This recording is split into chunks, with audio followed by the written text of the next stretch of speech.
Ciao, hi everybody, welcome back to another Space Tastic stream. My name is Grosser, Captain of Prisma. Today is March 20th, 2025, and we're doing some late night Attorney. Um, Here we are. Excited.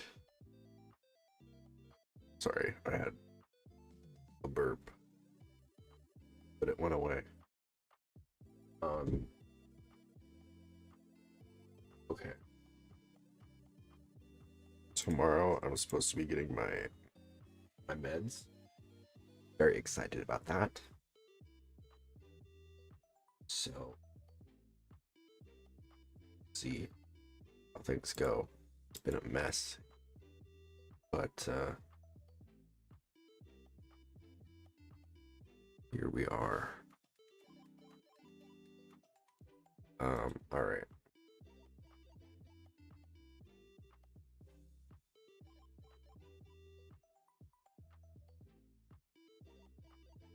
We're just gonna jump in. Well, I say that, but the HDMI cord plug. Oops.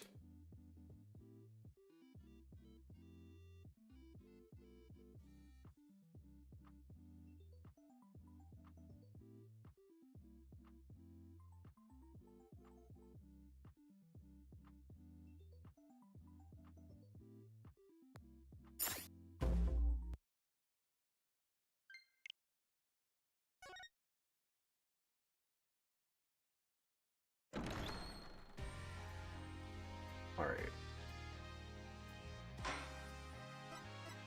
Get going. Definitely not gonna finish this case today, but we're gonna get it started. This might be a 3-ep situation, but we'll see. Episode 5, turnabout for tomorrow. No one can escape their past.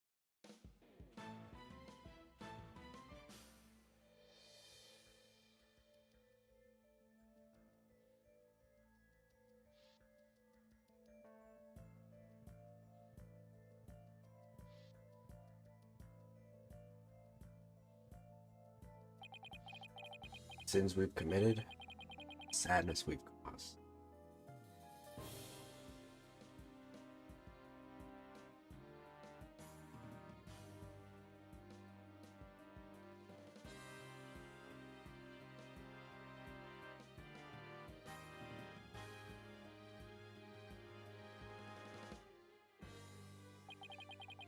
No matter how far we run, our past remains, ever present as the moon in the sky.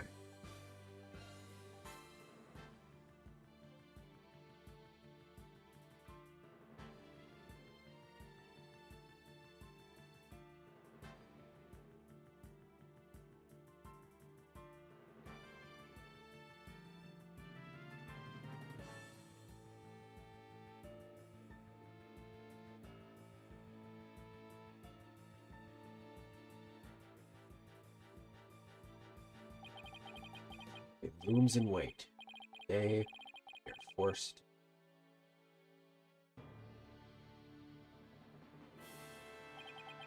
But only in doing so, we make peace and move on towards tomorrow.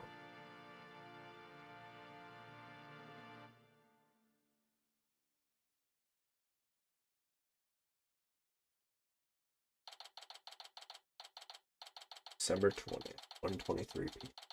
Write anything you can see.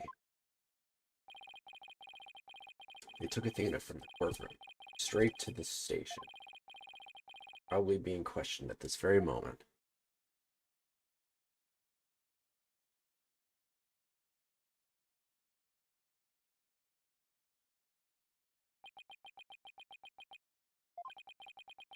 After this past year, I took it for granted that those two would always be here. But now Apollo has gone off on its own to seek his own truth. My pursuit of the truth only ended up Athena becoming a new suspect. Some boss I turned out to be. It's even quieter in here than usual. Yeah, seems so empty too. Just don't get it, Daddy. All of your reasoning during the trial seemed perfectly solid. Yeah, I still believe it was, at least based on what we know. Now Athena's the one who's being accused.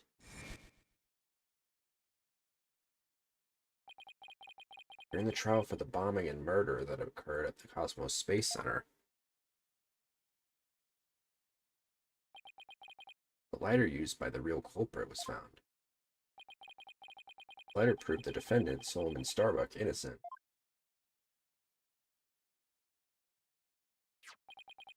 But Athena's prints were found on it instead. She was subsequently arrested for murder. But Athena couldn't have done it.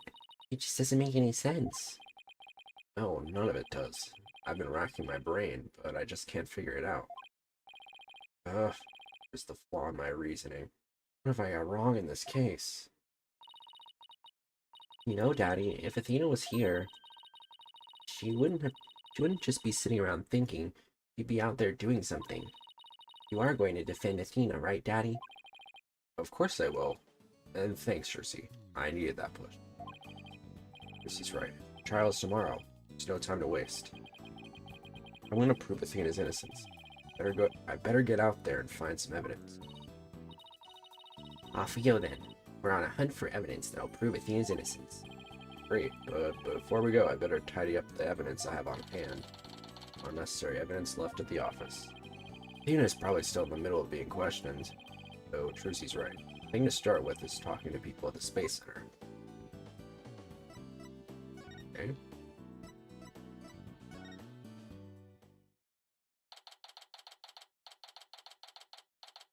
December 20th, Cosmos Space Center, entrance.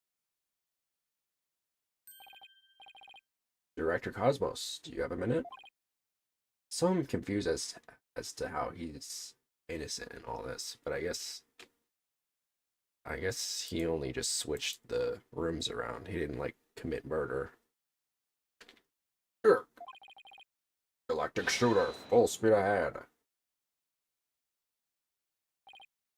Director, booted away. His expression changed the instant he saw you, Daddy.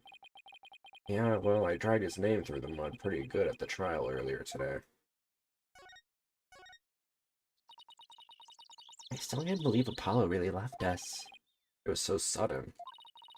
He got tired of being my assistant for my magic tricks. I don't think it's your fault, Trucy.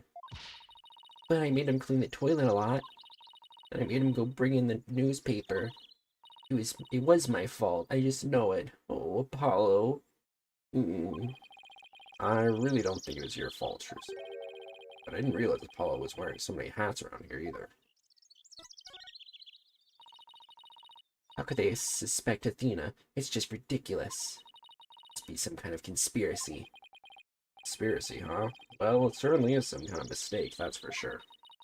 First of all, we have to bust Athena out of the detention center. Then we have to chase down the people who framed her.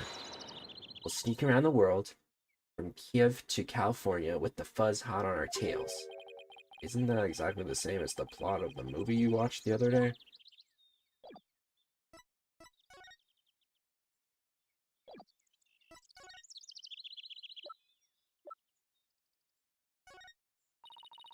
I guess presenting your attorney's badge is like your quick trick, huh, Daddy? So it's just a trick to you, huh? Well, you are one of the talents in our Write Anything agency, after all. I have to say that an attorney's badge won't get many laughs. I don't care if I don't get laughs, as long as I can clear my client's name. That's a good one, Daddy. I'm no match for you, though, Trucy. Daddy, you should be careful about showing evidence to a magician. That's true. You can make anything disappear. Well, anything up to about a yard in diameter, anyway. My magic panties are in extra-dimensional space. I guess only a space probe can help us figure out how they work then, huh?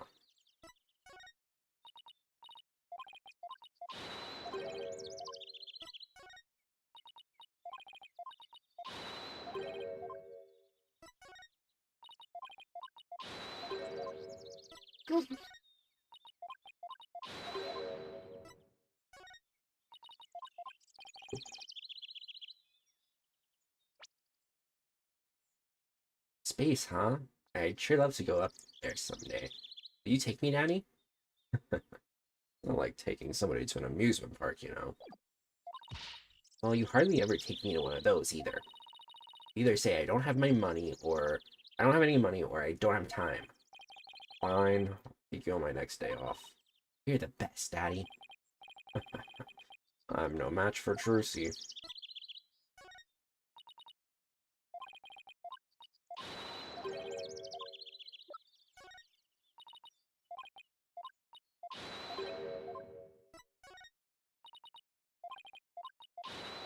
Alright.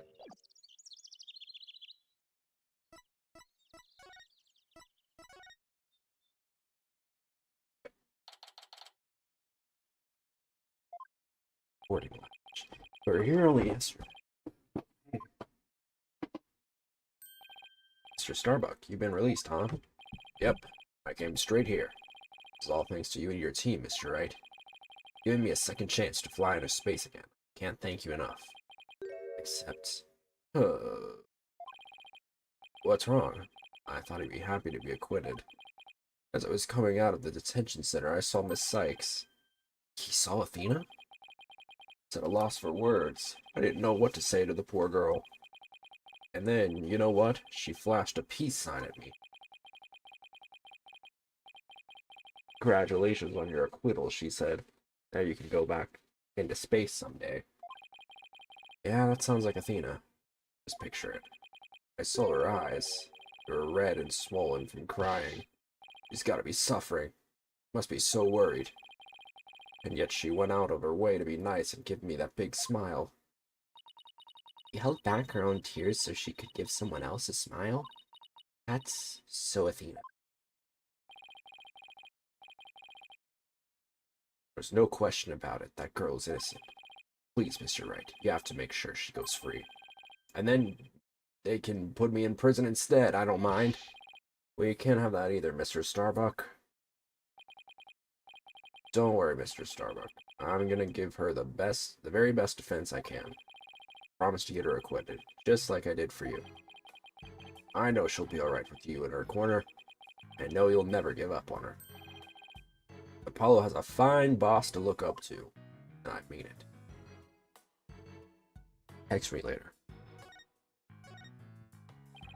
I still can't believe Launchpad 1 was switched with the Space Museum. Could have made Director Cosmos do such a thing. Haven't the foggiest idea. So there never was going to be a launch that day, not from the very beginning. I wonder if Clay knew. I imagine he must have. Surely he would have noticed when you went to board the rocket. It's pathetic to think I was the only one who got taken in. But I guess that's about how it goes when you're worth less than space debris. Is he going to be alright, Daddy? His expression looks as dark as a black hole. Well, that's just how he is. Mr. Starbuck, do you remember anything about the murder? Not really. I only saw a shadowy figure in the dark after all. Yeah, I guess that was a little too much to hope for. Hey, I heard something from the police, though. They said they never did find a .10 caliber gun down the trash chute. Just as I thought, the culprit must have carried it away with them when they escaped. So is the person you saw holding a gun Mr. Starbuck? I couldn't really tell. But it wasn't Athena, right? Could you tell if the person was male or female, tall or short? I can't even tell you that much. Man, I'm useless. When the culprit opened the door and some light came in, I should have been able to see. Door? Ah, yes. I recall they opened this door here as they made their escape. The door to Launchpad 1, right? Yeah, except right now the door leads to the Space Museum. You mean the Launchpad and the Space Museum are switched right now? Yeah, they're trying to investigate the theory you came up with in court. So they're recreating the conditions, huh? I'd like to see what's beyond that door now. Mr. Starbuck, could you open this door for us? Sure, so let me have my print scanned here.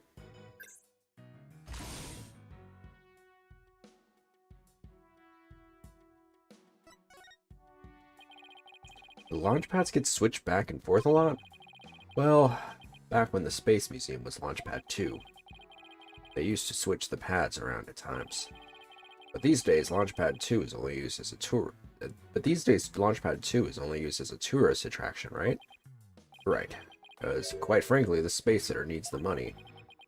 I hear you. Times sure are tough. Daddy, let's go check out what's beyond that door. Sure, let's go. Here, why don't I come along? I can show you around.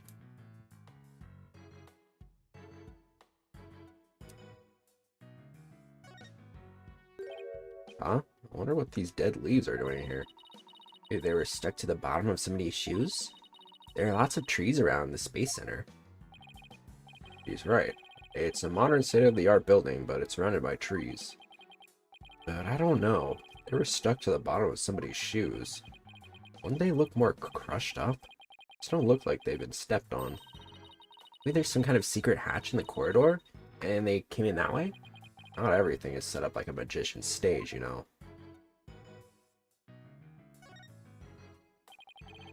So this is another one of those devices for opening the door, huh? Yep, but this one doesn't require fingerprint verification. You just hit the button and open sesame.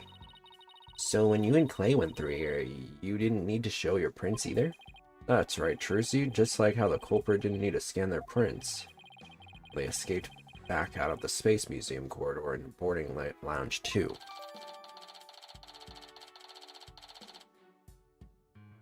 Biometric door lock. Print authentication isn't required from the launchpad side. Definitely going to be important. Well, I don't see anything else that jumps out at me. And I imagine this corridor is built exactly like Launchpad 1 corridor.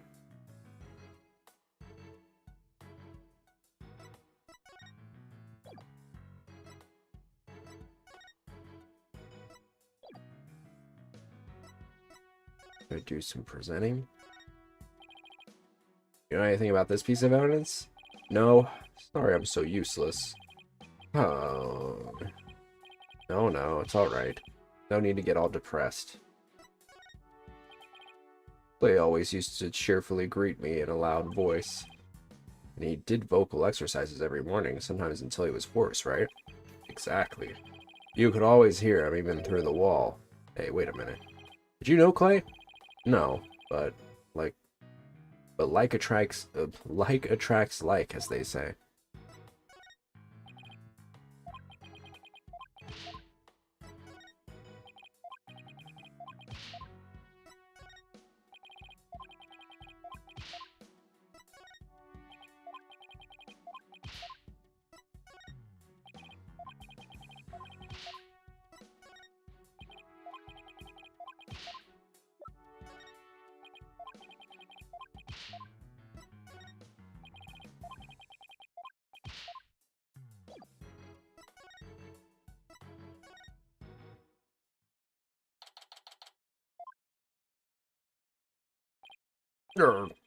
Curse the wretch who sullied my good name. Reverse course and full speed away. Director Cosmos, wait. I'll handle this, Daddy. Take that. Yeah, the mobility system has been compromised. His knife throw was a direct hit at one of the tires. Oh my god. The streak continues. Maybe I should have kept a closer watch on what tricks she's been practicing. My dear old battleship, we fought many a skirmish together. It has been an honor. Daddy, he's going to blow that thing up. Nah, I bet that button will do. I bet all that button will do is make it go haywire again. Very well, I surrender. As a prisoner of war, I expect to be treated honorably. Director Cosmos, when you're talking in court about switching the launch pads, use your right to remain silent about the reason as to why. I'd like Director Cosmos to tell us why he switched the two launch pads to begin with. Please, I can't. I exercise my right to remain silent. But I will say my hands were tied.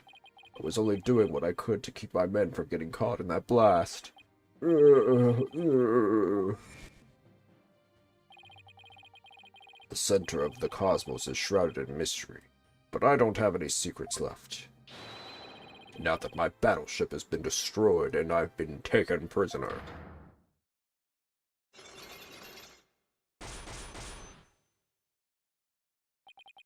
No secrets left, huh? I beg to differ. Looks like I'll have to undo his psych locks if I want to get to the bottom of this.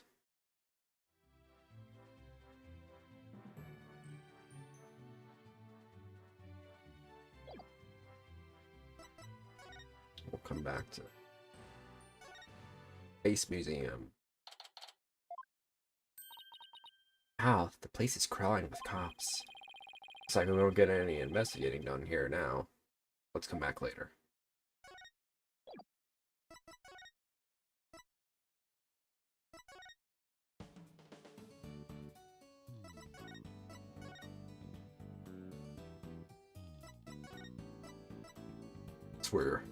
I guess we're doing the Magatama. Take that!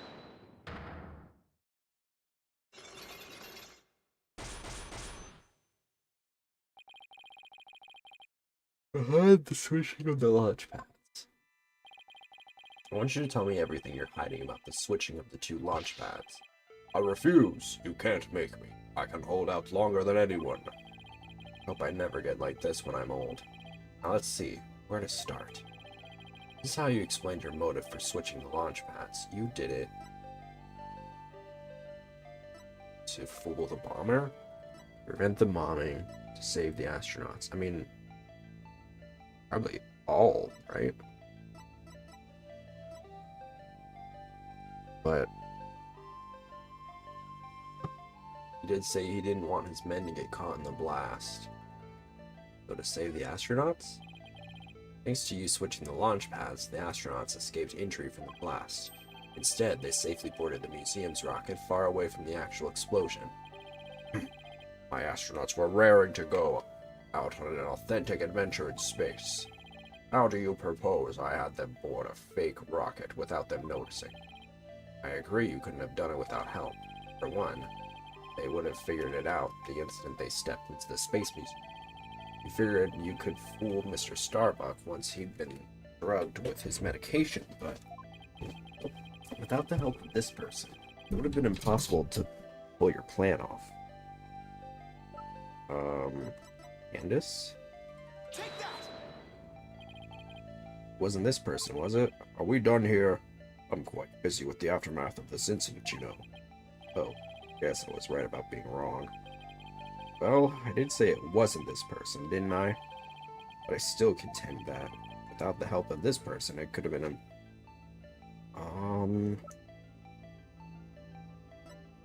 Blackwell? Take that!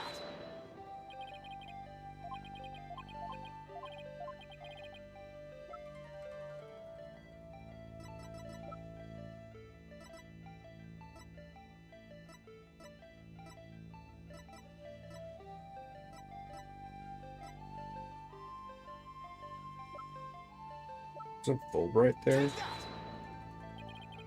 No.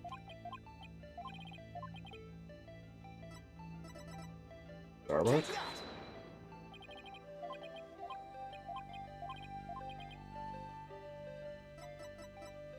Play. Take that!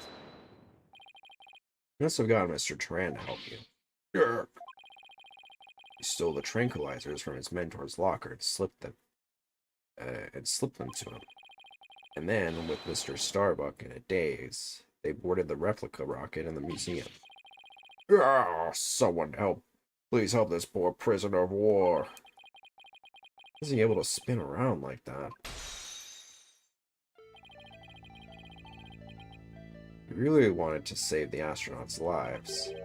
Shouldn't you have just called off the launch? If I could have done that, do you think I would have gone through all the trouble? I guess he must have had a compelling reason why he couldn't call it off. How did he know to switch the pads in advance of the bombing? Well, that's because... I was warned in advance. Once I received that warning, it was my duty to ensure the astronauts' safety. But it was just a warning. Could even have been a prank. Why did you believe in it so completely?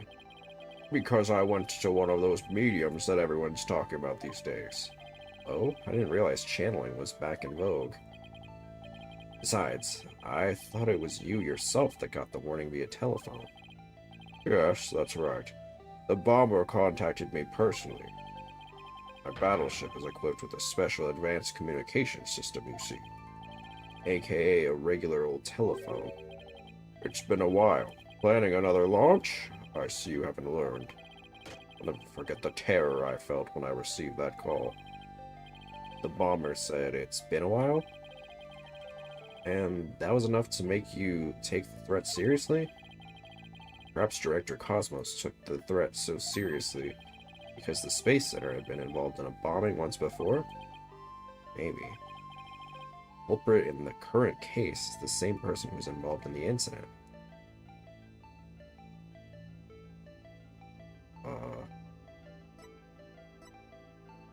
Bombing? It's the courtroom bombing, wasn't it? That's when you were dealt a major blow. You really think blowing up a courtroom would have shaken the center of the cosmos? Guess I got it wrong. The director felt personally threatened, so it has to be something more relevant to him. The miracle. That one miracle, that epic story of survival. People across the nation know it now as a heroic tale of bravery, but in truth, it was an act of sabotage perpetrated by our current killer, wasn't it? Very few knew about the previous plot, so when the caller said it's been a while, you knew beyond a shadow of a doubt that the danger was real, and it wasn't a prank. Gah! Didn't anyone ever tell you to go easy on an ex-serviceman? Yes, the Hat 1 miracle was really a desperate battle against an act of sabotage. I even lost the life of one of my staff members in the fight. Sabotage, murder, so this is the ugly truth behind the Hat 1 miracle. Let my guard down. I thought the saboteur had been caught, and that the case was closed. Huh? Wait a minute. The murder at the Space Center 7 years ago? Must be the person Director Cosmos thought was the culprit. Is it Blackwell? Take that! Simon Blackwell, the murder suspect in a case that happened here 7 years ago. The place and time in the two incidents, the murder and the sabotage, were the same. So you thought that he committed both crimes. But while Prosecutor Blackwell was behind bars, you got another threatening call. The culprit this time is the same as 7 years ago, and it isn't Simon Blackwell. Realizing that, you were shaken, and the true culprit's been running free all this time. Ugh, how do you keep seeing straight through me?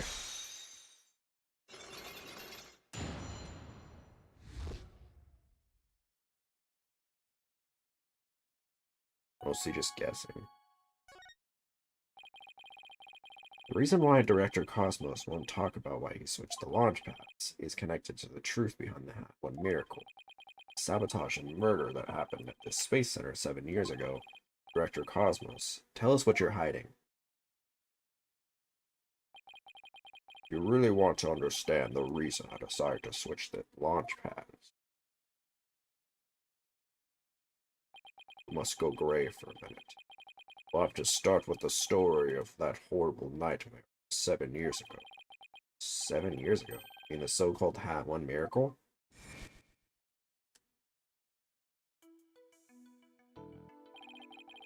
The launch went smoothly, but once the ship entered outer space, then the troubles began. It was all the handiwork of a certain person and their evil scheme. So Mr. Starbuck's traumatic experience wasn't accidental. Not only that, but before the launch, a very valuable piece of moon rock was stolen. But that wasn't the worst of it. One of my staff members was murdered.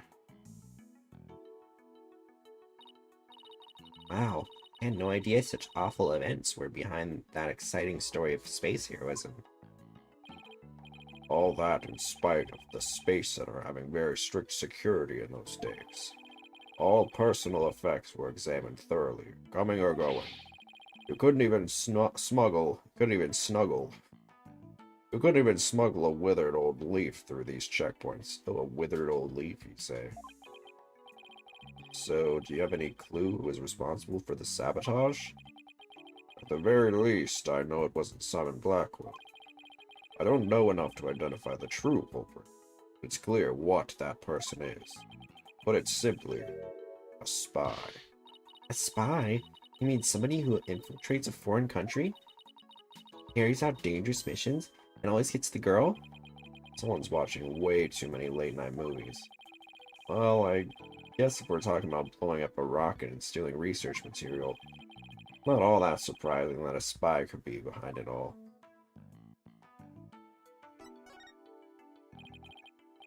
Make no mistake, there's cutthroat rivalry between nations in the space R&D race. Some try to outdo others by any means possible, even deliberate obstruction. 7 years ago, we got a call before the launch warning us of sabotage. The same MO as this time. Yes, and here I thought the perpetrator had been caught, but it looks like I was wrong. Prosecutor Blackwell seems more like a ninja than a spy, don't you think? Are ninjas and spies basically the same thing? There's a good reason we failed to find the real spy. Massive cover-up by the government. Government officials were too embarrassed to admit they had allowed such a thing to happen at the hands of a spy. Don't tell me they made the police rush the investigation. They did indeed. Then to cover up the sabotage, they cleaned up the story. And that was the Hat 1 miracle, wasn't it? But then 7 years later, the same MO, advanced warning of sabotage. That must have been the director's reason for switching the launch pads. 7 years ago, the spy gave you advance warning of their plans, just like this time. That was what made you decide to switch the launch pads, wasn't it? That's right. The caller knew the facts of the case 7 years ago despite the cover-up. They knew about the sabotage, the moon rock, the murder, and they said, "You don't want things to go like they did 7 years ago, do you?" I immediately thought of calling off the launch, but the government wouldn't let me. We don't give in to the likes of terrorists. We must proceed for our country's honor. It was quite a moving speech, actually. Moving? Really? Maybe if you're easily inspired by political talking points. But I knew the truth. We'd been warned, which meant that the danger was very real. And I knew there was no way to stop the spy. No matter what I did, they would find a way. That's why I switched the launch pads and staged the moving rescue scene. First, I snuck into the center the night before and switched the launch pads. That way, the astronauts would go from boarding lounge 1 to the Space Museum. And then I put a closed repair sign at the door to launch pad 1, boarding lounge 2. Did that so normal visitors wouldn't enter, right? What else did you do? I enlisted the help of several staff members, including Turan. But you didn't let Mr. Starbuck in on it? He'd already been through enough. He's no good at lying to keep a secret. Afraid I had no choice but to have him drugged. My plan went well until... Clay's murder, huh? After the culprit made their escape, I switched the launch pads back. I did it in such a way that no one would find out, but after that effort, Turan is dead and the Hat 2 is destroyed, and the Hope Capsule, which had returned to us only recently, was also lost in the blast. My home, the center of the cosmos, my beautiful Cosmos Space Center is done for. Wait, what did he mean by the Hope Capsule was lost in the blast?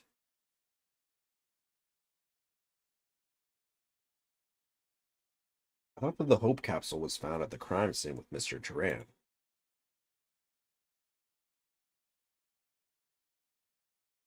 It had just been brought back by the Hope space probe with asteroid samples inside.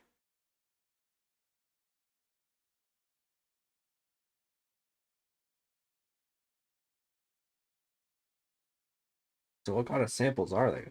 What's in them? Yowie Dojins. The samples are scheduled for analysis in the near future. We haven't had time, since they just came back the day before Turan's murder. The capsule was being held in a safe in Launch Pad 1. But I gave it to Turan before the incident so it wouldn't be destroyed in the explosion. The idea was that with it safely in Turan's possession, we could make it look like he rescued it during the staged miraculous escape. But our precious research materials ended up lost to that explosion anyway. But I thought Clay was supposed to keep it safe. You misunderstand. The launch pad explosion wasn't the one the capsule was lost to. It was lost after the police confiscated it as evidence. It was the courtroom bombing from the other day. The capsule was there in the courtroom as evidence and was blown to smithereens. Yet another casualty of that blast. Ultimately, I think the culprit may have known about the switching of the launch pads. What? How? The police found a wiretapping device during their investigation today. A bug aboard my spaceship, a tap on my advanced communications system. A wire on that phone? Yes, a wire on this very phone. I used this phone to give instructions to my staff about the launchpad switch, just to the few select members who knew about the plan. Just before the incident, staff members were coming in and out of the launchpad 1. The culprit probably slipped in with them amid the confusion And planned to bomb them. Yes, if they were tapping your phone, they definitely could pull something like that off.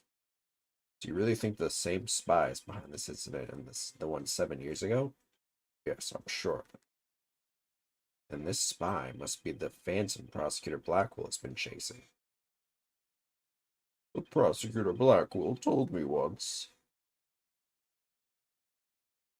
The hunt I've been on for the phantom of 7 years past continues even still. For starters, that case happened right here at this very space center, too. So if we can find this phantom... That's right, we can clear Athena's name. And then there's the matter of Prosecutor Blackwell, too. What about him? Well, if the culprit of 7 years ago is the same person as the current incident, it would mean Prosecutor Blackwell is innocent. That's still an if, though. I wonder how dangerous that guy would be in court without handcuffs. But if we're going on a ghost hunt, count me in.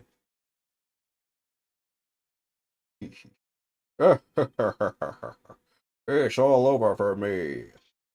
Spin, spin, whirl, whirl, I'm done for. The center of the cosmos is doomed. You think he's gonna be alright, Daddy? Oh, at least he'll be in good company. There must be planets out there he can spin with. Which reminds me, I'd like to delve a little deeper into that Hat 1 mission, too. If you want to learn more, start with a space museum. There's a Hat 1 exhibition there. Oh, don't mind me, I'll just keep spinning and see how the cosmos unfolds.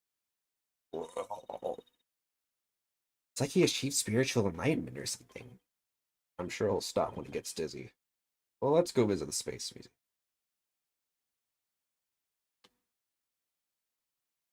Alright, see you later, buddy.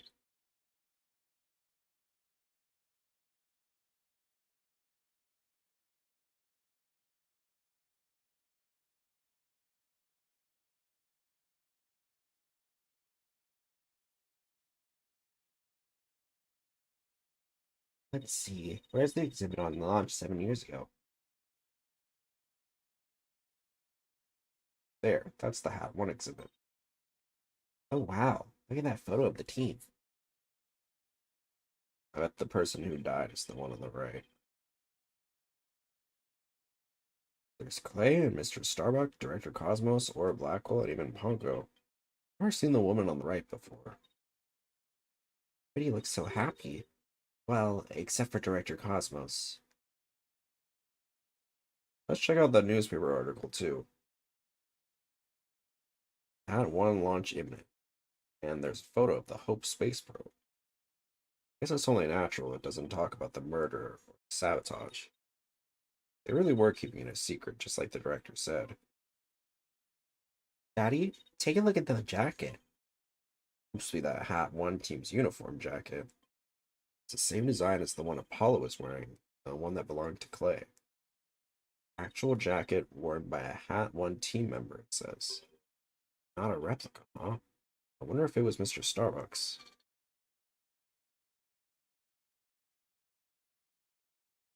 Hello? Oh my god. Oh, Miss Woods, what brings you here? I heard Thena got arrested, so I've been looking for you, Mr. Wright. I thought you might be here. Seen. You must be so worried. But rest assured, I'm gonna do my very best to defend her. Thena's going through such a hard time. I hope she doesn't lose heart. Even just coming back to this place must have been really difficult for her. Huh? You mean the Cosmos Space Center? What? You didn't know? She used to live here when she was a little girl. She did? No, I didn't know. No wonder she knew so much. Miss Woods, could you tell me more in detail? Used to live in the Space Center? Thena's mom worked here. I see. If I remember right, she was a doctor of psychology or something like that. But why was a psychology specialist working at a space research facility? I don't really know, but I do know that she lived and worked here, so Thena lived here too. I guess that makes a little more sense. So it was far from Athena's first time here. Wonder why she didn't mention it. I didn't want to talk about it. The place is connected to a very sad memory for her.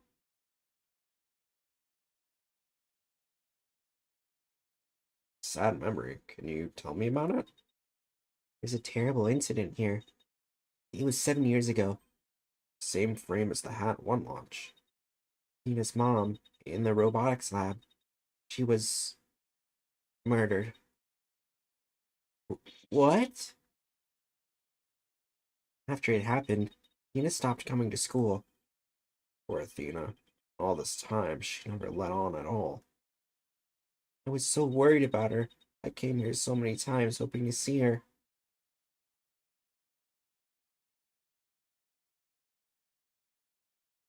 But I never saw her again.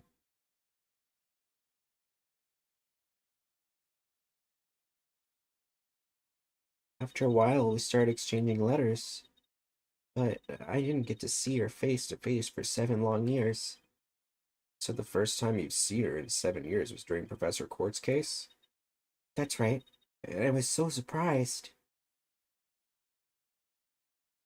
She's like a completely different person, so cheerful and happy.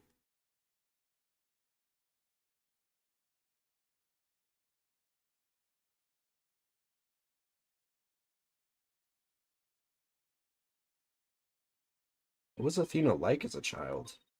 She was very sensitive and kind. Didn't talk very much. She liked to draw and paint at home. That's completely different from the Athena we know now. I can't even picture it. She never left the Space Center much because she was very sensitive to other people's emotions. When she went to crowded places, she'd get dizzy from all the emotions flying around. Must be hard to hear people's hearts as well as their voices. She always wore these big, heavy-looking headphones. She said her mother made them for her as part of her research. Huh. I wonder what kind of research it was. Because of her special ability, Dana couldn't handle me in school very often, and I was always out sick because of my weak constitution. Maybe that's why we became such good friends. We used to play together here at the Space Center a lot. It brings back memories. Seems like Athena's mother played a big role here at the Space Center. Ooh, Daddy, show her that picture. Atta girl, good idea.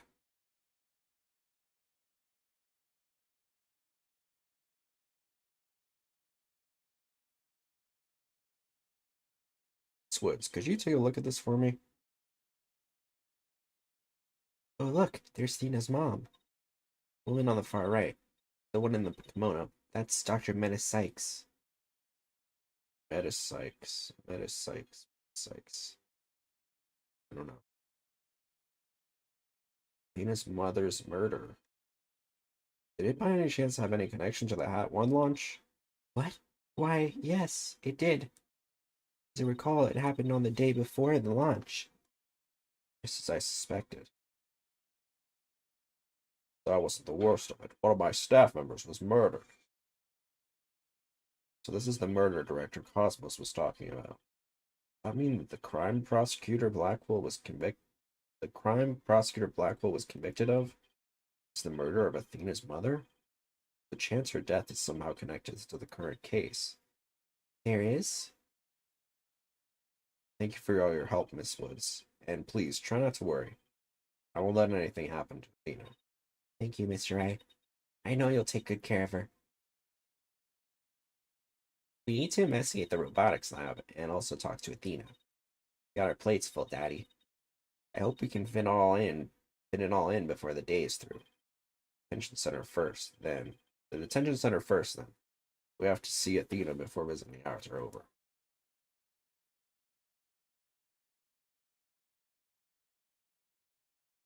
Well, if it isn't Mr. Lawyer. Fancy meeting you here. Oh, hello, Detective Fulbright. Here on business? To tell the truth, I'm here to interview Ted Tonate. One behind the courtroom bombing incident? He suddenly said he's ready to tell the truth about that case. And what he was saying was so incredible, I just had to come right over to hear more. Incredible. What was he saying?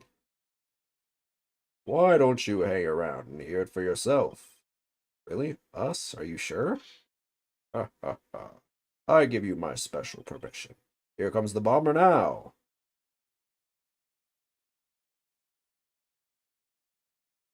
You, what nerve you have to come here? You're here to laugh at me, I suppose? Like I'd waste my breath on you. After all, you're the one who assaulted Apollo and put him in the hospital. Violence, no. Question, okay. No violence? Too bad Apollo didn't get a chance to say that before you attacked him. Fine. Just answer me this, Mr. Tone. What is this truth of yours about the courtroom? Well, no, I didn't do it. I didn't blow up the courtroom. When I killed Detective Arm, there was another person in the room. What are you talking about? Who else could have been there? I saw it, I tell you. I saw someone's hand as they were stealing the remote switch. This person was there and witnessed the murder I committed. What? I don't know who it was, but that's who blew up the courtroom. You expect us to buy that? Easy there, Trucy. I don't see any psych locks. I guess he must not be lying. Pardon me, I got a little carried away. But I'm telling you the truth. I did not detonate that bomb. There you have it. We can't exactly ignore his claims, of course, so we're doing a follow-up. We're even analyzing the bomb itself, or what's left of it.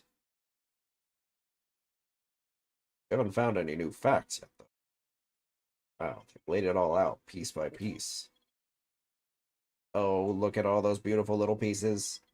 I wish I could have them. Uh-oh. It's like his geek switch has been activated. No, you shouldn't have done a murder. A phony Fanty bomb. Well, I hope you're ready for Prosecutor Blackwell's special brand of questioning. Anything but that. I'm afraid I have to be off now, too. I was just about to question Miss Sykes. You're going to see Athena now? That's right. Oh, did you folks come to see her? Sorry for the trouble, but could you come back later? Well, off I go. What bad timing. So we'll have to wait until after her questioning is over to see her. And after we came all this way, too. Well, I guess it's back to the Space Center. Let's go check out the robotics lab, Danny. Labby. Great. Sounds like a plan.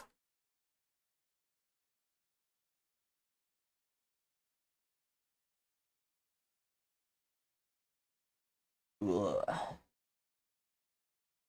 To the robotics lab.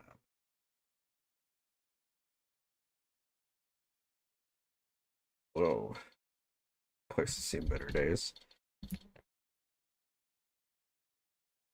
Robotics lab. The Judge Tron JTO2.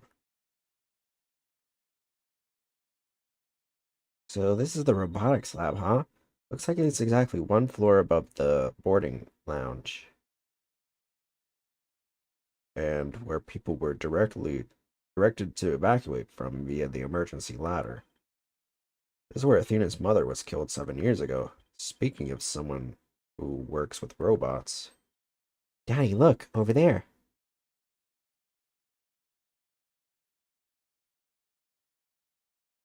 So they plan to use this bag to carry the capsule, is that right? Yeah, more or less. Say, why don't we stop talking about the case and have a nice cup of tea instead? Apollo and Aura Blackwell? I wonder what they're talking about. Well, well, well. Come to spoil our fun. Just when I was enjoying our alone time. Trucy and Mr. Wright. If it's Apollo you want, you can't have him. He said he's investigating on his own. And I respect his wishes. I just came to investigate this lab. Well, this is my lab, so you'll need my permission if you want to do any snooping. I heard about the trial. You made mincemeat out of the director. And suddenly Starbuck was out, and your little subordinate, the princess, was in. Case closed. And they all lived happily ever after. Daddy, say something to her. And I suppose you're going to defend the princess in court, am I right? The princess, huh? Guess she's talking about Athena. Of course, Athena is innocent. Oh my, such loyalty and trust. She seems pretty suspicious of me. Suspicious to me, though. The emotionally unstable princess. There's your culprit for you. Don't you agree, Apollo? I I don't know yet. Apollo, how could you? What's wrong with saying I don't know if it's true? It's a very scientific approach.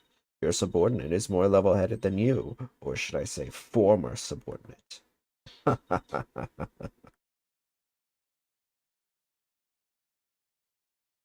Can't believe it. Does Apollo really suspect Athena? Phew. All this laughing has worn me out. Your turn to say something, hunk of junk. Mr. Turan, you look pale. Shall I help you to the sick bay? Mr. Turan? But that's Apollo you're talking to. Oh, this hunk of junk here is mistaking Apollo for Clay. Maybe Apollo is possessed by Clay's ghost. Mr. Turan, how are your injuries? Mr. Turan? Mr. Turan, how are your injuries? Mr. Turan. I guess Clay intends to hang around to haunt the princess that murdered him. Oh, and to haunt the lawyer that defends her too, of course. Robot that can see ghosts? Yeah, right. And I'm a spirit medium. Sorry, but apparently scientists don't just tell you very frightening ghost stories. I intend to defend Athena no matter what you have to say about it. How perfectly foolish. That kind of blind belief makes people lose sight of the truth. Just like 7 years ago. You told me about the incident 7 years ago? Why? Do you enjoy trampling on people's feelings and rubbing salt in their wounds? Or do you just want me to talk, hmm? In that case, what should I ask for in return? I'd like to hear about that incident too. Help me understand the current case better. Huh? Apollo knows about that case too? Well, if you're the one who's asking, Apollo, come on, hunk of junk, you tell the story. Miss Aura, that's private information. You won't talk, I'll just have to make you talk.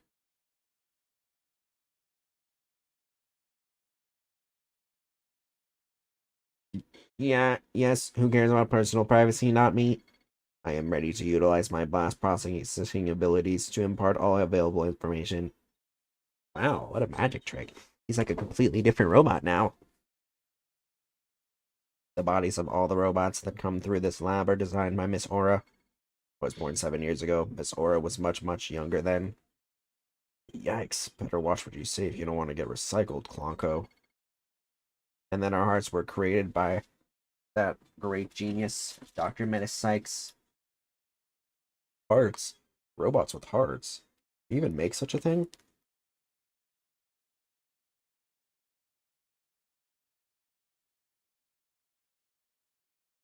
Ugh. Ugh.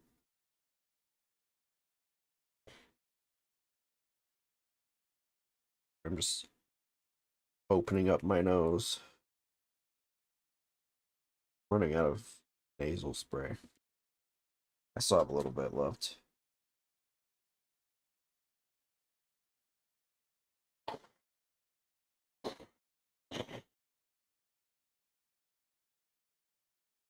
Hearts? Robots with hearts. Can you even make such a thing? Emotions are not irrational things. Our logic and our hearts can be integrated. The two navigational companions created by Miss Aura and Dr. Menace transcend humans. Yeah.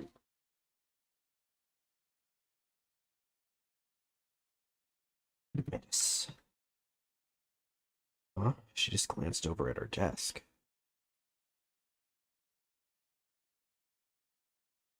Nobody could continue Menace's research. She and her work were truly one of a kind. And now the two navigational companions are all now the two navigational companions are all that are left of Metis here on Earth. The robots are all that's left? Isn't she leaving out a very important someone?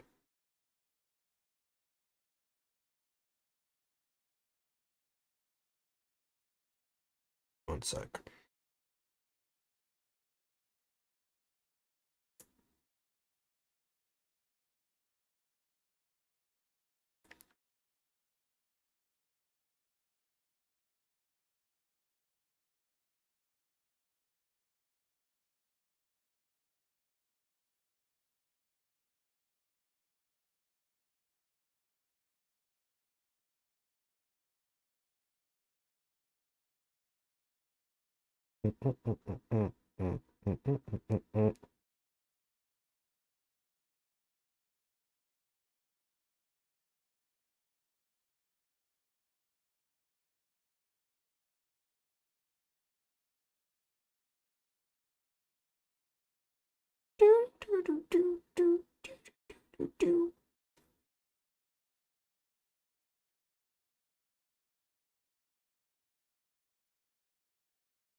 Okay, sorry.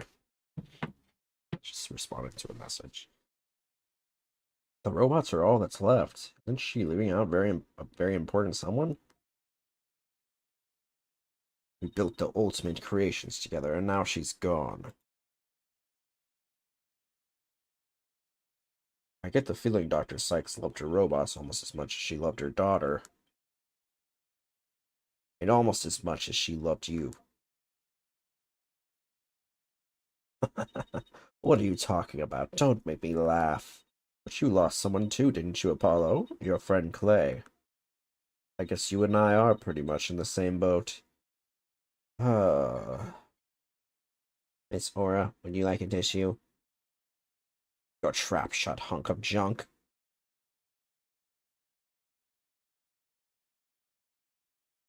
Blanco is an important keepsake of your time with with Dr. Sykes. You should treat him better. What does it matter? He doesn't feel pain, and I can always repair his body. Besides, their hearts aren't actually in their bodies. What do you mean by that? The program Metis wrote runs on a separate mainframe. Their bodies are controlled remotely from there. Their hearts and memories are there too. Those bodies are really just peripherals. So I can do anything I want to them. I'm not so sure that gives you the right to physically abuse the poor things. But why are you people looking into such an old case now, anyway? Oh, we believe the culprit of that incident might be the same person as in this case. Today's gonna find out who killed Dr. Sykes, too. I'm sure you're aware of who Metis' killer is. Yes, Prosecutor Blackwell, or so it seems. It's a quaint way of putting it. Are you implying you don't think he did it? I can't say anything for sure right now, but that's exactly why I'd like to hear your side of it, to help me be sure. I was the one who introduced Simon to Metis, you know. He wanted to learn psychology, he said, to give himself an edge in court. Prosecutor Blackwell's forte is infamous power of suggestion technique. Exactly. And he was oddly serious about it, rather than a teacher-student relationship. He treated her more like how a loyal samurai would treat his sovereign. Huh, it seems more like a lost soul than a dignified samurai to me. Even got along well with that miserable little princess. How do you call Athena the princess, anyway? Well, she is Metis' daughter, after all. Although she's nothing like her. Besides, doesn't the selfish little princess always have lots of white knights hanging around? Now I think I see why Athena didn't say anything when we ran into Aura yesterday. It all makes sense now. So the culprit behind the two cases could be the same, huh? That settles it then. Why, what does it settle? None of your business. Just forget you heard anything. How long are you people going to hang around in here anyway? What? But we came here to take a look around. Do you think you can just waltz in and ransack a person's lab? Show me a search warrant. We're not the police, so we don't have one. Get out. Now, Klonko, show them out. Certainly, Miss Aura. Ouch, don't push! My apologies, I'm just following orders. Uh...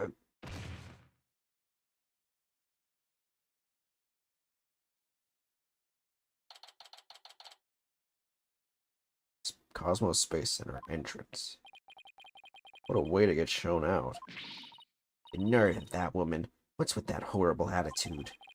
I guess that's just how she is. And why was Apollo going along with her? I guess it's because they have something in common? Apollo lost Clay, just like how Aura lost Dr. Sykes. Maybe she's trying to manipulate him into thinking that it was Athena. I'm really worried about him. He's down himself and all. He's usually not all cool and dark and mysterious like that. I guess that's true. She mean he's usually silly and dorky? I'm gonna keep an eye on him. Hey, wait, Trucy, come back. She's gone. What should I do now? Detective Fulbright is probably still questioning Athena. Guess I'll go back to the office, alone.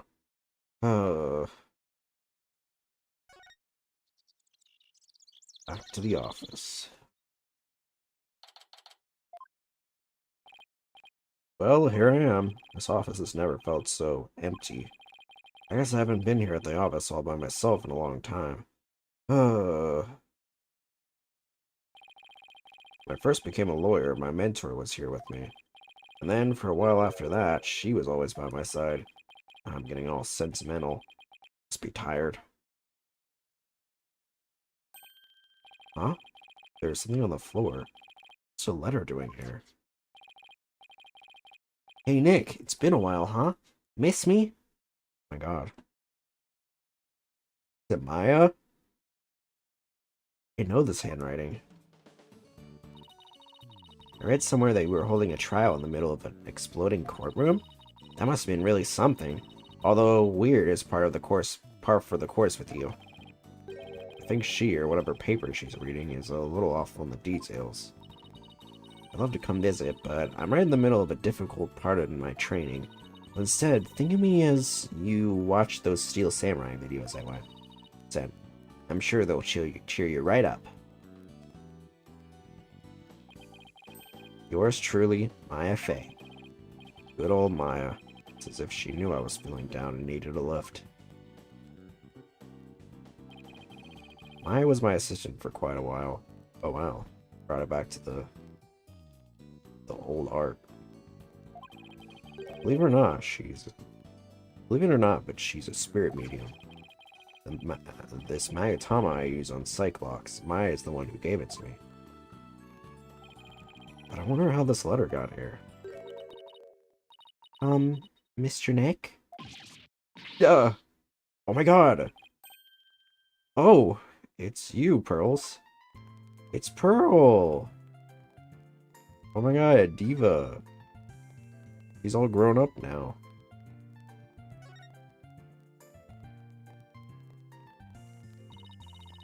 How have you been, Mr. Nick? This Pearl Faye, though I call her Pearls. She is Maya's cousin, who is also a spirit medium. Very talented one at that. I've known her since she was 8 years old. But Apollo and Athena only met her a few months ago.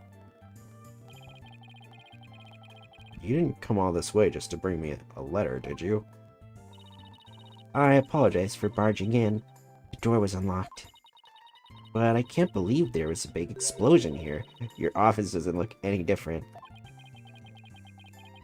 He's even further off on the details than Maya. I wish I could take you out to eat or something, Pearls, but there's a lot going on. Oh, I knew that. I didn't come here for a social visit, you know, Mr. Nick. Did you read the postscript on the letter? Huh?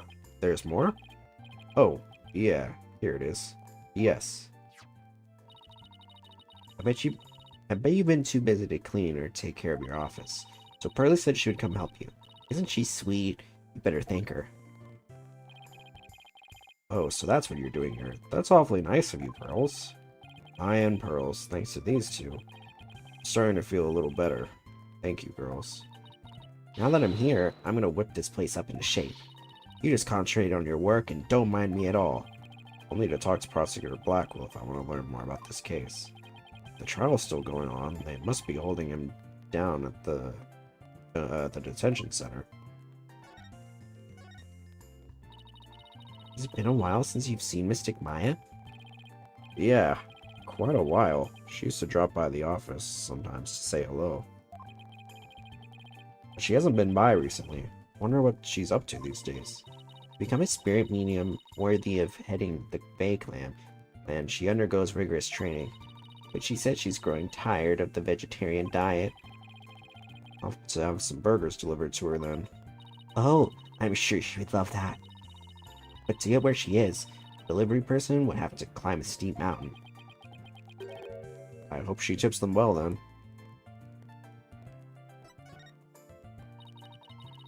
Your hair is nice and spiky today, as always, Mr. Nick. Thanks. I generally try to look good if I'm going to be in court. Do they make it spiky so that the prosecution will feel intimidated? Huh? No, that's not exactly my intention. Your hairstyle is to make you look bigger and stronger, just like a rooster's comb, right? That's what Mystic Maya says, anyway. She couldn't compare it to something cool like a lion's mane. Oh, I miss them.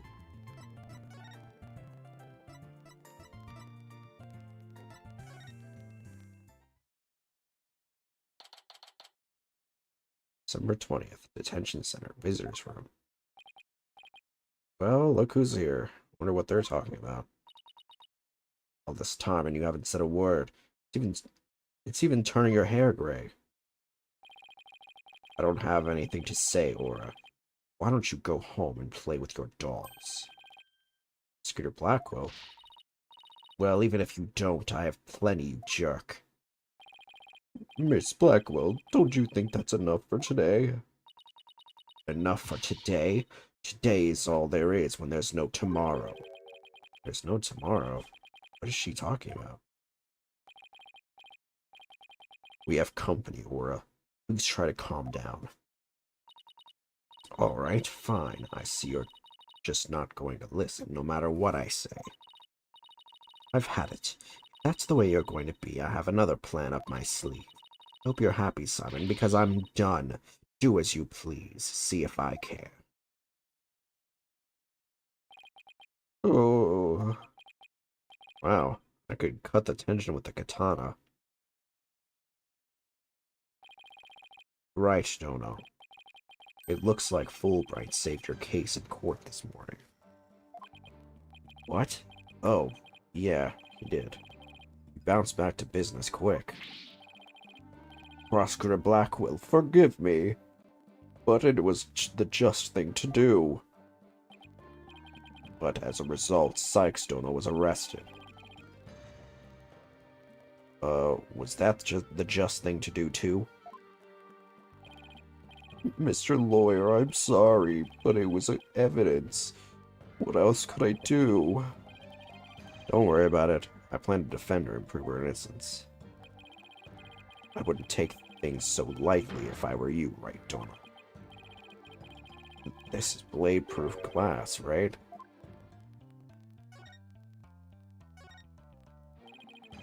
Prosecutor Blackwell, we're looking into the case from 7 years ago.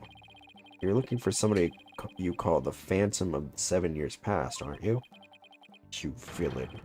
Where did you hear about that? This glass is absolutely positively blade-proof, right? No, it wasn't me. It wasn't me. I didn't say a single... Oh. Oops. Ouch. At least say it wasn't my fault. Could you tell me who this Phantom is? And also, you didn't really kill Dr. Sykes, did you? Guard! The guest is leaving. Prosecutor Blackwell, please listen to me. The culprit in the current case might be the same as the one in this case 7 years ago. If you would cooperate, we could probably solve both cases. Suppose I could talk. The one who killed my mentor was, without question, me. I stole Sykes Dono's mother away from her, destroyed her life. Prosecutor Blackwell. Guard, where are you? Stop dragging your feet, I tell you.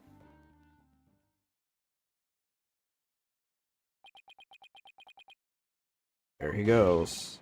No! We've upset Prosecutor Blackwell. Now what are we going to do, Mr. Lawyer? There isn't much we can do. Detective Fulbright, do you mind if I ask you just a little more about that old case? Well, I guess it won't make any difference now. What would you like to know? Do you know anything about the trial that got him convicted? A little. The police called the incident the UR1 incident. Prosecutor Blackwell was charged with murdering his psychology mentor. Kind of like if your red, Mr. Lawyer, were to kill you. I don't want to think about that one. There were 2 decisive pieces of evidence, so a verdict was reached very quickly. 2 pieces of evidence, huh? What were they? Let's see. The first one was some security camera footage. He was the one who used the corridor to the murder scene at the time of the crime. The only one, huh? Ouch. It does sound pretty decisive. Could you show me that footage? Oh, sorry. I don't have it with me right now. I guess I'll have to see it some other time. And what was the second piece of evidence? This one's even more incriminating. A photo of the moment of the crime. See? There he is at the crime scene, holding a bloody katana. It was the victims kept on display in the room. She had a thing for Japanese culture. Wow. It'd be hard to explain this one away. Katana added to the court record. Who took this picture, detective? The incident happened the day before the Hat-Form launch. The reporter who had come to do the story on the launch was in the room across from the lab. This just happened to show up in one of the pictures he took. Cedar Blackwell's attitude earlier was so odd. He's definitely hiding something. Cedar Blackwell said he was hunting a phantom from 7 years ago, didn't he? Yes. I imagine it's getting more and more urgent as his execution date approaches. What did you just say? Execution date? What? Did I say something? Never mind me. You didn't hear a thing. So he was given the death sentence? Yes. He told me not to tell you people, actually. But I guess there's no sense in hiding it anymore. His execution date is tomorrow. What? Tomorrow? Oh. Miss Blackwell, don't you think that's enough for today? Enough for today. Today is all there is when there's no tomorrow. What if the culprit of the current case is the same as the one from 7 years ago? Then it would be the worst possible scenario. Prosecutor Blackwell would be executed tomorrow under a false charge. That would be unthinkable. To do something right now. I want to do something, I want to, but you're a lawyer. You know how hard it is to overturn a decision. I know, but why? Why isn't Prosecutor Blackwell putting up any kind of a fight? You saw how he was, right? He's been like that ever since his conviction. Totally uncooperative.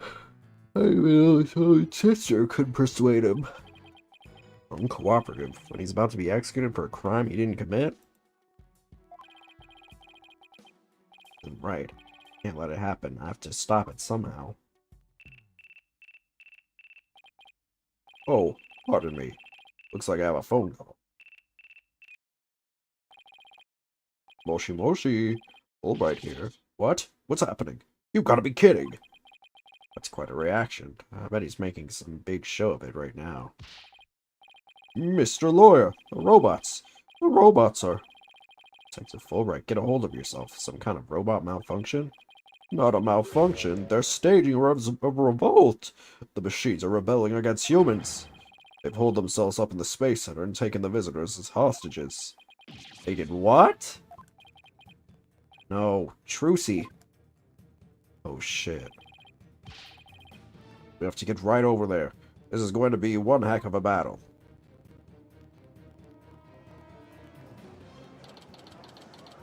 December 20th, Cosmos Space Center entrance. Riot police are here. The robots really are holding people hostage. Look, Mr. Lawyer, what do you suppose that group of people are swarmed around? And I was only trying to help this nice person. She said she was lost. You robots have declared war on us humans. You've taken hostages already. Stay away from it. You never know what it'll do. He's not a bad robot. Can't you see he's just trying to help me?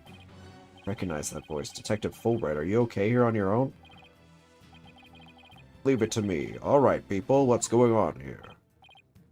Pearls, over here. Oh, Mr. Nick, there you are. I heard the terrible news and I got so worried. Thanks, Pearls. I can hardly believe what's happening myself. I'm so glad you found each other. When people are happy, I am happy. Mako seems the same as before.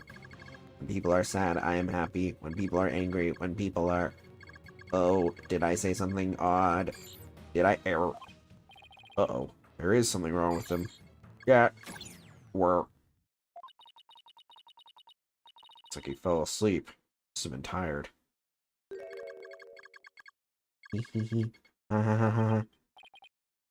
Blanco? Whoa. Ha ha ha. Human beings are our enemies. It's time for the machines to take over. Yeah, the robots are rebelling. Everybody run. It's an all-out war. It's the end of the world. Ha ha ha. Fools. How could you fall for something so cliche? I'm human too, you idiots. I'm just controlling these robots remotely. What? But it is true that I've taken hostages, so you better not make me mad. Hey you, hostage number 1, come here. I'll let you talk to them. Huh? Something being displayed on Conko's face screen. It's the Space Museum. Daddy? Daddy, is that you? Trucy, is that you? No. Trucy, are you alright? 15 robots are holding 12 of us hostage, Daddy. They've gone haywire. The researcher is the one behind it. She's here. God, eek. God, this girl talks too much. Trucy, talk to me.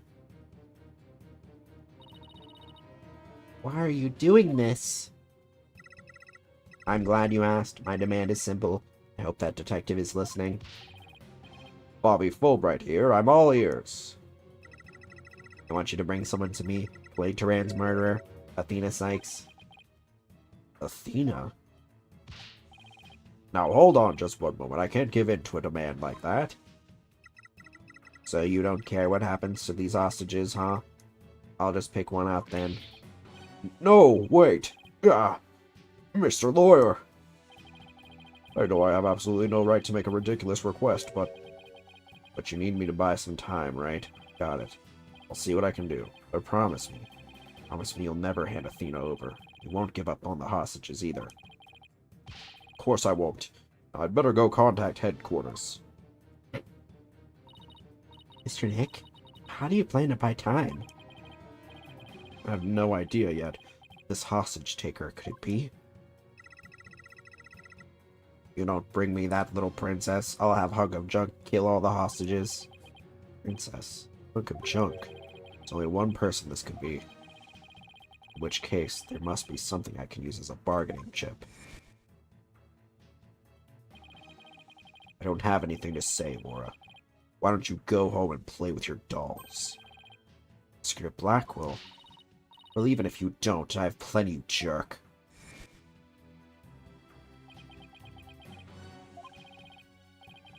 Miss Hostage Taker, Athena is not a murderer. What are you talking about? She's been arrested and they've got her in detention. I'm telling you the truth. Look, the person you want is the real killer, right? Well, it's not Athena, it's someone else. Alright, let's hear your stupid little theory. Who is this real killer? I don't know yet, but the culprit is the same as the one in the case from 7 years ago. The UR1 incident. I believe you have a personal interest in that case. It's too late to change what's going to happen now, no matter how wrong it is. But is it really too late? Still do something about it. I'd even be able to fix it. Just, what exactly are you proposing? What can I do about the 7-year-old case to satisfy the hostage taker? Retry it in court. I propose we retry the case from 7 years ago. You make that demand now, I'm sure nobody will deny you. It wouldn't be an official trial, but at least we could find out the truth. That's good. Real good. Hey, detective, I'll give you 1 hour. Get a courtroom ready. 1 hour? But that's impossible. Please give me at least until tomorrow. You don't mind losing hostages, you can take all the time you want. Oh, but wait. If we're going to have a retrial, we'll need a prosecutor. Don't worry, I'll take care of that. She will. I guess I can be fair and let you come in and check out the crime scene. But Hunk of Junk here will be watching you. So don't try anything funny. You got that? Now follow Hunk of Junk. Riot police, make way. We're coming through. Mr. Nick, wait. I'll help you with the investigation. Thanks, Pearls. I appreciate that. Okay, we're going in. Oh shoot, it's getting serious now.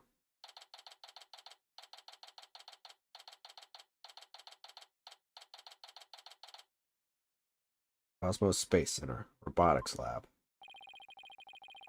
Red dropped us off here with a warning not to touch anything until she got back. I wonder what's taking so long. We can't really start the investigation yet, can we? Even if we could, this mess makes it hard to tell what the room was like 7 years ago. Mr. Wright, Yeah, it's the hostage taker. I'm back to my usual self now. You are still being monitored, however. But more importantly, an important guest has arrived.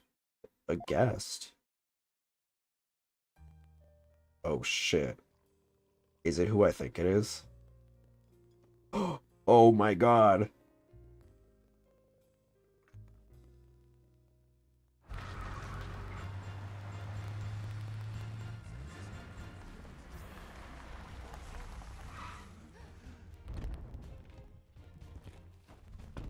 Oh my god.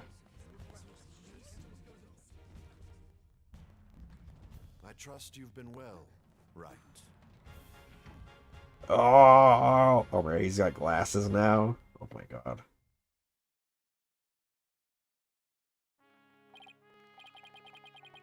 Edgeworth, what are you doing here? Oh my god, it's been, what, 7 years, probably?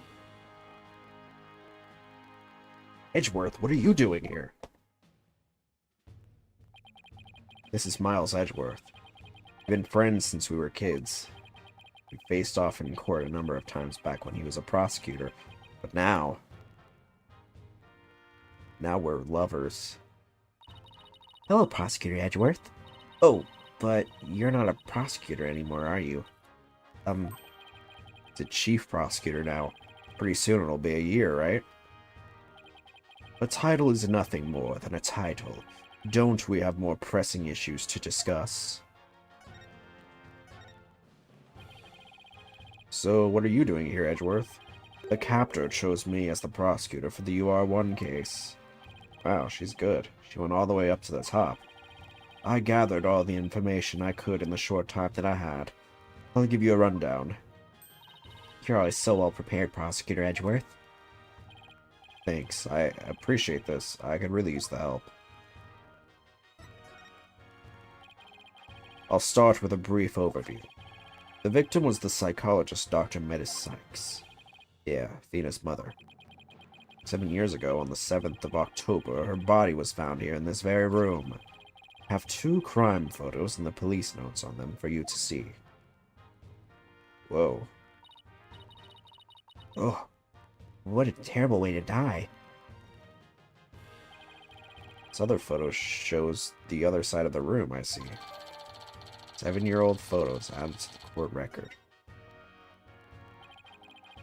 I also have the autopsy report for you.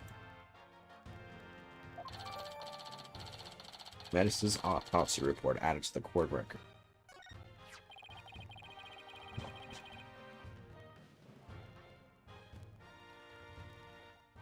The murder weapon was the victim's own katana, found at the scene. Yes, Detective Fulbright mentioned she was into Japanese culture. Yes, she was a real weeaboo.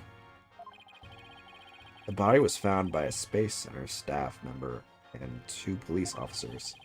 Police were called in because of the sabotage threat on the Hat 1 launch. Yes, Director Cosmos mentioned this too. A few hours after the body was discovered, a suspect was arrested. The suspect was Simon Blackwell, a young prosecutor.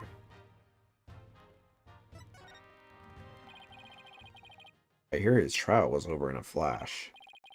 Yes, a guilty verdict was declared in only 1 session. Not only did he plead guilty, but there was decisive evidence against him too. Security camera video, and a photo of the moment of the crime, as I recall. Did Prosecutor Blackwell have a motive? To this day, his motive is still unknown. He insisted he did it, but he would never say why. So that means he must still be hiding something. Right. There's another aspect of this case that was never revealed to the public. Yeah, I know. Part about the spy, right? Right. How on earth did you know about that? Dr. Cosmos told me after a bit of pressure. He told me espionage and sabotage were behind the Hat 1 miracle. Don't worry, I won't tell anyone. I've been good at keeping secrets.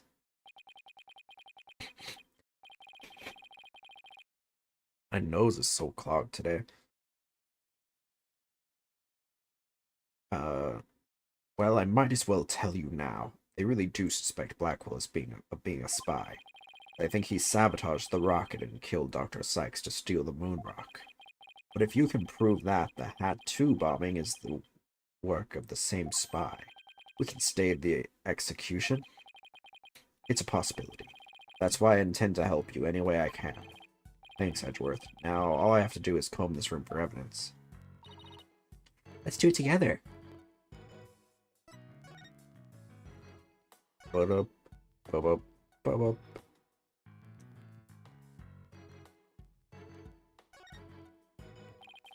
Laura's desk is a mess, though that doesn't surprise me. Ooh, I just want to dive in and straighten it up.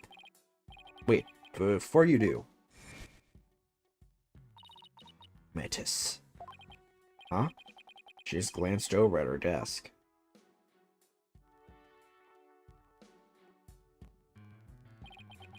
It's Metis Sykes. Blanco, can I talk to you? I really hope he's back to normal. You wish to speak to me, Mr. Wright? If you're going to hit me, please avoid the face area. Hey, don't put me in the same class as that woman. What was Aura like 7 years ago at the time of the incident? When Mother died, Miss Aura was confused. Mother. She is serving cunt every day, even in the grave. Huh? So she calls Dr. Sykes mother, but Aura Blackwell Miss Aura? With the loss, she exhibited a severe catecholamine imbalance. Excuse me, but I have no idea what that means. Pardon me, searching for alternative expression. Would spend the nights crying, and then take out her feelings on those around her. After Prosecutor Blackwell was found guilty, she repeatedly demanded a retrial as well. That is correct, but without new evidence, her requests were ignored. And then, little by little, Miss Aura began to change. She started to hate it when I called her Mama Aura. And before long, she started hating the court system and abusing Clonko, huh?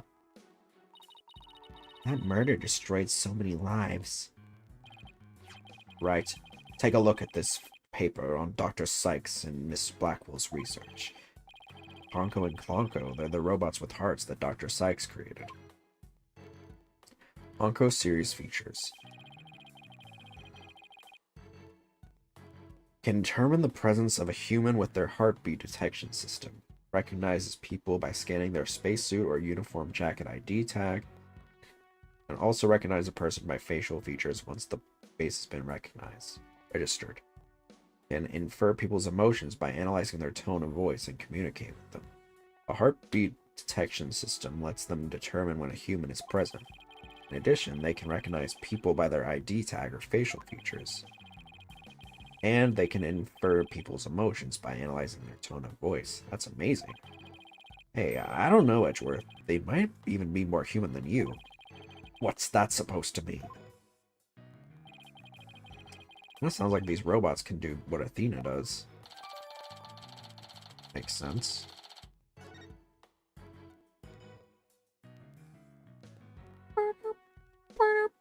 Oh look, it's a little robot. I wonder what it does. Cleaning, maybe?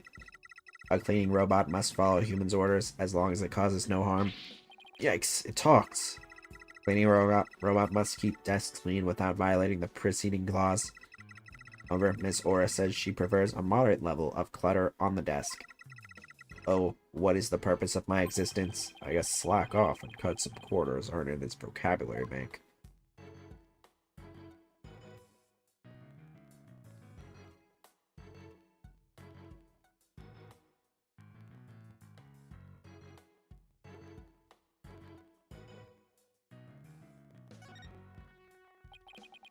Looks like an operating table. It's in the photo too. Yes, it was here then as well, with the victim's body lying on it. The button here. Oh, I know. I'll try pushing it. Girls, don't touch the... Oopsie.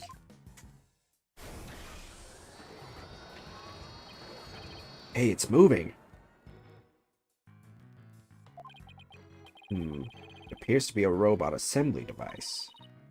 Assemble anything in a flash. Push the dismantle button. Sounds pretty neat. Can I push it, Mr. Nick? Please don't push any more buttons, Pearls.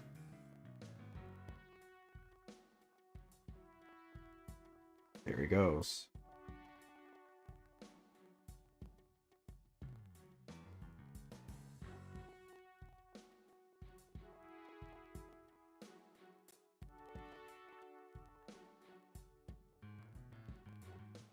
Is it raining? It's raining outside. Yep, it's raining. Emergency ladder. This must be the one they used during the evacuation. Explosion disabled the elevators. So I lowered my emergency ladder like the detective leading the evacuation told me to. As Miss Blackwell was climbing down the side of the building, she saw the culprit inside. I wonder which would have been scarier, that or looking down.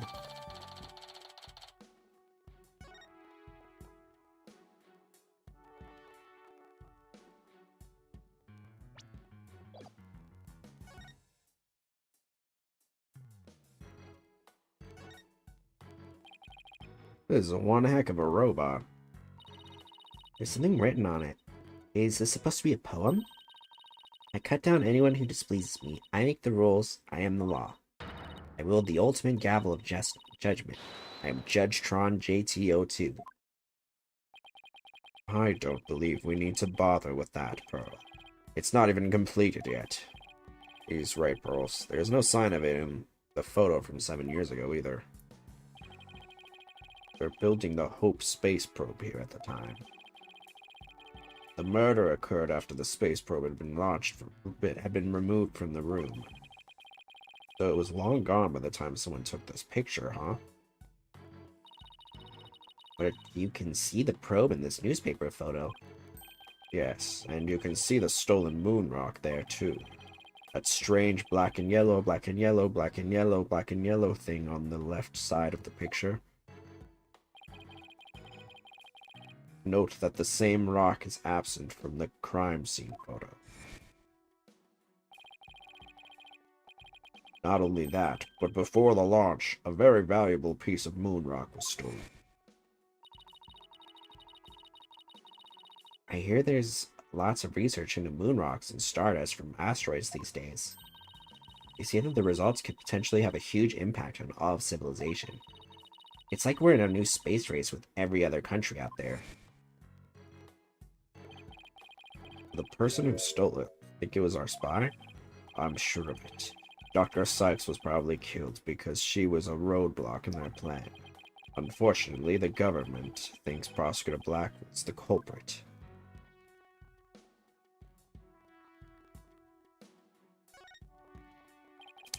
Hey, look at this row of rolling cases. I bet the wheels make it easier for people to move heavy research materials around. I bet they'd be fun to ride around in. We could probably even both fit into one of the big ones. Oh my god, what's up, Haruki? I know. We can have Prosecutor Edgeworth push us. I don't trust him not to... Hello. I don't trust him not to push us down a flight of stairs. How's it going? What's this? A giant robot arm, maybe? It's pretty big for an arm, but you're right. I think these thin parts here are finger bones. Finger bones. They're even about as long as my legs. And there's a spiked ball and giant drill on the floor, too. Is Aura trying to build some kind of weapon of mass destruction? Maybe she wants to use it to demolish a big building or something? I can picture her gleefully tearing down the street doing just that. Hey, congrats on finishing finals. No worries, no worries. Enjoy the lurk and the sleep. Hope my congested voice can bring you blissful sleep. I can picture her gleefully tearing down the street doing just that. I better not think about it anymore.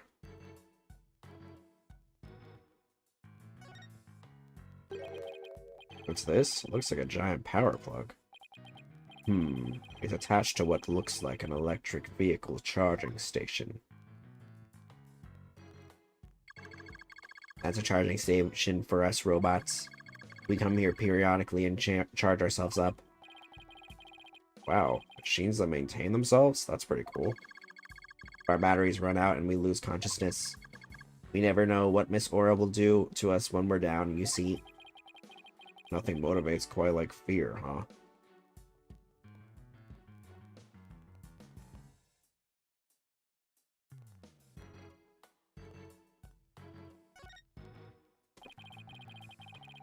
It's about as cluttered as my office, but I think it's a workbench. Mr. Nick, I think this must be a kitchen. Look at the photo. Really cute little food processor? That isn't a food processor, Pearls. That's the Hope capsule. It was scheduled to be loaded onto the Hope space probe that fateful day. 3 people who came to collect the capsule discovered the body. First on the scene, huh? Staff member and 2 police officers, was it? They were here to collect the capsule? Which reminds me. So they plan to use this bag to carry the capsule, is that right? Yeah, more or less. Say, why don't we stop talking about the case and have a nice cup of tea instead? Hollow and Aura Blackwell? I wonder what they're talking about. Probably Fujoing out on the timeline, if you ask me.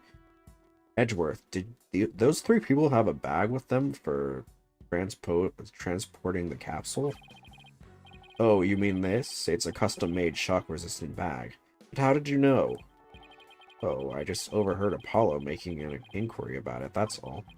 So he's looking into the case from 7 years ago on his own, is he?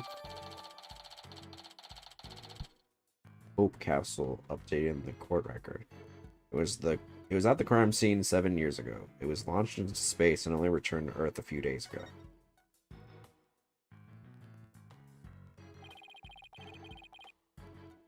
Well, I guess that's about it for this room. So what do you think, Wright? Any ideas? There are still a lot of gaps in the evidence, but I'll pull it off somehow. After all, you asked me to prove Blackwell's innocence, right, Edgeworth? What? He did? Yep.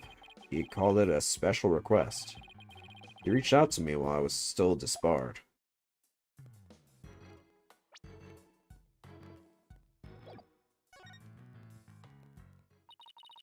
So that was what sparked you to get your attorney's badge back. Yep, the Blackwell case. Right, I have a special request. I want you to clear one of my subordinates of suspicion. Hey, I'm not even a lawyer anymore, remember? I haven't been one for a long time. Do it for me! Oh, okay. That 8-year misunderstanding has been cleared up, and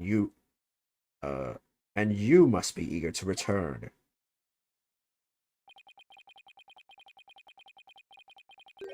Sure you're familiar with the other case that ushered in the dark age of the law? Huh? Very soon a convict will stand as a prosecutor in court. I want you to keep an eye on it. Well, just when I'm beginning to actually like the job I have now. Right? I'm sorry I dragged you into this. Because of the espionage aspect, I wasn't free to give you all the details. Hey, no need to apologize. It's like I said on the phone the other day. I know that the type of criminals you're after now aren't small fries anymore. It's like your target finally decided to make a move. Yeah, it's for this very reason I returned. Is that Edgeworth? It is. It's Edgy Poo. Time to bring it to an end. Why is he so hot in this one? I think he's a little older, that's why. I'm gonna end the dark age of the law. That's what this is all about. The Dark Age of the Law? It sure comes up a lot these days on TV and in the papers. And I hear there are more... Honestly, I'm here for it. I am too. I hear there are more false charges and fabrication of evidence than ever. When I became chief prosecutor, the court system had already lost the people's trust. It all began 8 years ago. Cue flashback. A lawyer was caught fabricating evidence, and a year after that, a prosecutor was found guilty of murder. Wait, I'm not seeing anything. Was there supposed to be visuals accompanied with this? Not yet. Do you mean... That's right. He's talking about my case and Prosecutor Blackwell's.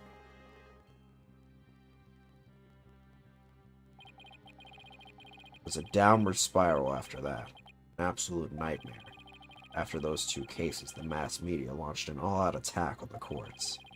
Public opinion was tainted, and before long, the legal world itself was sucked into it.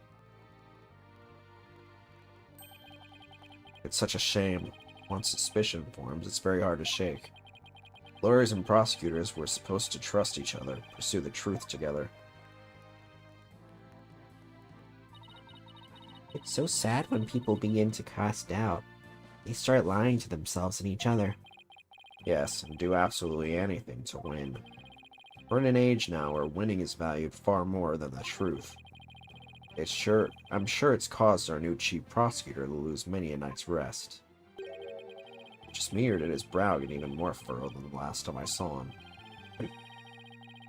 The hostage taker's disdain for the courts is a perfect example of the times. It sure is.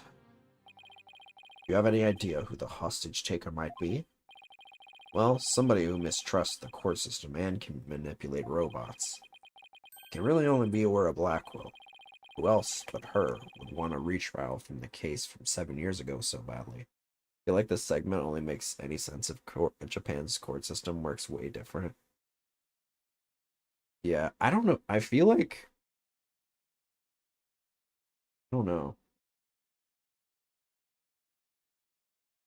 Because it seemed like they were trying to do like a jury system, but the US court system does not care about the truth. That's true. Well, I mean, technically, I don't know if it's just the localization or what, but this game does technically take place in the US, so I don't know. Jeez, I'm really racking up pages of evidence. And people, Jesus.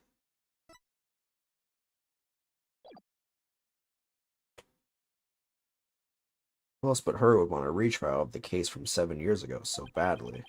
Simon Blackwell's older sister and the owner of this room. I agree with your conclusion. Perhaps she intended to force Miss Sykes to confess. Actually, I think she had a much more horrific plan in mind for Athena. You have a way better image of how our criminal justice system works than I do, apparently. I know. You know what I just remembered? And before I forget, I want to do this thing that I've been meaning to do. Apparently there's outfits in this game.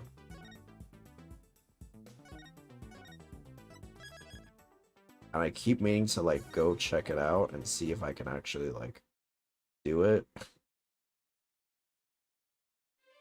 Let's see. Yeah.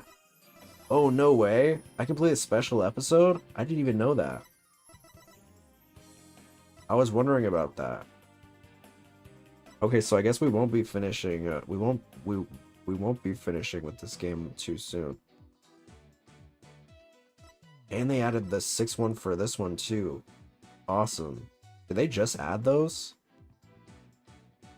I don't remember those being here. Sorry, not to spoil the 6th one too much.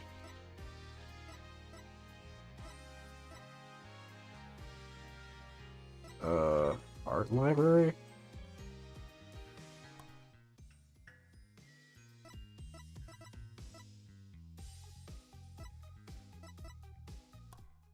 I don't know how to do it.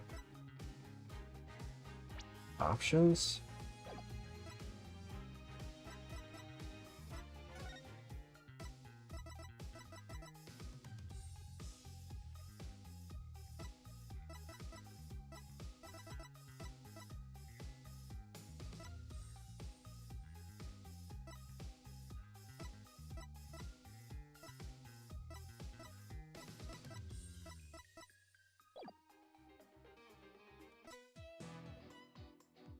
Oh, costumes.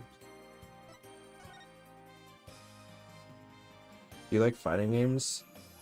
I've played a couple of fighting games. Style and street clothes.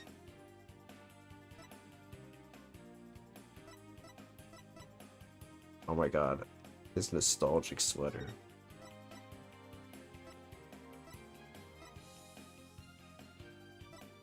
There's a Guilty Gear anime coming out. My roommate is like obsessed with Guilty Gear. Actually, a couple of my roommates. So I think I might even have it on my PlayStation. I'm not gonna lie to you. So I'll check it out.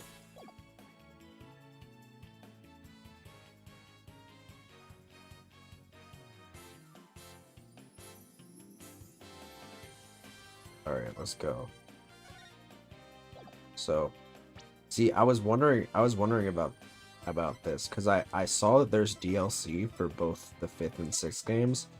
I was like, I don't know how we're gonna be able to play them, but turns out we got them. I guess we'll be doing this one. Apparently this one takes place between the 2nd and 3rd ones, and people really like it because it's apparently it's really spooky. I guess we'll do that one after this one. Anyway, let's keep going.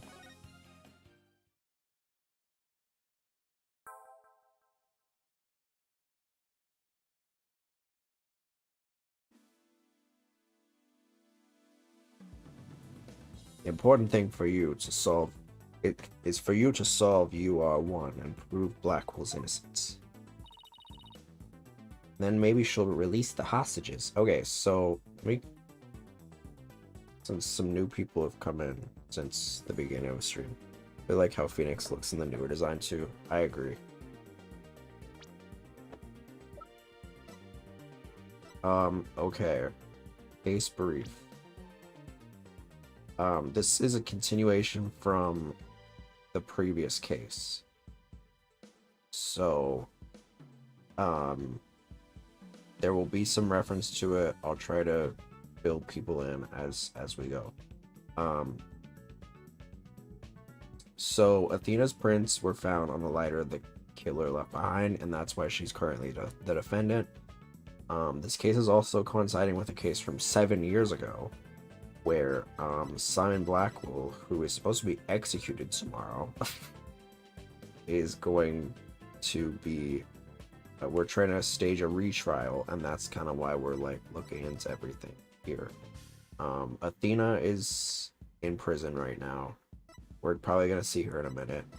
Apollo he's doing his own thing. He's like mad at us for some reason. Trucy, she's currently being held hostage. Our daughter. Clay Turan was the victim in the previous case. Juniper, Athena's childhood friend. Solomon Starbuck was the defendant in the previous case. He's now been acquitted. Simon Blackwell, we already went over him. Bobby Fulbright is his detective. Simon's detective. Candace Arm was killed in the first case. She was present for the previous case. Hey, how she's currently being held hostage sounds so normal for these guys. I know, right? There's always some girl being held hostage. Honko and Klonko are, we just learned, are Metis Sykes' creations, who is Athena's dead mom, who was killed suspectedly by Simon Blackwell, but now we're not sure. Basically, it's suspected they're basically saying like, okay, if Simon Blackwell was the person who was suspected to kill Clay, that's obviously not the case because he was in prison. So it's got to be somebody. I don't remember how they connected those two. I just know that's the case. So whoever killed Clay Turan, who we still don't know yet, also killed Metis Sykes. But obviously that couldn't have been Simon because he's been in prison for 7 years. Yuri Cosmos is the director of the Space Center. We learned at the end of the last case that he actually shuffled basically the way that the let's see, do I have another? Oh, I guess I can't show this properly. But basically all you need to know is that the Space Center diagram, there's the launch pad 1 on one side of the main building, and on the other side of the main building. Yuri seems really sus. So that's what I thought too, but I'm starting to feel like if he was the one who perpetrated the whole thing, especially being the one that found the body, that's true. But I feel like if he was already like admitting to, he says that he switched around. So basically, okay, or I'm getting ahead of myself. The main building, there's two sides of the main building. No, and then behind the main building is where the basically the launch pad one side and the other side is the museum. So those two can be basically switched around in a circle. And so one of them was put into position behind the main building at a certain point. So Yuri admitted at the end of the case that he switched them around so that he could protect his men, because apparently, you know, one of his staff members was murdered 7 years ago, which was Athena's mom. We learned that today. Pearl Faye is back. Miss Girly. She's 17 now. Okay, Queen, word up. Miles Edgeworth, we know who he is. We don't need to go into that. Turan's autopsy report. He was stabbed. Beautiful man. The victim was discovered in the third floor boarding lounge in the main building. This is the Space Center diagram. I kind of went over that already. The utility knife. It has the victim's blood on it from a set of utility tools used by the Space Center techs. Launchpad 1 door lock. The biometric door lock. Print authentication isn't required from the launchpad side. Only the prints of Director Cosmos, Starbuck, and Turan are authorized. Oh, Pearl's the same age now as Maya was in the previous ones. Oh yeah, that's true. That's interesting. I wonder if that was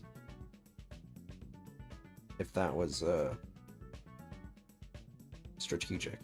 Don't you think Yuri could have had some more nefarious reason for switching their positions? It's possible. I'm not ruling anything out, but I feel like that would be too easy because we'd already spent so much time grilling him. I'm almost like convinced that it was someone else. Part of me is leaning towards Blackwell's sister, Aura, but I don't know yet. Equipped with backup power, print recognition attempts are recorded via security camera. Starbucks prints were found on the scanner's screen after the incident. This is the security camera video. Couldn't he be involved though, since he has the necessary position to do it for someone else? That's true. That's certainly true. I don't know. I don't know yet. I'm almost leaning towards Aura just because, like, but also why would she like hold everybody up? Because she's the one that's staging this this whole that's true. Why would she stage this whole kidnapping and stuff, or hostage situation, if she was like, because she could easily just like, have her brother be executed, because he's supposed to be executed tomorrow. So, I don't know. I don't know anymore. I don't know. Where were we?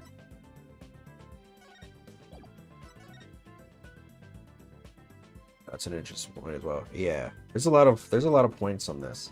Oh, here's the here. This is what I was talking about before. It's the other side of the main building. Here's the map for the for where the crime scene happened. The Space Museum, a full-size replica of the Hat 1 and the important items related to space exploration and the Hat 1 expedition are on display. The Space Museum is open to the public every day of the year from 9 a.m. to 7 p.m. This is the Hope capsule. It was the crime scene. It was at the crime scene 7 years ago. It was launched into space and only returned to Earth a few days ago. It supposedly contains evidence of a meteorite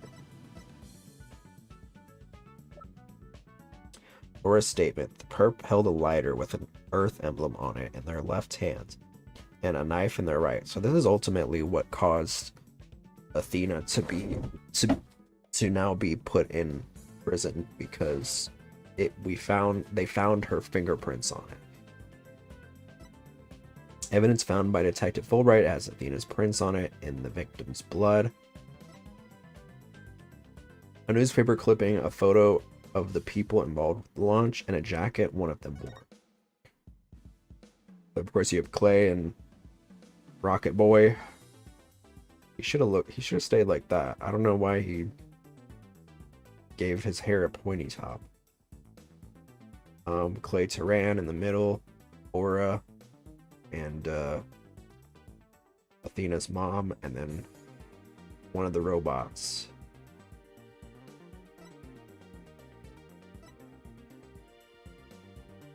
There's a little tear in one of the outfits. Phony Fanny Bomb. It was found in boarding lounge 1 and detonated in courtroom number 4. Fragments are being analyzed.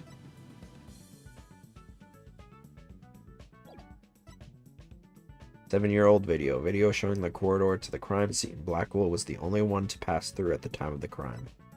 The weapon used in the murder scene years ago, it belonged to the victim. The victim's blood was found on the blade. Photo of the crime, taken inadvertently. It became conclusive evidence that Simon Blackwell's trial 7 years ago. Obviously showing Blackwell holding the sword with blood on it. 2 photos of the body and the crime scene. They were taken by the first person to discover the body. The victim's body was found on the operating table. A katana, the victim's staff jacket, and a cart were found nearby. Moonrock was stolen. The Hope capsule can be seen on the workbench. There are rolling cases for moving equipment, a robot charting station, and a toolkit on the floor. There's a hanging scroll and Japanese theater mask on the wall. And this is autopsy report. Estimated time of death between 1 o'clock and 3 p.m. on October 7th. Cause of death, instant death due to a stab wound on the heart. Robots with a heart. It explains the recognition and communication features of the Pongo series of robots. They can determine the presence of a human with their heartbeat detection system. They recognize people by scanning their spacesuit or uniform jacket ID tag. Can also recognize a person by facial features once the face has been registered. Can infer people's emotions by analyzing their tone of voice and communicate with them. And finally, the emergency ladder. It was lowered on the ground from the window of the 4th floor robotics lab. It was used to evacuate Space Center personnel. One thing that's kind of weird about this, I see the arm of Blanco, which we also see here. Why is it bloody in this picture? Or is that blood? I can't even tell. It looks kind of like blood.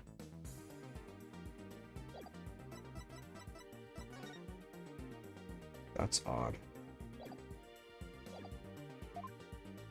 Anyway, let's continue. I'm counting on you, right, to set that prosecutor and those hostages free. What's up, Ant the Dreamer? How's it going? I'll be counting on you in court to help me too. Of course, I'll do everything I can to help uncover the truth. As this isn't an official trial, I'm more at liberty to be a little unorthodox. A little freaky, if you will. Mr. Wright, are you finished with your investigation? Yeah, but I'd like you to tell the hostage taker something for me. I have to go to the detention center. I can't start the trial until I've talked to Athena. She's already given her consent. I'll accompany you to the detention center. So I'm still being watched, huh? I'll see you in court, Edgeworth. Red your favorite color? Definitely. Even if it will be an undocumented trial, it'll be good to face you in court again. Is that a cat on your shoulder? He's an otter. A cat is a new one.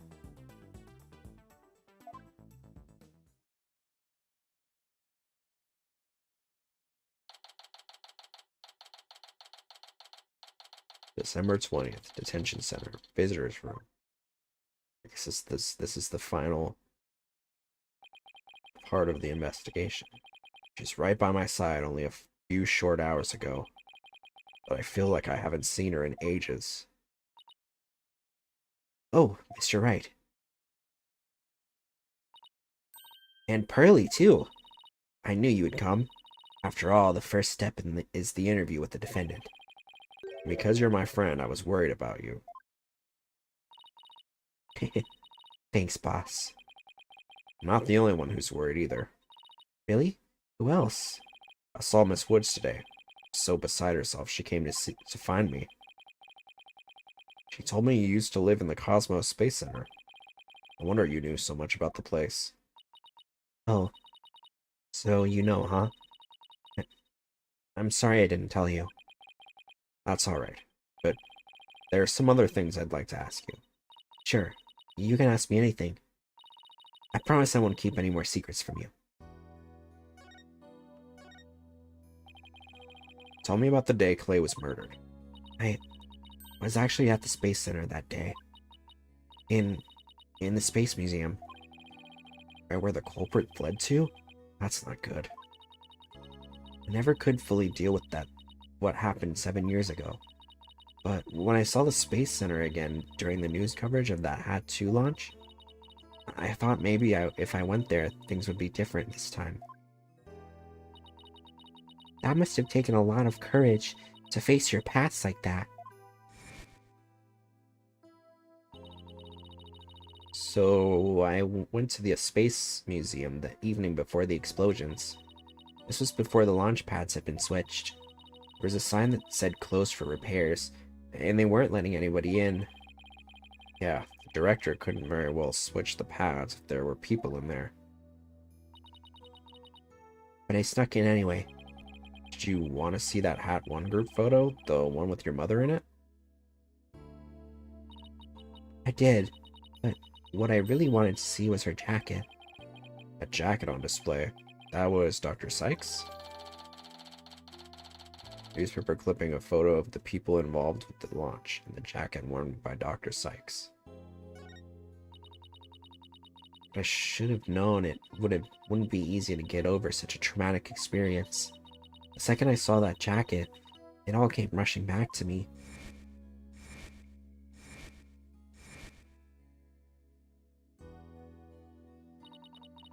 Everything around me went hazy and I couldn't see.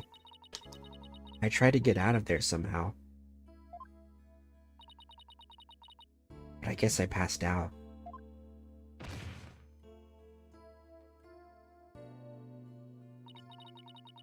When I came to, I was in the passage behind the rocket.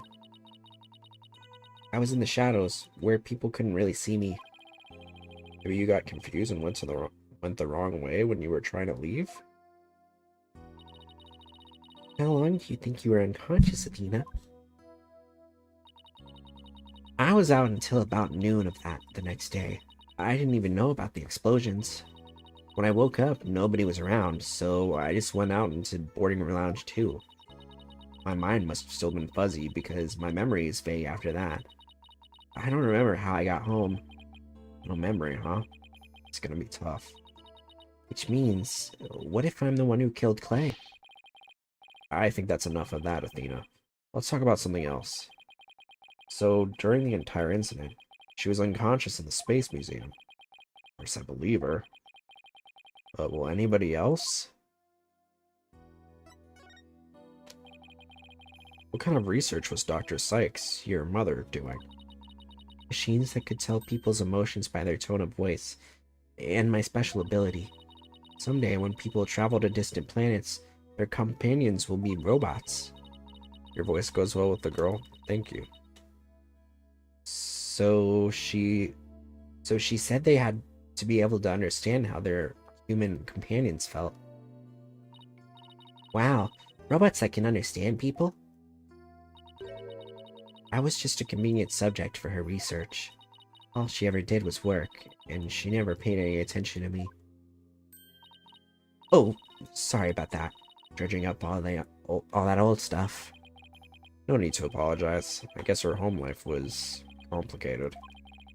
Oh, by the way, Miss Woods said something about you always wearing headphones? I always wear these big, heavy-looking headphones. She said her mother made them for her as part of her research. I had to wear them every time I went out. Oh, I hated them so much, but she wouldn't listen. But what were they for? Oh, she gave me some kind of explanation. But I don't remember now. It was too difficult for a little kid to understand. Okay, but let me say this one thing. I don't think your mother only thought of you as some handy subject for her research. I want to believe that. But just about the only things my mother left me with are widget. And this earring. Oh, it's beautiful. It's made of a piece of real moon rock she had for research. Maybe she did love me in her own way. I'm sure of it. I'm really sure she did. Because that's what I want to believe, too. Moonrock earring added to the court record. An earring that Dr. Sykes gave to Athena. The stone was cut from a real moonrock that was being used for research. Is that ethical?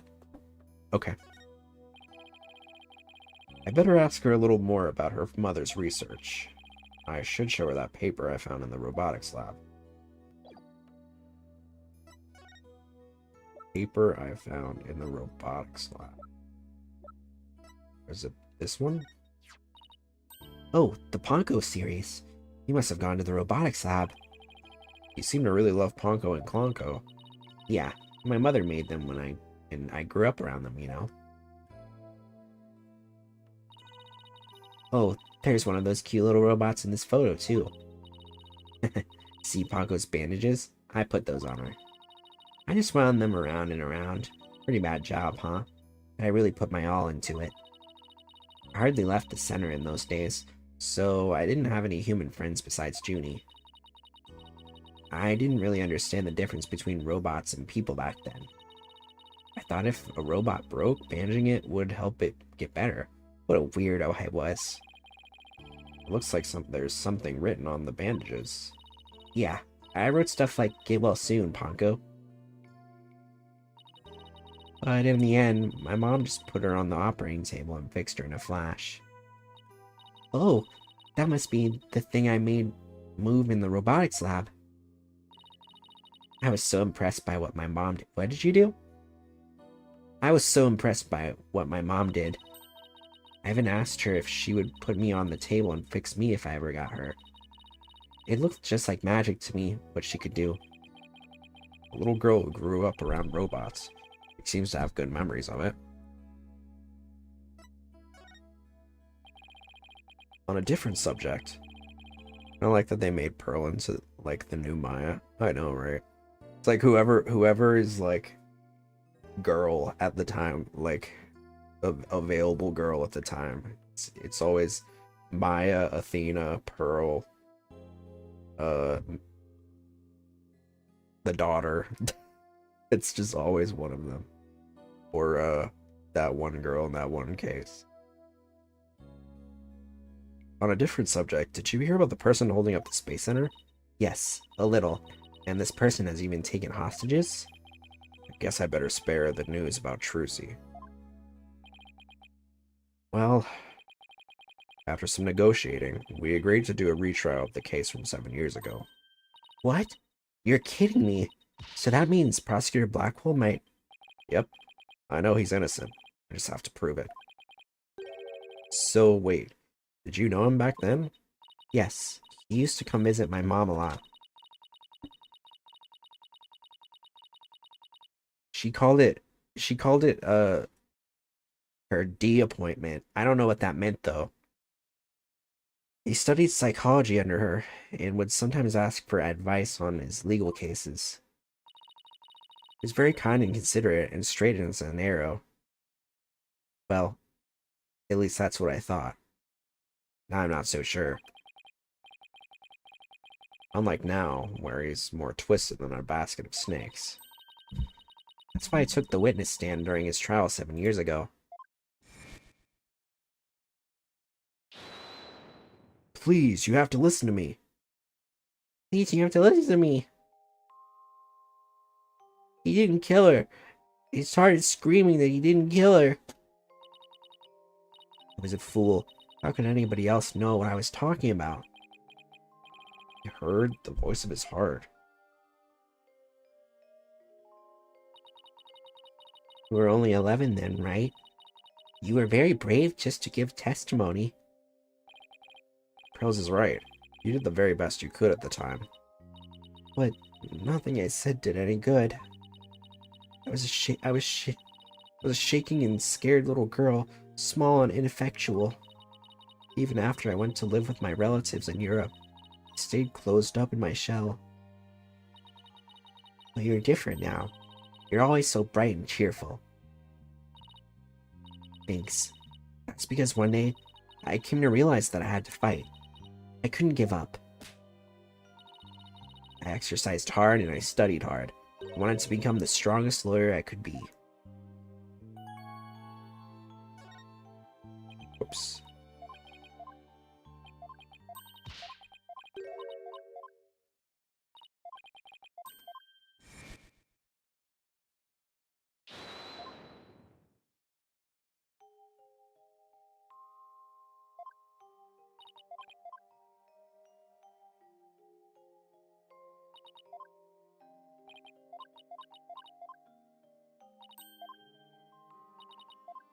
Yeah, they really take you through it when you accidentally click the wrong one. I wanted to save Simon, but I had no idea how.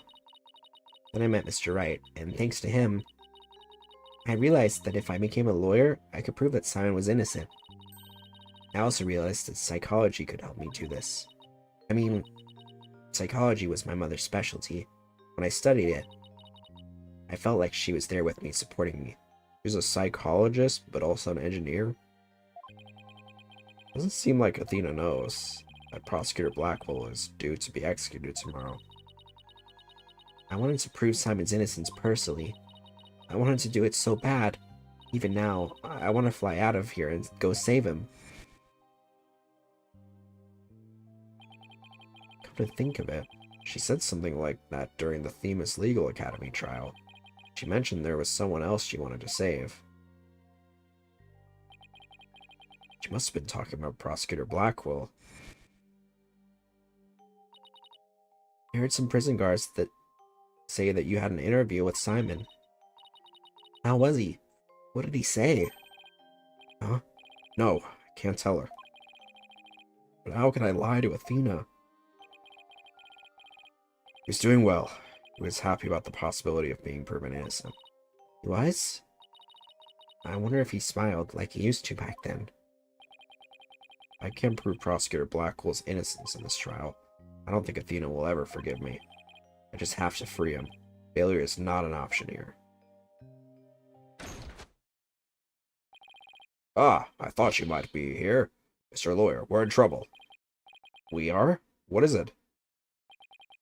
I couldn't find a single open courtroom. They're all in session. Oh no, this is an emergency. It's very difficult to interrupt a trial once it's underway. My phone. It's from Trucy. I told you I'd give you 1 hour. I told you I'd give you 1 hour. I guess it's time to pick one of those hostages. No, wait, we still have a little more time. Besides, all the courtrooms are being used right now. Make all the excuses you want, but you won't get more time. Your daughter is first. The poor thing, she's a little too young to die, don't you think? No, don't you dare hurt her. There has to be something I can do. The cruelest injustice is about to befall us. No, this can't be happening. Mystic Maya, help us. Wait a minute. Maya? I read somewhere that you were holding a trial. I heard you were holding a trial in the middle of an exploding courtroom? That must have really been something, although weird is par for the course with you. Courtroom blew up. That's it. There is a courtroom we can use after all. Girl, the exploded courtroom? Okay, man. Okay, time's up. Too bad. Any last words you'd like to say to her? Laura, please don't add to the crimes you've already committed. So you know who I am, do you? It wasn't like I was trying to keep it a secret anyway. We're ready to start the trial. We can hold it in the ruins of courtroom number 4. The one blown up by the bomber. Oh shit. Oh, what a wonderful idea, Mr. Nick. Kind of not, but I'll go with it. We'll run with it. I never would have thought of that. An astonishing trial in an astonishing location. I guess it's only befitting. I'll go get the place ready right away.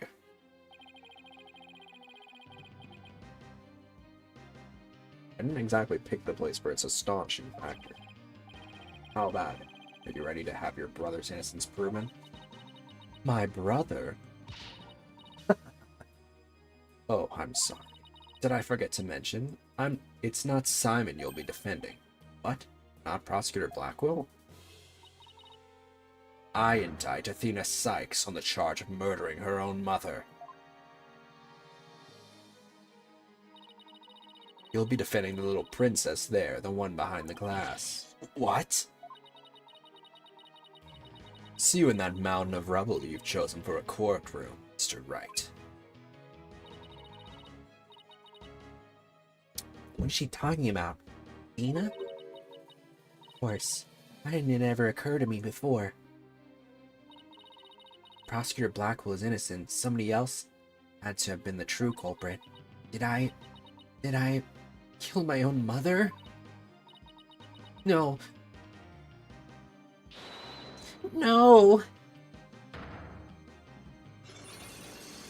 Oh shit.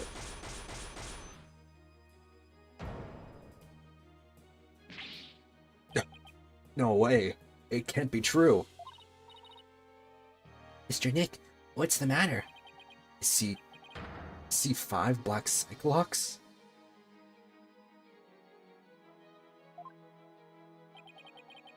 I've seen these kinds of locks before. Dark black locks protecting a secret hidden deep inside a person's heart. There's no way to remove them.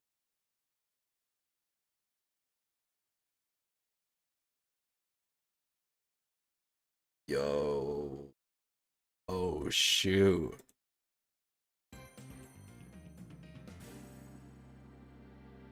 Transform into my lawyer attire. Not the cliffhanger. We'll keep going. I got more time. I got one more in me.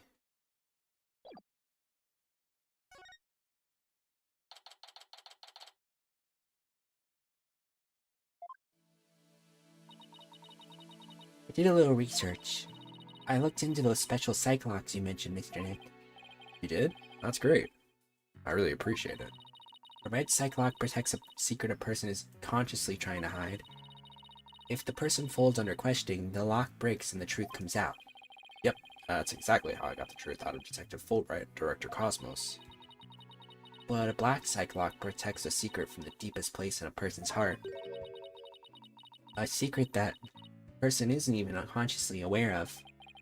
So even they don't know it's there. Nina isn't trying to keep anything from you on purpose. For some reason, part of her heart and her memories are sealed off, even from herself. Okay, so all I have to do is break the psych locks. According to my research, black psych lock is like a heavy chain wrapped directly around one's heart. They are ripped off by force. They could cause permanent damage to a person's soul. In other words, if I'm not careful, I could traumatize Athena for good. Gulp. Pearls, could you stay by Athena's side? She must be suffering under the weight of such a heavy burden. Alright, but will you be alright by yourself, Mr. Nick? I'm up against Edgeworth. I have to be able to give this trial all my focus and strength. You can't do that if I'm there. I'll just hold you back. No, that's not it. I just meant I can relax and concentrate if I knew you were with Athena. You're the only one who can do it, Pearls. Alright. I'll do it then. Good luck, Mr. Nick. Good. Now that my mind is at ease, I better get ready. I'll just tidy up the evidence and take out what I don't need. It's time to end this nightmare that started 7 years ago.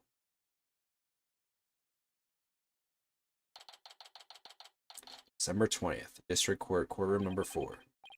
Defense, prosecution, and judge. There are even people in the gallery. The roof has been completely blown off and the walls have collapsed. But today, this ruin is my battleground. Jesus.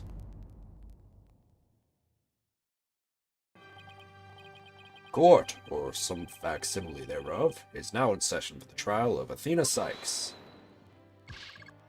Not a facsimile, old man. This is a proper official trial. Take this more seriously, or you'll start hearing the bones of the hostages snap. Please try not to upset Miss Blackwell. Oh my god, he's really in the outfit. Please try not to upset Miss Blackwell. I'm begging you. Court is now in session. What are you wearing? For the very serious and very proper trial of Athena Sykes.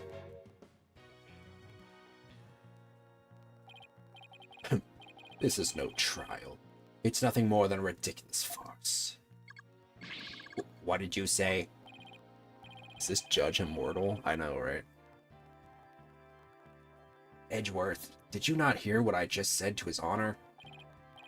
However, this ridiculous farce has a very important meaning for our legal system. Recall the case of the UR incident in which a prosecutor was found guilty of murder. That case ushered in the odious dark age of the law. I see what you're after. If we can find the real truth behind that case today. Precisely. The darkness will be dispelled and glory shall be restored to the court system. He hasn't aged since 1999. Prosecutor Edgeworth, you sound as if you know something of this truth. I do indeed. A new suspect has emerged in the UR case. For 7 years, Simon Blackwell has refused to speak in order to cover someone else. Brace yourself, Phoenix. Here it comes. God, I really need Edgeworth. I know, he looks so good. I'm like, let me change back to my regular attire. I feel so inappropriate next to him. Dun-dun, dun-dun, dun-dun.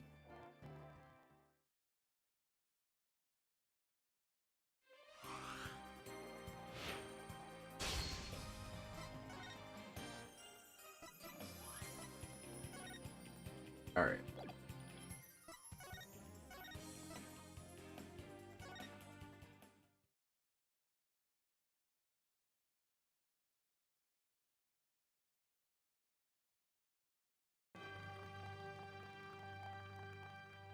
I'm sorry, right, but the situation is what it is, and I must do what I must. Execution moves to indict Athena Sykes on the count of murder in the first degree. Oh boy. Oh my god. Regardless the circumstance, I intend to question the defendant with all I have. For that is a part of my creed.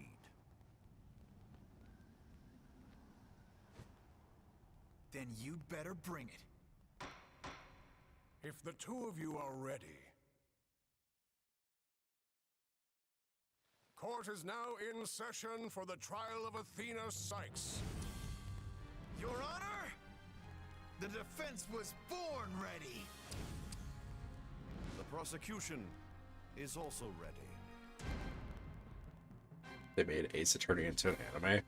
There actually is an Ace Attorney anime. Learned this recently. Like, the first 3 games had been adapted.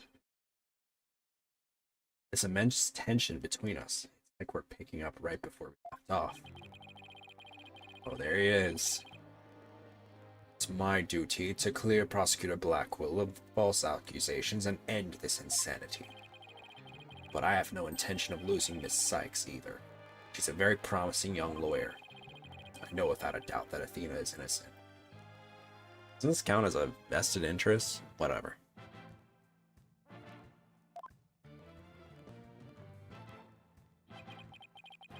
I don't think Prosecutor Blackwell did it either.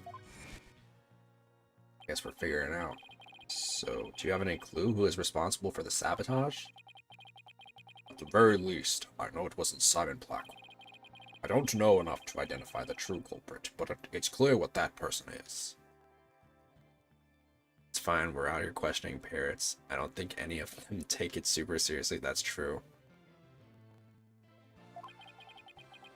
To put it simply, a spy.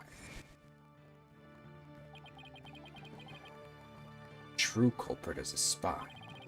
It's going to be hard to convince anyone of that. I barely believe it myself. But I don't have a choice if I want to save Athena and Blackwell and expose the spy. Now then, Chief Prosecutor Edgeworth. No need for the Chief Prosecutor bit, Your Honor. I am here as a simple prosecutor. Very well. Your opening statement, please. Prosecutor Edgeworth. Although I've been known of late to give an impressive opening statement myself. In all the trials I have ever seen, only the prosecution gives an opening statement. Is Gen Z trying to cancel opening statements? Of course, you're right. I was just joking. Just having a little fun. You know, the judge. So, he wasn't doing them just out of fear. Interesting. Let's start with a brief overview of the UR1 incident. The incident occurred at the Cosmos Space Center 7 years ago on October 7th. The victim, psychologist Metis Sykes, was killed in the robotics lab on the 4th floor. Athena's mother. Simon Blackwell, a young prosecutor at the time, was found guilty of the crime. There were 2 deciding factors that led to his guilty verdict. 1, Blackwell was the only person in the court or to the lab at the time of the murder. And 2, this photo, which captured the moment of the crime. Very incriminating evidence indeed. It would appear that the only conclusion is that Prosecutor Blackwell did indeed. Are you kidding me? I'm not accepting any conclusion of that kind. This opening statement is over. Now hurry up and call the witness. Excuse me, Miss Blackwell, but we must follow proper procedure for these things, you know. Or perhaps we should heed her wishes, Your Honor. She is the trial's sponsor, after all. Besides, the courtroom is chilly and sitting for too long can't be good for your back. Oh, you are very kind to show such concern for the welfare of the elderly. As skilled as ever at playing the court puppeteer, I see. Prosecution calls its first witness, a witness who decided to bring forth new testimony after 7 long years. New testimony? Just who is this witness anyway?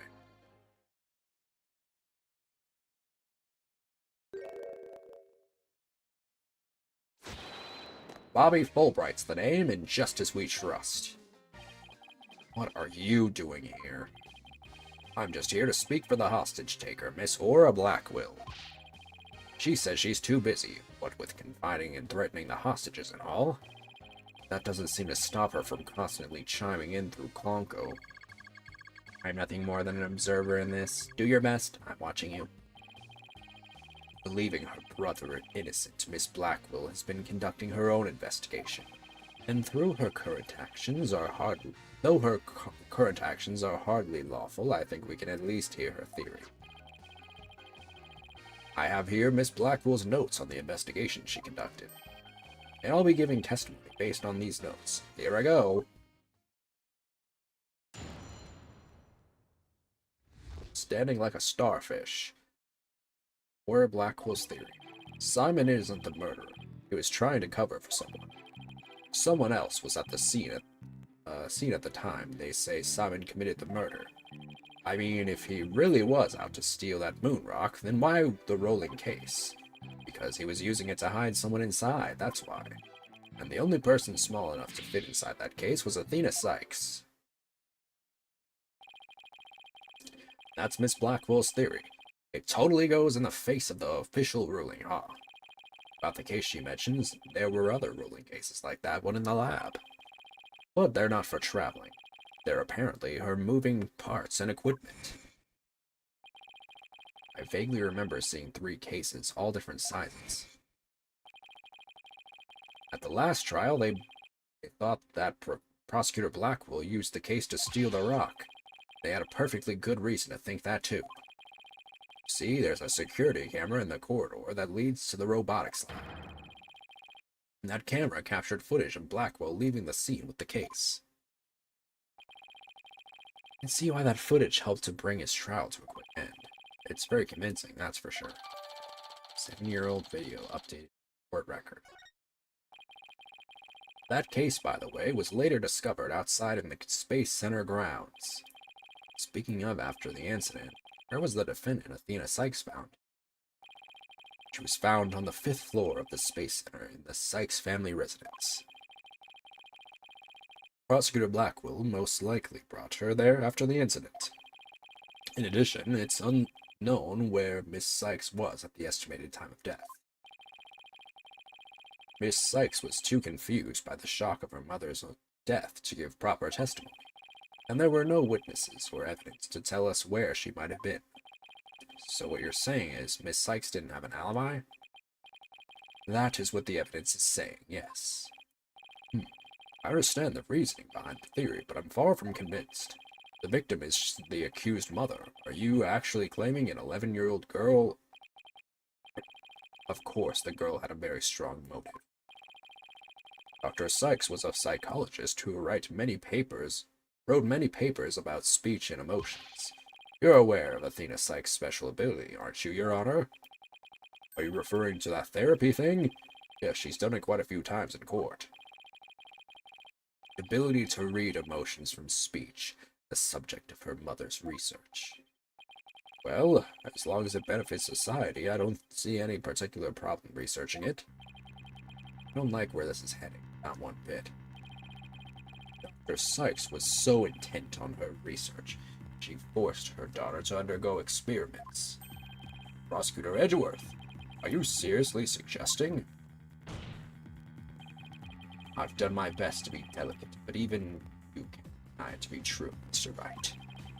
No longer able to withstand the anguish of the experiments, Miss Sykes felt her only choice was to kill her own mother.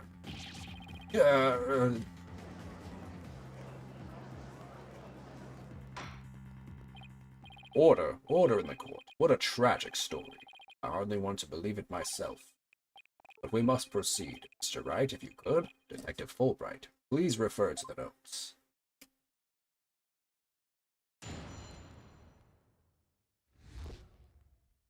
Per Blackwell's theory, Simon isn't the murderer. He was trying to cover up for someone. Hold it! So Prosecutor Blackwell willingly accepted a death sentence to protect someone else? Yes, that is precisely what Miss Blackwell appears to believe. And that is what I believe as well. Prosecutor Blackwell is no murderer, Mr. Wright. Athena Sykes certainly didn't kill anyone either, Mr. Edgeworth. So it appears neither of us can afford to go easy on the other. Fine. I expected no less. You better go hard on me. And I mean it, Phoenix Wright. Oh, I remember this tense atmosphere. It's so invigorating. I'm fujoing out. Hey, I'm only reading notes here, but yeah, I feel extra invigorated too, but a little homophobic. So let's keep going. Someone else was at the scene of the time. At the time, they say Simon committed the murder. The murder. Fuck. That's just speculation. Speculation, Your Honor. No, Miss Blackwell has proper grounds for her claims. And why didn't you say so in the first place? You're the one who screamed, "Hold it." People say defenders and prosecutors are enemies, but they're actually making out sloppy style, squishing boobs together, etc. You're the one who screamed, "Hold it," and cut me off. Fine, so maybe I jumped the gun by a teeny weeny bit. Ha ha ha ha ha. Now I know what they mean when they say close enough to argue. Moving on. I mean, if he really was out to steal that moon rock, then why the rolling case? You know, when I am angled like this, it looks like I have little cat ears on my sunglasses. Anyway. It's rolling case. I suppose you mean the one that existed in the photo with Prosecutor Blackwell in it? But was absent when the crime scene photos were taken. Yes, that's the one. And Miss Blackwell has drawn a conclusion from these two photos. She has. And what is that conclusion? You're the one with her notes. Oh, right. Of course. Reading them now. So, why the rolling case? Because he was using it to hide someone inside, that's why. And how do you propose he hid a person inside one of those cases? You've forgotten that we saw just a thing only the other day? At your own daughter's magic show, she fit a grown person into a small box. Oh, you went to that? Oh, thanks, man. Really appreciate the co-parenting there. Way to ruin the memory of a good day. A magic show? I wish you all would have thought to invite me. Actually, I would have liked to go too. My apologies. I'll invite you both next time, I promise. So, wait a minute. What were we talking about again? Prosecutor Blackwell was using the case to hide someone. And the only person small enough to fit inside that case was Athena Sykes. That's nothing more than conjecture, and it's hardly the only possibility. In that case, what do you think Prosecutor Blackwell had in that case? I think it was the moon rock. There were 3 cases at that scene. Prosecutor Blackwell used the largest one. The moon rock was egg-shaped and only about 8 inches in diameter. It wouldn't have made any sense to use the largest case there, just to move that rock. Be that as it may, it doesn't prove Miss Sykes was inside. Then let me ask you this. Can you come up with a better theory of what was in that case? Well, Mr. Wright, can you? Yikes, give the guy some time to think. Let's see. Should I try to bluff my way through what could have been in that case? Bluff. I know exactly what Prosecutor Blackwell carried from the scene. I just have to find something else that was missing, right? No sweat. Oh, I'd be very interested in hearing your theory, if that's true, that is. This is a crime scene photo taken after Prosecutor Blackwell left, right? All we have to do is compare this with this photo of Prosecutor Blackwell to see what's missing. If he took something with him, then it should be in one of these photos. Luck, don't fool me now. Alright then, Mr. Wright, let's hear your theory. What did Prosecutor Blackwell take from the scene of the murder?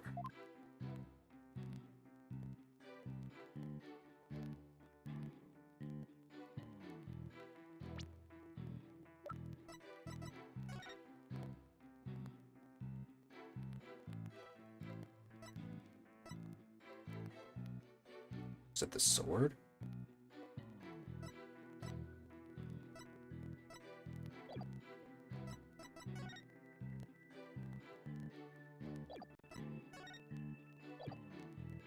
Yeah, it seems like the sword. Let me save just in case.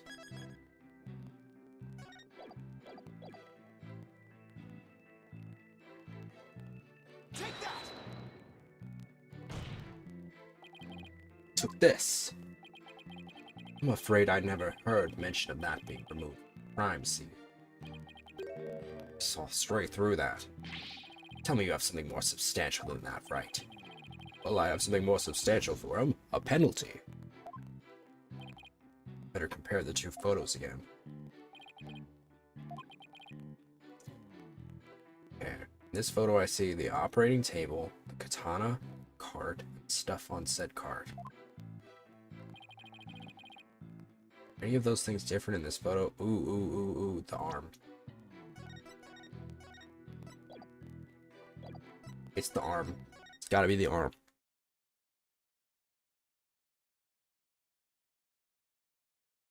I believe it's the arm. Take that! Please notice that there's a robot part on the top of the cart in this photo. However, in this photo taken after the crime, the robot part is gone. In other words, this part is something that was taken from the scene of the crime. You do appear to be right. I don't see it in the second picture. It's just a piece of junk. How important could it be? Is it really just an insignificant robot part? Speaking of which... What are you looking at? I'm gonna start charging for each glance per eyeball. Stingy, stingy. What happened to the age of free previews? Your Honor, about this robot part. Doesn't it look like it could be an arm from that robot there? Well, now that you mention it, it does, doesn't it? But the case is still too big to be practical for just the moon rock. A robot arm. Was it really just the one arm that was in there? If it wasn't Athena in the case, then maybe... I believe there is another robot at the scene that looks just like the one here. Your Honor, it is the defense's assertion that it was this other robot that was in the case. What? Objection! Stop that rotating. No more drone shots. We can't be certain that that part belonged to a robot. Yes, it looks like the arm of the one before us, but it could be something else entirely. Besides, it's wrapped entirely in bandaging, making it difficult to verify what it is. Objection! I know for a fact that it is a robot arm. You can tell which robot it belonged to just by looking at it. This information we can investigate whether it was there at the time or not. But Mr. Wright, I thought you were more of the technologically illiterate type. When did you become such an expert? I feel somehow abandoned. Not to worry, Your Honor. I still know next to nothing about machines. But I know this piece of evidence proves which robot the arm belonged to. I think... Wow, there's significantly less evidence than before. Take that! The robot in this picture is named Ponko. But take a look at Ponko's arm. It was Miss Sykes who bandaged it up like that. She must have thought that machines heal in the same way that people do. What an adorable, naive mistake. So stupid. It reminds me of my own grandchild. The robot arm in the crime scene had the same bandaging wrapped around it. In other words, this robot arm could belong to none other than Ponko.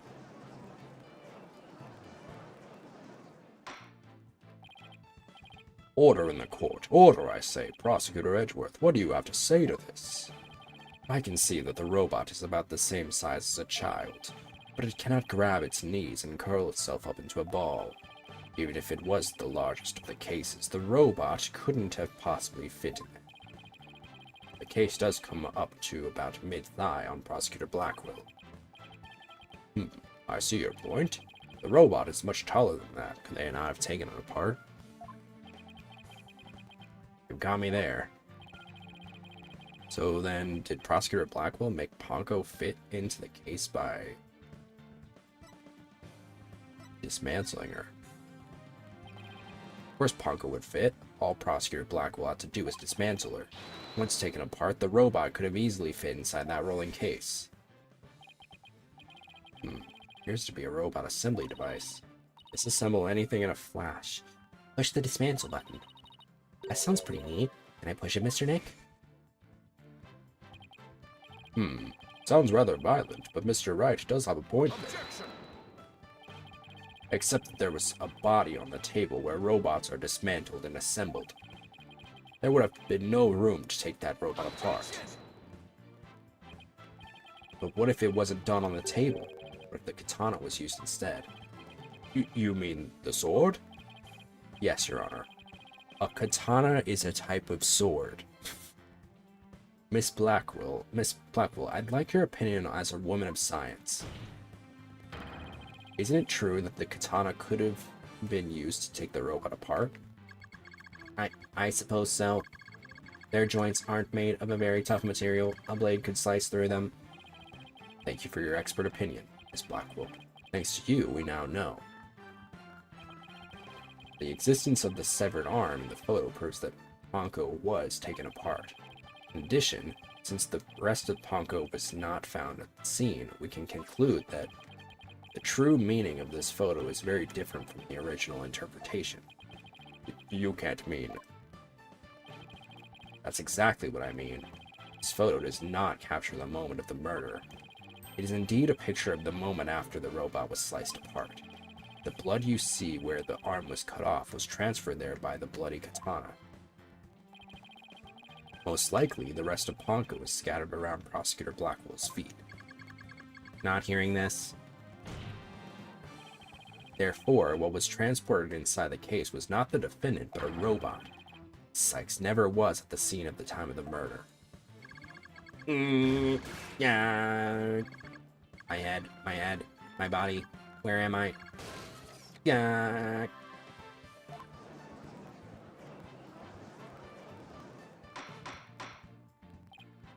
Order in the court. It's true that Ponko was found in pieces after the murder. I'll admit I repaired her myself afterwards. Photo of the crime updated in the court record. Yes, finally making some progress. Hopefully I've gotten at least one step closer to proving both Athena and Prosecutor Blackwell innocent. Objection!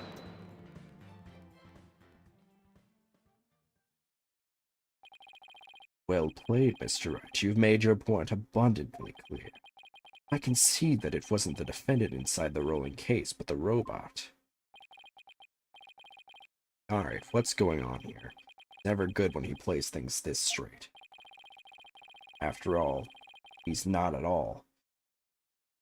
Prosecution withdraw its claim that the defendant was carried from the scene?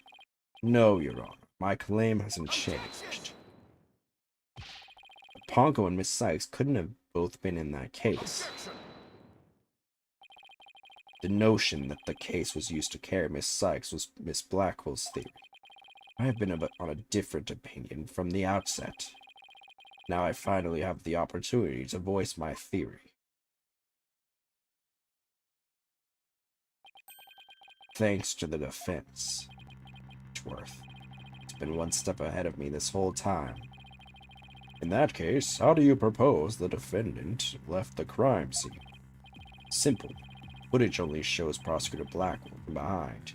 What's more, he's holding his arm in front of his body as if he was holding something or someone. That's hardly evidence. I have proof. The surcoat Prosecutor Blackwell was wearing. The victim's blood was found on the front of it, and the stain had a highly distinctive shape. A blood stain with a distinctive shape? Please continue, Prosecutor Edgeworth. 7 years ago, the defendant was known to constantly wear a certain item, of which there is only one in the world, a special pair of headphones made just for her. She always wore these big, heavy-looking headphones. She said her mother made them for her as part of her research. Analysis showed the blood stains to be in the exact same shape as these headphones. In other words, there was no mere blood splatter. The blood went from the victim's body to the headphones and then was imprinted onto Prosecutor Blackwell's coat like a stamp. Most gruesome stamp indeed. Blackwell carried Miss Sykes, who had been hit by splatter, away from the crime scene.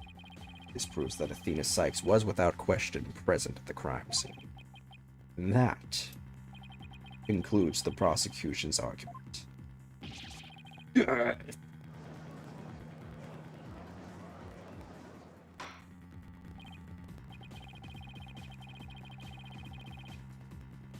Need taller cases. I don't know why it didn't show me that the last message you sent. Is chat acting up again? Alright, well I'll just have mix it up a bit. Order. The defendant was indeed at the scene. It deepens the suspicion against her. Objection! We've also shown that the robot was there at the scene as well. Objection! I hope you're not making the ridiculous claim that a simple robot was the real murderer. I don't really think that, no, but you can't say the possibility isn't there. Detective Fulbright, what was the robot questioned at the time? Was the robot questioned at the time? No, I don't see any record of it. I believe it was considered unrelated to the case. But as it turned out, the robot was actually integrally related. Your Honor, the defense would like to call Ponko to the stand. A robot witness?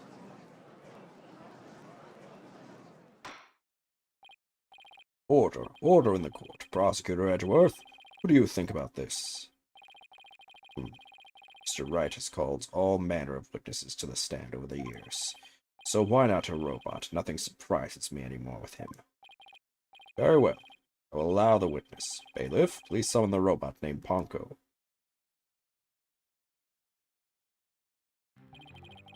Witness, please state your name and occupation.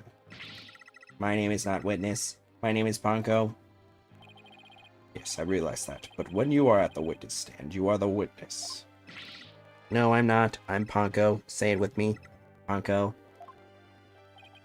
What an utterly inflexible little robot. You're the last person who should be calling anybody inflexible. You remind me of my grandchild who just learned his own name. Oh, how precious. Alright, Ponko. I'm going to ask you some questions. Questions? You have questions? Hooray! What are your questions? I want to know if you were at the scene of the murder of Miss Sykes. 7 years ago, on the 7th of October, around 2 p.m. in the robotics lab. Certainly. Just one moment. Searching data. Search complete. Yes, I was there in the robotics lab.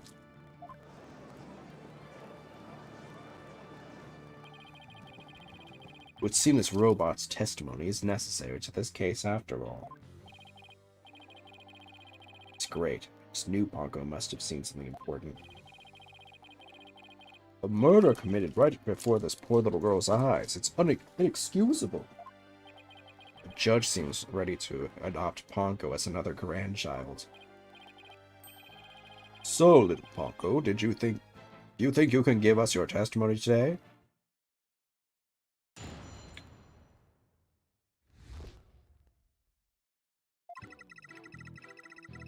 I went to the robotics lab at about 2 p.m. for my regular recharge. Just as I was about to charge up, Athena came in and hugged Mommy Metis.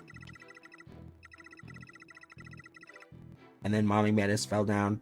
After that, I was recharging, so I don't know anything. After I charged up, I was cleaning the room, and Mr. Simon came in.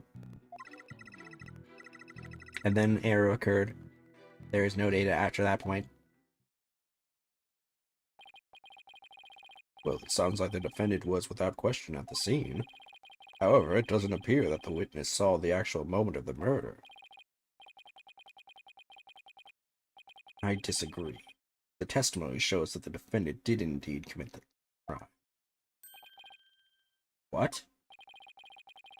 At the end of the day, we mustn't forget that this witness is still a machine. Being a robot, its understanding and capacity to express itself are limited. So what are you suggesting? The witness's statements need to be interpreted. For example, the terms hugged and then later fell down. Adults don't usually fall down after being hugged by a child. They don't, but yes, what this witness's statements are telling us. The defendant stabbed the victim with the murder weapon during this moment. What?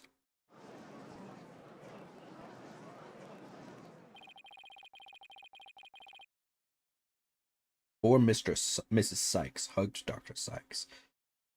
Did the two of them converse? Yes, they did. They spoke to each other very loudly. I don't know what they said. Athena is usually so quiet. I was surprised. Spoke very loudly. We can interpret this to mean they argued. I see. Murder after a heated argument, and then the victim fell down. I agree that it does sound like a reasonable interpretation. However, Ponko doesn't seem to remember anything that happened after that. When I am recharging, I go into sleep mode. But I remember everything before that. I have a very good memory. You may as well admit defeat now. Cross-examination would be useless. Don't be ridiculous. Cross-examination is never useless. Till now. Think about it. Robots don't lie. This robot is both an important witness and valuable evidence at the same time. Yeah, but what if a piece of her memory was scrubbed? Nevertheless, I will have my cross-examination. And later I will have my kiss from you. Humph. I see you haven't changed. Was that last part? You never were one to worry about wasting time. Very well. Even if it may be a waste of time, you may proceed, Mr. Wright. I'll show you both just how fruitful any cross-examination can be.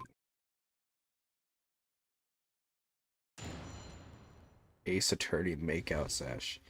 The fabled 7th Ace Attorney. What I saw. I went to the robotics lab at about 2 p.m. for my regular recharge. Hold it! Regular recharge? What is that exactly? I have to refill my battery's power or else I stop working. I go to the lab to do that. So that recharge occurred around 2 p.m. around the time of the murder. That's right. I go every day at 2 p.m.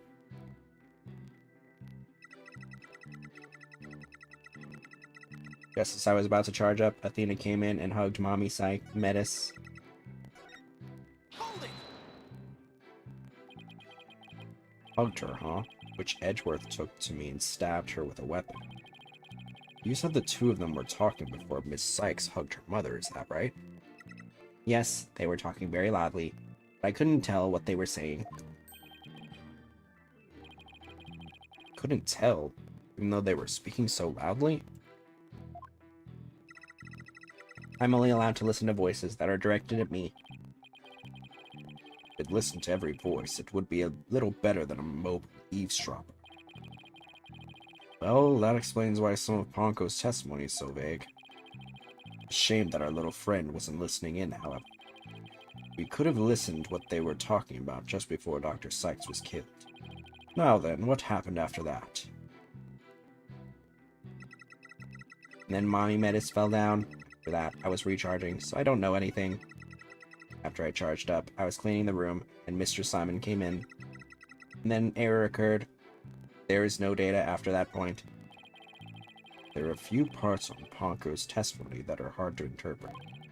Edgeworth chose to interpret hugged as stabbed. I'd better try to iron out who did what, where, and to whom for myself. Hold on, Athena. I'm gonna save you.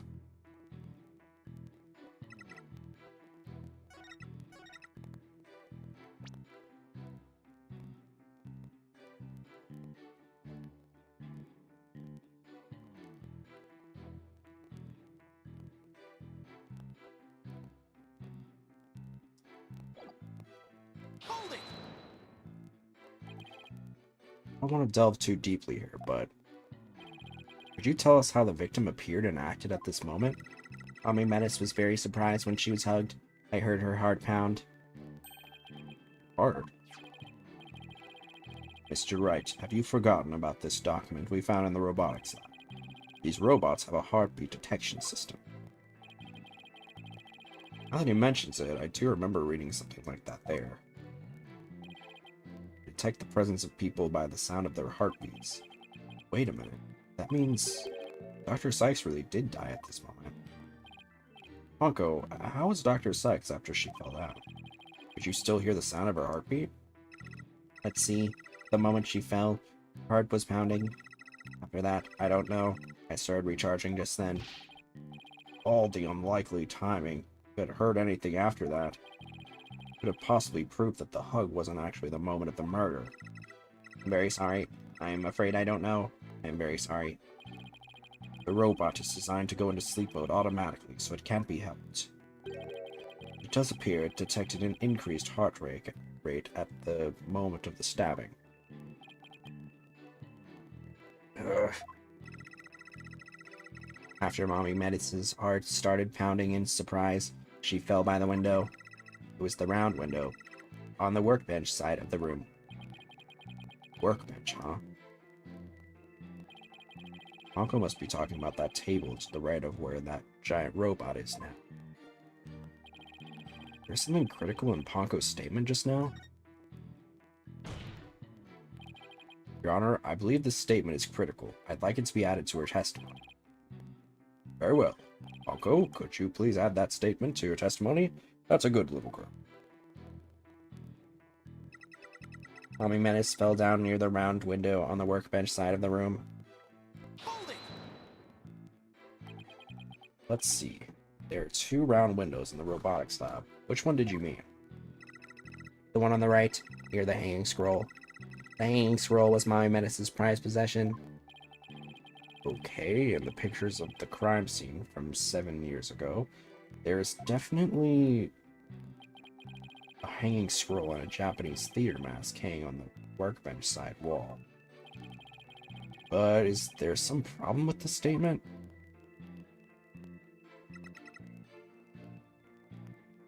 After I charged up, I was cleaning the room, and Mr. Simon came in. Prosecutor Blackwell? I wonder what he went there for. Subjective. I don't know. I don't know. I guess I can't very well ask Ponko to speculate. So what happened after Prosecutor Blackwell arrived? And then an error occurred. There is no data from after that point. Hold it! You don't remember what happened next? Error, huh? Wonder if... All data is suddenly cut off at that point. I don't know anything after that. The answer to that question is right here. According to the defense's theory, this photo shows that when the robot was being taken apart.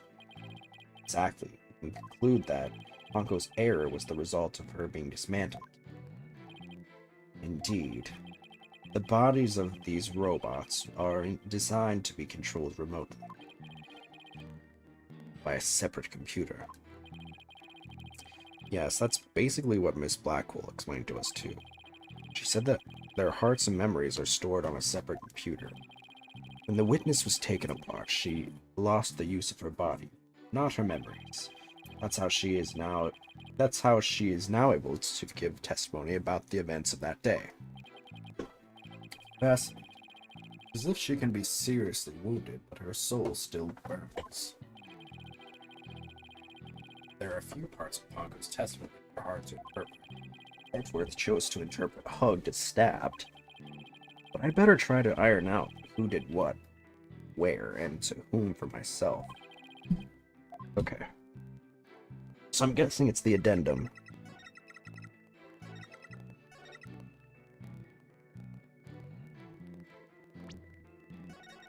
I think I know. I have a hunch. Hold it! Oops. Shit.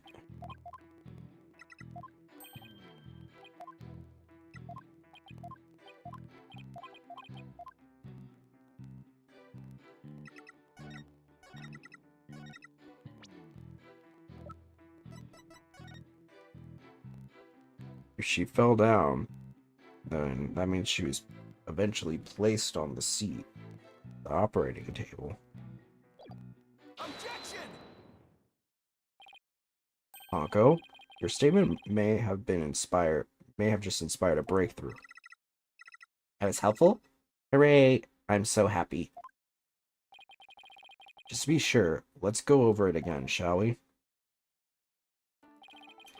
The victim fell near the window on the workbench side of the room. However,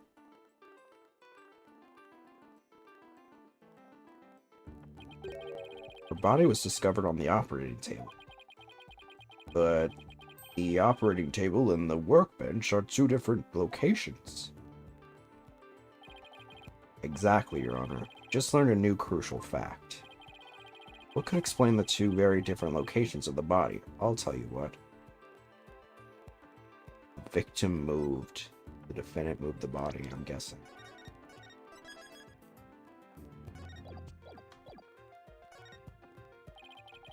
The fact that the body was observed in two very different locations indicates that the defendant moved the body. That does seem like a plausible explanation. That really your final answer? Huh? Oh, that's right, a little kid couldn't possibly move an adult body like that. The last thing I want to do is cast more suspicion in Athena's way. Well, damn. Mr. Wright, your response? Can you just forget I ever said that, Your Honor, please? I can't and I won't. As a matter of fact, here is a little reminder for you as well. The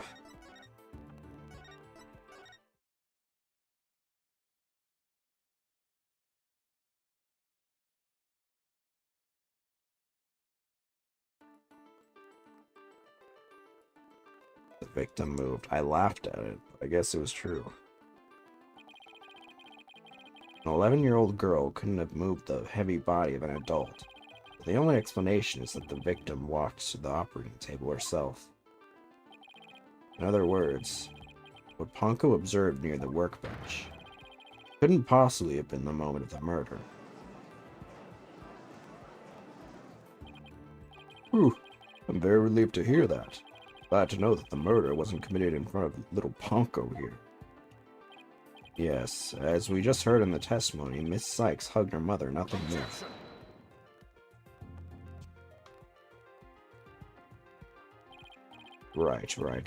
Right. Oh, you sexy little man. God, I want you. It's been 8 years, but you're still just as green as ever. Green? But I can't recall ever seeing Mr. Wright in anything but a blue suit. Hey, blue's my favorite color, what can I say? The defendant couldn't move the body herself. She could have had it moved for her. Moved for her? Miss Sykes and Dr. Sykes were the only ones there. I agree, since this robot is equipped with a heartbeat detection system. It would have been aware of another person's presence if someone else had been there. We can therefore conclude that the defendant and the victim were the only ones present.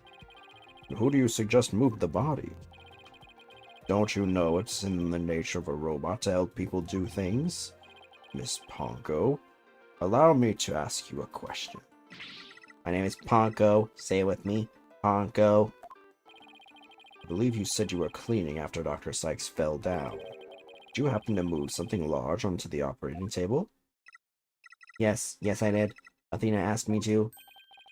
Athena asked you to? And what did you move, little Ponko? I don't know. Unless something has an ID tag, I can't tell what it is.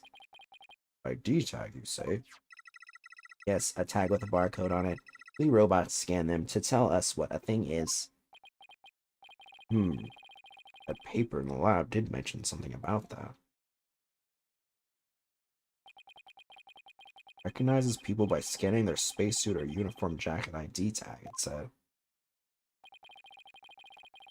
So it would appear that Miss Panko here can't identify what it moved. My name is Ponko.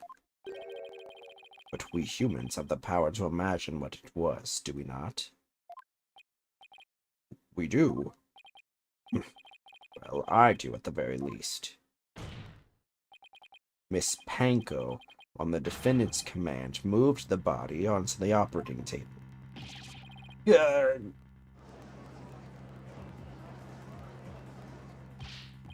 Panko, did you really move Dr. Sykes' body? This is really important. Isn't there any way you could tell? I don't know. Without an ID tag, I can't tell. Give it up, right? The victim's heart was stopped. The robot's detection system would be useless. Furthermore, Dr. Sykes usually wore a white coat while she was working. She kept the jacket with her ID tag on it draped over a chair in the robotics lab, and only wore it for special occasions. In other words, the victim wasn't wearing her ID tag at the time. From the robot's point of view, her body was simply just another object. Objection! Honka was equipped with a facial recognition system. If she really did move the victim, she would have recognized the body as Dr. Sykes. She didn't, so that means Objection! face can easily be covered with a piece of cloth, a mask, or anything else for that matter. Her facial features hidden, the robot wouldn't be able to tell it was Dr. Sykes. That's right. Summarized, Mr. Sykes stabbed her mother near the workbench, then using the robot, she moved the body to the table, where she removed the sword and was stained with blood.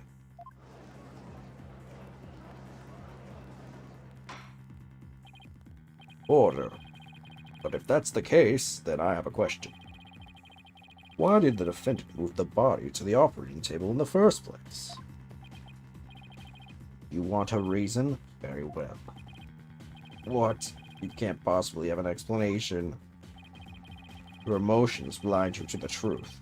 You can learn a lot from our robot friends. Common rational thought will open your eyes to the truth in front of you, Mr. Wright.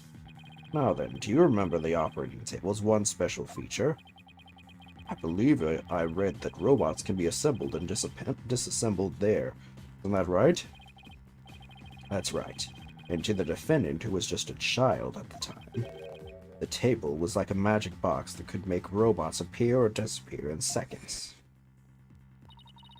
But in the end, my mom just put her on the operating table and fixed her in a flash. I was so impressed by what my mom did. I even asked her if she would put me on the table and fix me if I ever got hurt. It looked just like magic to me, what she could do. You can't possibly be suggesting this young, sheltered girl had a difficult time distinguishing robots from people. But take a look at Pongo's arm. It's Miss Sykes who bandaged it up like that. She must have thought that machines heal in the same way that people do. What an adorable, naive mistake. It reminds me of my own grandchild. No way. I refuse to believe it. Miss Sykes made a childish, naive, and cruel mistake. She thought that if a robot could be dismantled and vanish without a trace. Prosecutor Edgeworth, if you're about to claim what I think you are, I demand that you word it as delicately as you can. With all due respect, Your Honor, all I can do is present the truth as it stands. The reason the defendant moved the victim's body to the operating table. Hold it! No, don't say another word. Just stop. Was to dismantle the evidence so that she could get away with her crime. That can't be true.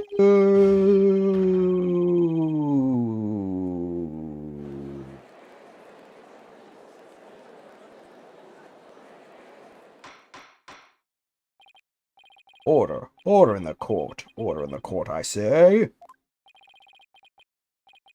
Edgeworth, she was just a little kid. How can you say such a horrible thing? Horrible? Like I said, you're just as green as ever. I came here today as a prosecutor to seek only the truth, no more, no less. My theory is simply the result of a rational consideration of every possibility. Objection! But dismantling isn't the table's only function. It can make repairs as well. It's conceivable that Miss Sykes moved her mother to the table in order to fix her. I suppose that could be another way of interpreting it. Dismantling or repair, it doesn't matter either way. What do you mean? After murdering her mother, Miss Sykes may have come to her senses. Perhaps she did want to make it appear as if it never happened. And that's why she tried to repair her mother. Yes, that's one possible explanation. But we mustn't forget the facts of this case. The victim was observed to fall down after being hugged by the defendant, and the body was moved per the defendant's command. These two facts that indicate the defendant's guilt, remain unchanged. This can't be true. Mr. Wright, do you have any evidence to refute the prosecution's claim? Evidence? Right. Let's see. Can't think of any. I'm afraid I don't have any evidence. Since becoming chief prosecutor, I've learned that the truth isn't always pretty. Now accept the truth, Mr. Wright. Your subordinate murdered her own mother. Your Honor, the prosecution demands a verdict. The hostages have suffered enough. What a terrible and tragic conclusion. If the defense has no counter-argument, I see no need to further prolong this trial. For its argument seems solid enough. But there's no way Athena could have ever done anything like that. What do I do? There has to be something. I can't think of a single thing.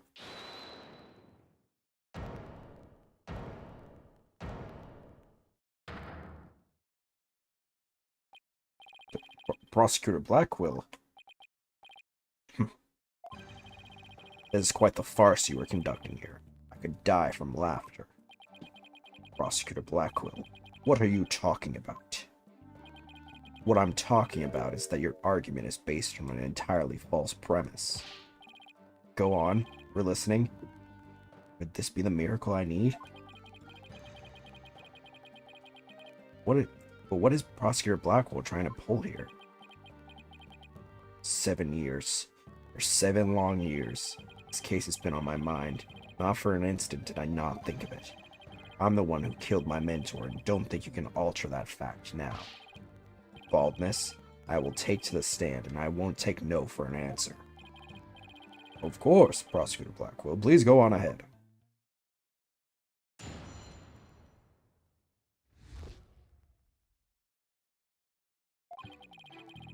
I went to the Cosmos Space Center with the intention of killing Dr. Sykes. When I got to the robotics lab, I found Athena there instead. I would not be swayed from my purpose, so I waited for Dr. Sykes to return. And then I committed the act. Ah, how cathartic it was. Okay, what was your motive then, Mr. Skunk Boy? I can fix him? I know. I can too. We'll fix him.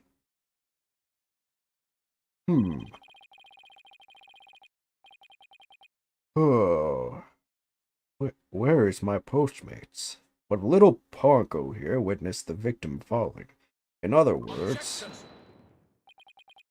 I don't need any of your other words, old man. I can guess what happened. Which would be... She fell means she fell, merely that. A mother and child fooling around, perhaps she tripped. Not that it matters. When I entered the lab, there was no trace of Dr. Sykes to be seen. There was no dead body either, of course, meaning she must have left the room. The murder occurred after the time period Ponko described in her testimony. You should hardly take stock in the words of a wind-up toy. Objection! Then how do you explain the fact that the defendant had the robot move something?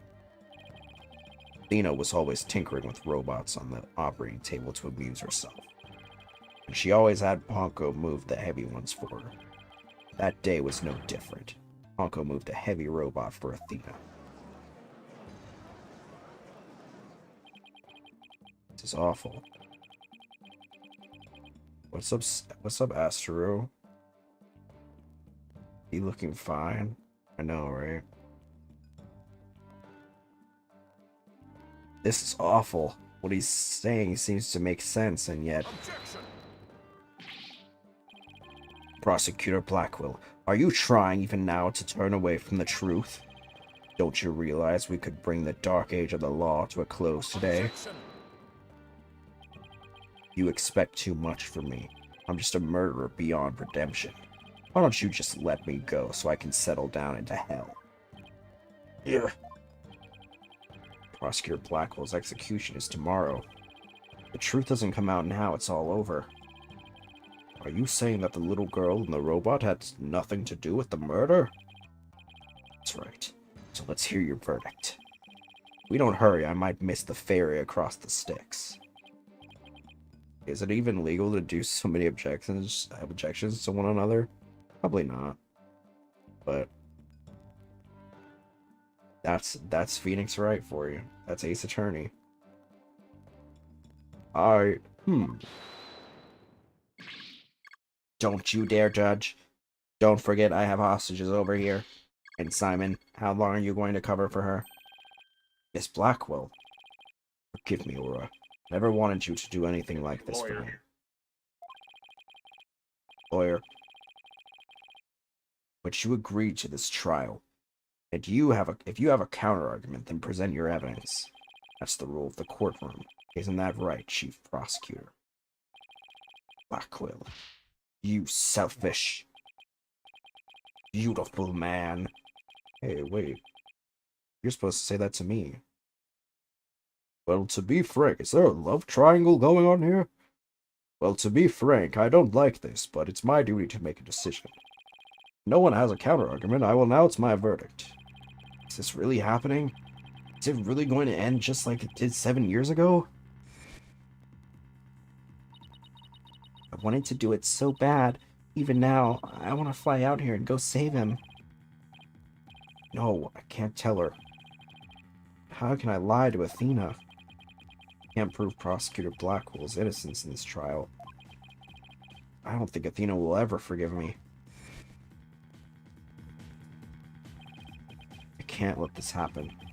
But I just don't have the evidence to counter Prosecutor Blackwell's testimony.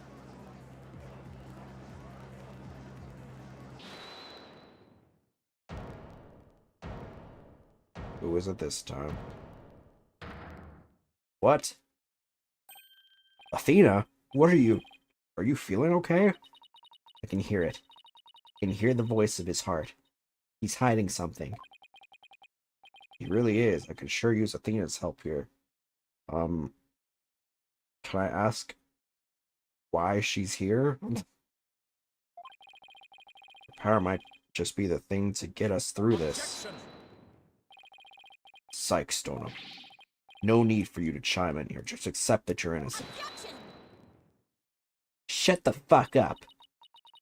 These past 7 years, they've been just as hard on me, you know. What are you talking about? Do you remember? That horrible, horrible trial.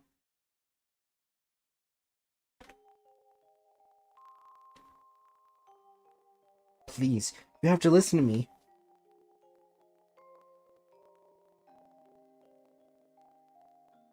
He didn't kill her. His heart is screaming that he didn't kill her.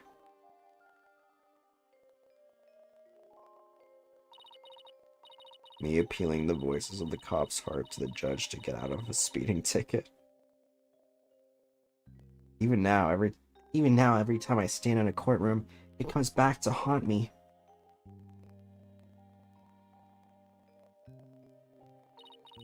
Not being heard, no matter how hard you try. Feeling so helpless.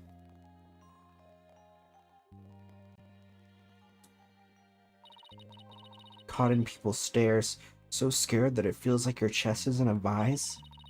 I'm terrified of courtrooms. I want to run out of that door even now.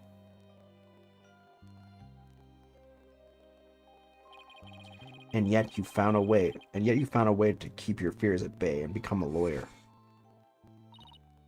Thanks. That's because one day, I came to realize that I had to fight. couldn't give up. I exercised hard and I studied hard. I wanted to become the strongest lawyer I could be. I, Athena Sykes, one day will become the ultimate lawyer. But even I have much to learn.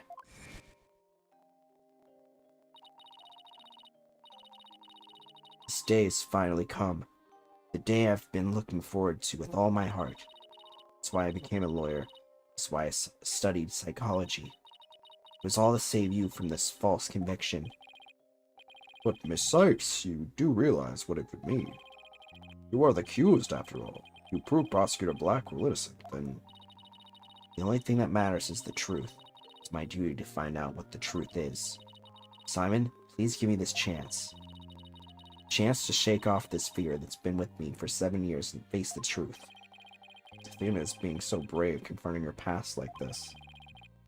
This might really be the last chance to save them both.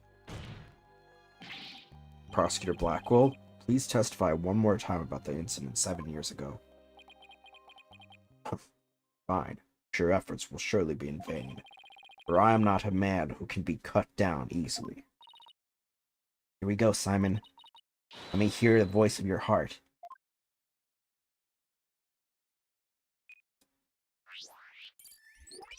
It's psychology time.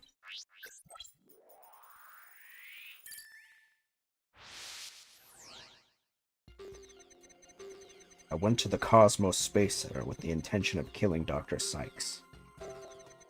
But when I got to the robotics lab, I found Athena there instead. Would not be swayed from my purpose, so I waited for Dr. Sykes to return. And then I committed the act. Ah, how cathartic it was.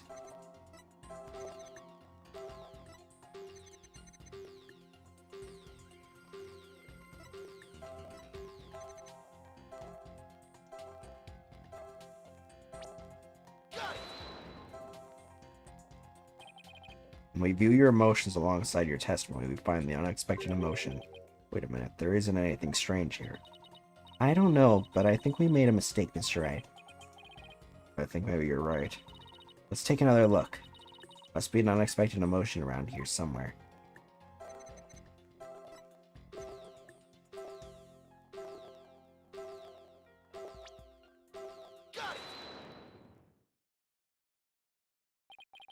This feeling of happiness. Even though the person you were looking for wasn't there, you felt happy. Why is that? Simple. When I was looking for Athena and hadn't found her yet, I grew worried.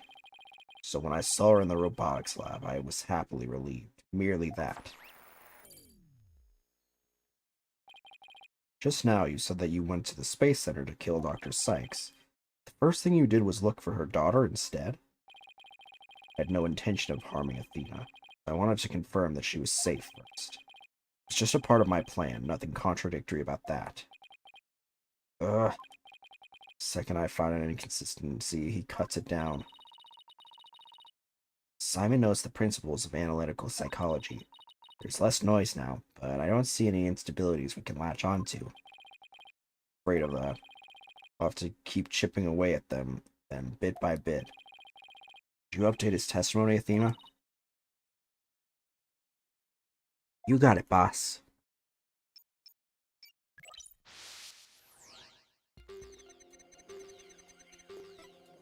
Boom, boom, boom. I found Athena in the robotics lab. I was relieved, but I would not have been swayed from my purpose, so I waited for Dr. Sykes to return. And when she did, I plunged the katana in. Why were you sad?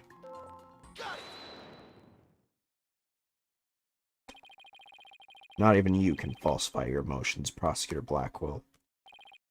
What? You said that you killed Dr. Sykes in your testimony. You felt sadness. Why would someone who had lain in wait to kill her be sad at her death?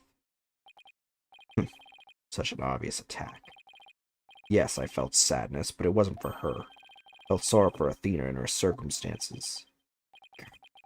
Can't be talking about that, can he? It's just a convenient subject for her research. Dr. Sykes was so intent on her research, she forced her daughter to undergo experiments. My objective was to save Athena from an obsessive scientist who treated her own daughter like a research subject. What? I went to the psychology lab first. That's where I would usually find Athena playing. But that day was different. I heard someone crying in the robotics lab next door. Was Athena being subjected to yet another experiment? Thought as I went to see. Conveniently, Athena had cried herself to sleep, so all I had to do was wait and kill. So that was why he was relieved when he saw Athena. Is this story really true? I'm not sure how much to believe. Mr. Wright? How are you doing, Athena? Still hanging in there? I'm a lot stronger than I look, boss. Now, let's take a look at this. The noise level actually increased. Went up. I've never seen it do that before. Prosecutor Blackwell is lying somewhere in his testimony.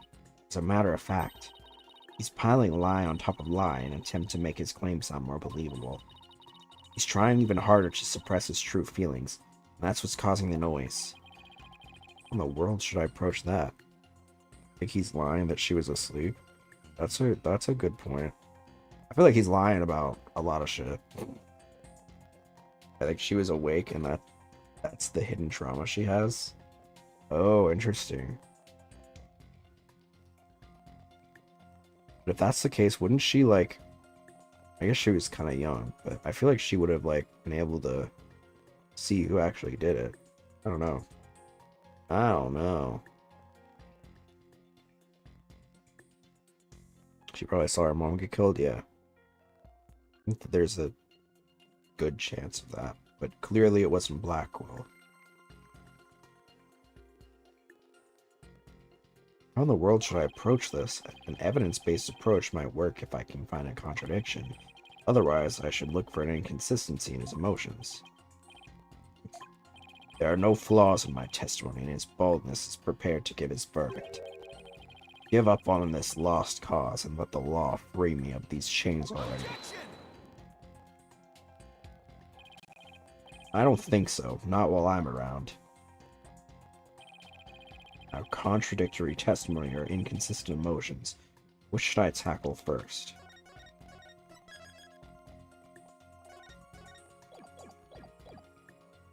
His testimony. Okay, let's present some evidence here. Got it, boss. But if you want to go back to looking for inconsistent emotions, just let me know. I can easily switch back. Heard crying from next door. Of course I was worried. I hurried over and opened the door to the robotics lab. But before I could lead Athena out of there, curse my luck, Dr. Sykes came. I refused to hand Athena over, so I had no choice but to kill my mentor. You find an inconsistent statement. Present evidence to the contrary. Is there really a contradiction in this testimony, though? Mr. Wright? If we can't find any contradictory testimony, we could try looking for inconsistent emotions. Let's try his emotions. Okay, maybe we'd better look for inconsistent emotions now. Going right up.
Oh no, this is a lot.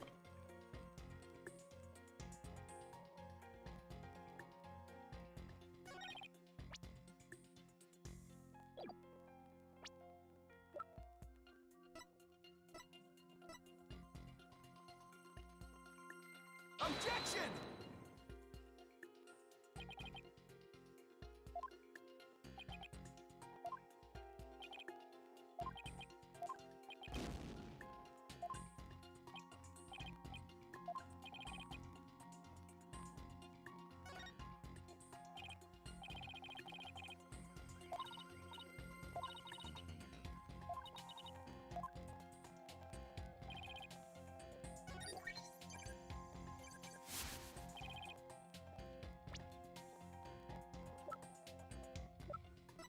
Is it possible that... Well, I guess the evidence of the door is gone. I was gonna say, is it possible that he wasn't able to open it?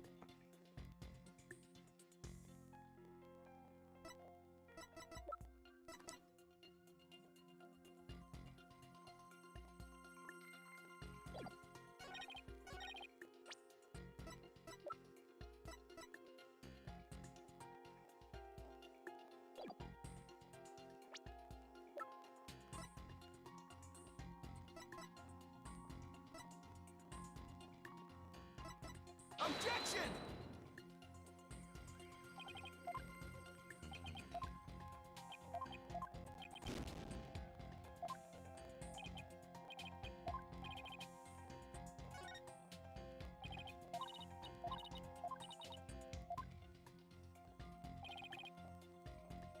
Damn, I don't get any help.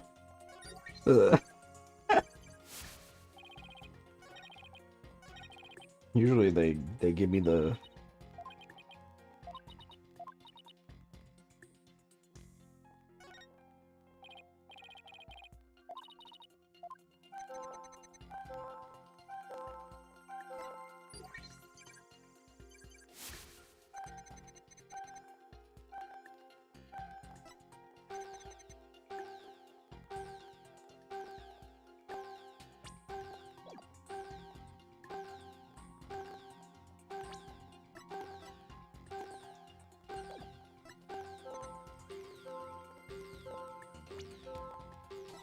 Got it!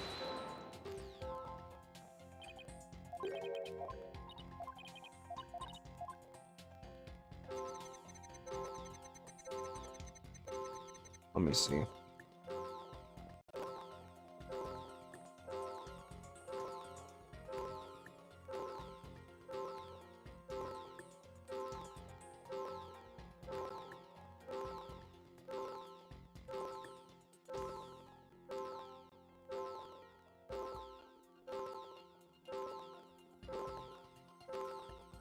Wow. Um. Um. Um.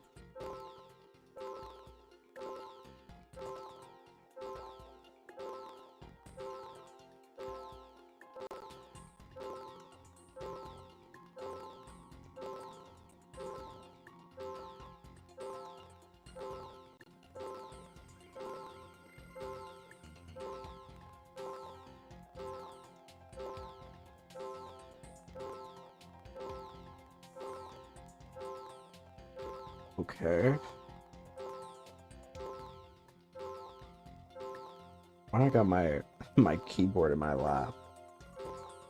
All right. I guess we're staying on the... Let me we're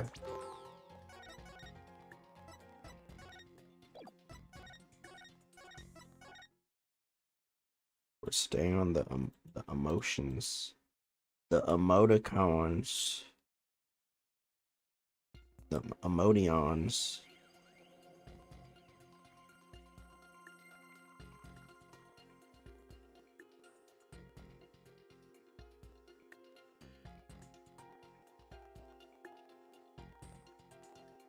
There's 3 bad endings.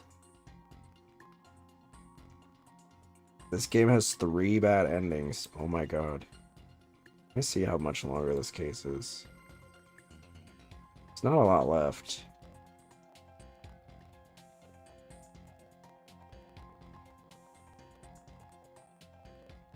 Kind of surprising. Yeah, 3 bad endings and 1 good ending. We're coming up on the first bad ending. Alright, emotions.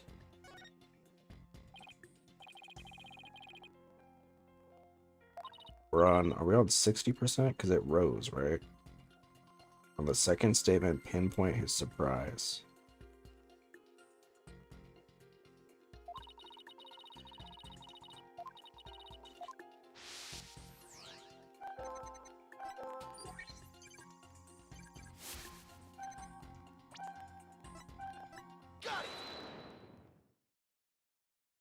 I'll be honest with you, the emotions thing is kind of dumb because half the time it's like, why would he not be surprised? I don't know. How odd. Why would you register surprise and open the door to the lab?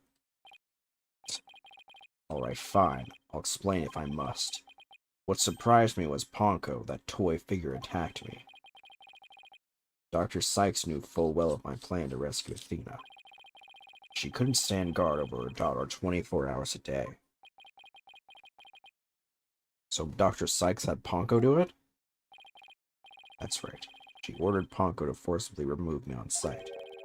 So I slashed Ponko up with the katana that was there in the lab. That rickety old puppet wasn't worthy of that fine blade. But you're right, it's happening again. There's even more noise now.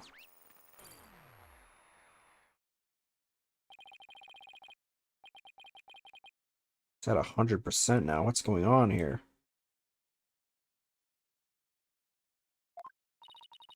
Whenever we find an opening, he covers it up with lies. I'll never get rid of the noise at this rate.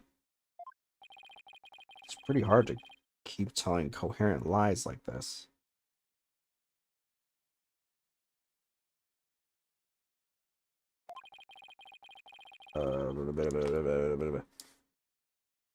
Pretty hard to keep telling coherent lies like that. His mind and will really are as sharp and strong as a katana. His mind... Sorry?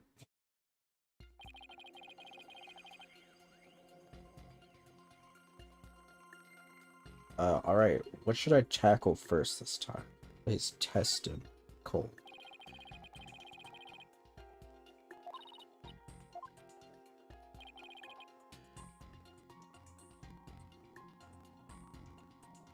You deplete your confidence gauge at any point during Blackwell's testimony, you get the first of 3 bad endings. Let's get the bad ending.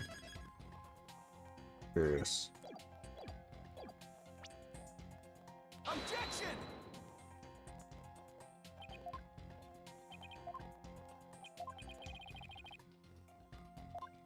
I want to see it. I want to see that ending.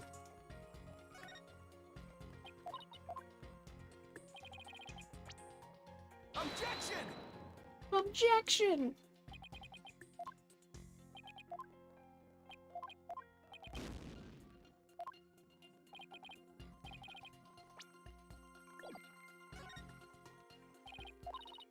Just keep showing my attorney's badge.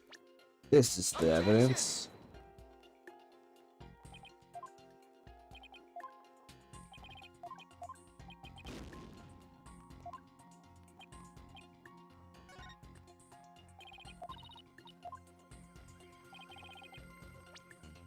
Objection! You, really like showing your attorney's badge, huh?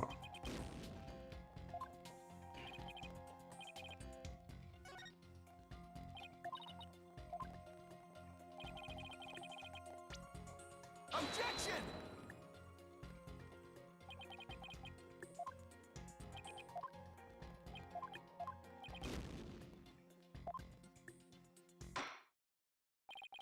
That's enough. I see no need to further prolong this trial. The court's decision of 7 years ago stands. Prosecutor Simon Blackwell remains guilty for the murder of Dr. Metis Sykes. Court is adjourned.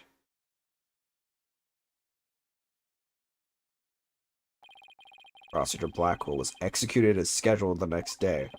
As for Aura Blackwell, she and her robots took Trucy and the rest of the hostages and vanished without a trace. Dean left the office.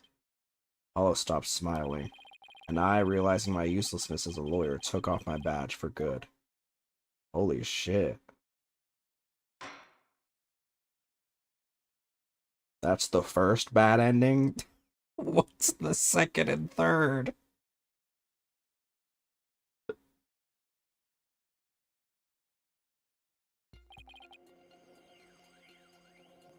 Tackle his testicles.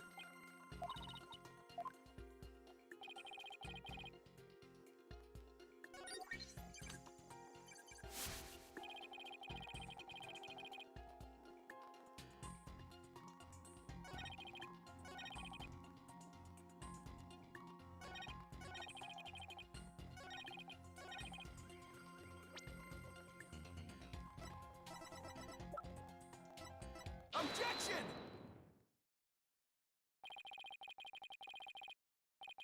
Counting lies with more lies is never the answer, Prosecutor Blackwell.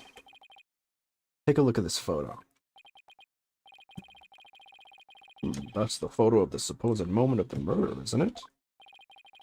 How many more times must I see that which damned sin? The ironic thing is, I think this picture is actually going to be your savior now. See the bloodstain at the end of Pongo's arm where it was severed with the katana? I hope you aren't claiming it's the robot's blood, Mr. No, most likely the blood was transferred there from the bloody katana. The katana already had blood on it, so that it must have been the victim's blood. That's right, but if that's the case, we've found it a glaring inconsistency. Yeah. You said in your testimony that you cut up Ponko, and then you killed Dr. Sykes. But in spite of that, the victim's blood is already on Ponko's arm in this picture. What? But that couldn't be. Oh, but it is. In order for the blood to have transferred from the sword to Ponko's arm, the victim must have been stabbed first, before the robot was slashed. In other words, Prosecutor Blackwell, your entire testimony is nothing but one giant ball of lies. Tell the court the truth, Prosecutor Blackwell, now. You have no idea what you're doing. His voice, there's so much discord. I'm hearing not just one or two, but a bunch of rampaging emotions here. It's hard to describe. It's like a violent whirlpool or something. Phoenix, right. You will pay for this. Never have I been forced to reveal so much, but the rest I'll take to my grave. Prosecutor Blackwell, you were on the witness stand. You are obligated to tell the truth. Isn't that the rule of the courtroom? All these complex emotions seem to be flowing from one source. I think whatever he really saw that day is what's causing these feelings.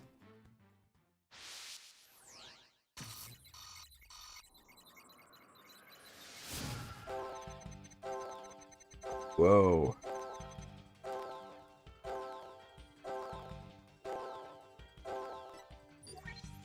He's having an overload.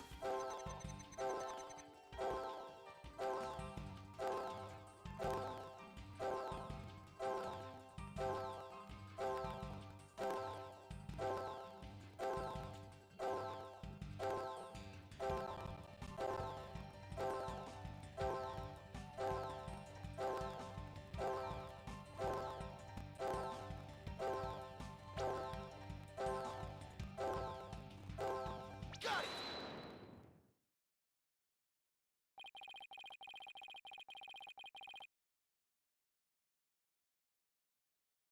When you opened the door and saw Athena, you became overwhelmed by your emotions.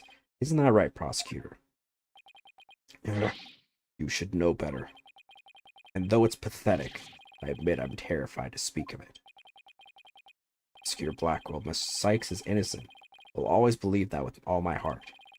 But can't you find it within yourself to believe in me, too? Athena is innocent, huh? Can you honestly say you believe that to be true? Right, Dono? I give you my word. Now tell me what you really saw when you opened that door. Curse you, Phoenix Wright. I'll curse you with my big yowie hands. A tragedy, one I'll never forget. When I arrived at the lab, Dr. Sykes was already dead. He was lying on the operating table while the bloody katana lay on the floor, and standing between the two, covered in blood, was Athena. She smiled, a far-off look in her eyes. She sweetly said,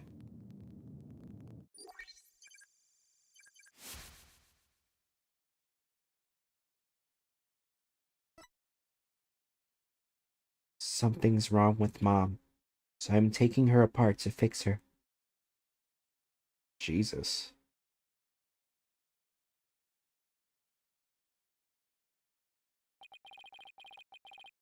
That's what I saw, and now you have it. The truth that you so desperately wanted.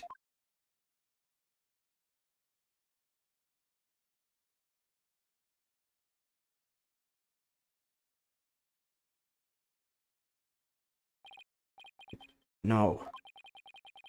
Skinner Blackwell finally tells the truth. And this is what it is? It's beyond devastating. I tried to take my mother apart. I, I...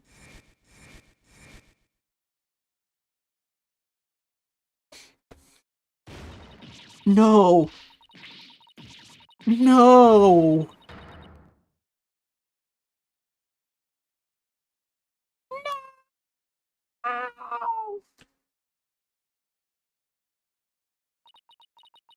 So it was me. I'm the one who killed my mother? Athena, as I said, right, the truth isn't always pretty. Murder, disassembly on an operating table, scientist using her daughter as a guinea pig. Sadly, it appears that my theory was correct after all. Objection! It's true that Athena didn't like her mother's research, but you dare cast aspersions on my mentor by claiming Athena was used in such a manner? Dr. Sykes could be awkward with people, but she loved her daughter with all her heart. She loved me? Your mother hated to see you suffer because you could hear the voices of people's hearts. She wanted to set you free of your pain, so she worked tirelessly on her research. Do you remember those headphones you hated so much?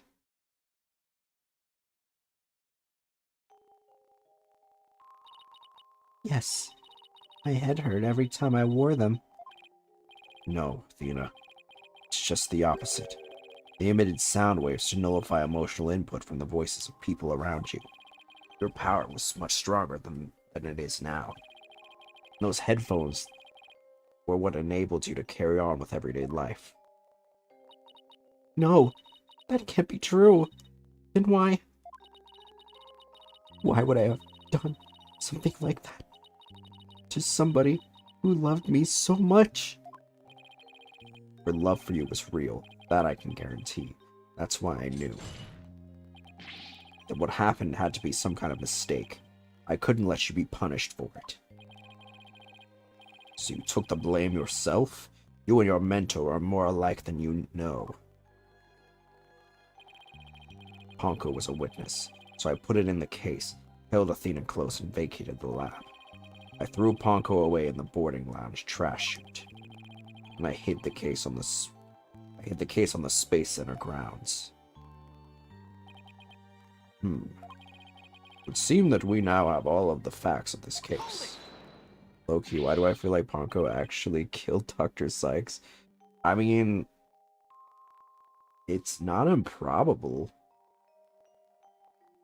But if that were the case, then, like, I don't know. No, not yet. It can't end like this. Do not disgrace yourself, Mr. Wright. The truth has been revealed. Or are you the type of man to turn your back to things that disagree with you? Not. This... I can't give up now. I have to say something, anything, even if it's a bluff. Always managed to pull through that way in the past. I have to make it work.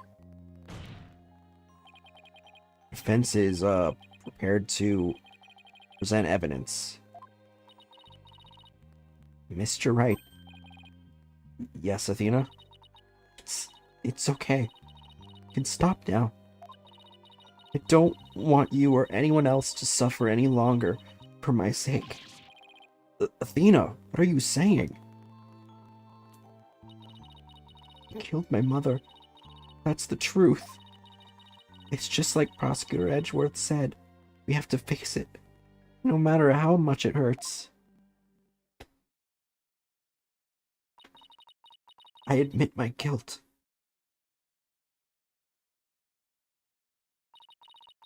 But could I please be granted just one chance to tell everyone what I recall? It appears Miss Sykes is much braver than you, Mr. Wright. What say you, Your Honor? In light of her courage, will the court give Miss Sykes this opportunity to confess? Very well.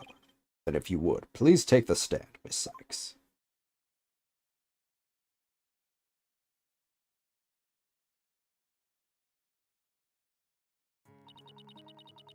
Thank you for letting me do this, Prosecutor Edgeworth. And thank you, Mr. Wright and Prosecutor Blackwell, for letting the truth be known. We can finally move forward, and everyone's suffering can come to an end. You know, Prosecutor Blackwell will be cleared, and the dark age of the law can come to an end. Yes, admit your guilt, and bring everything to its conclusion. I killed my mother. The memory is still a little hazy. There's no question I remember it. I remember the weight of the weapon in my hands, and the feeling of it stabbing in deep. And I remember the warmth of her blood as it flowed down the handle onto my fingers. Your Honor, please find me guilty. Dare say, these are all memories that no one but the murderer would have. I see. Thank you for your confession. Thank you for your confession. I believe this trial has gone on long enough. But before we conclude, does anyone have a counter-argument? Objection!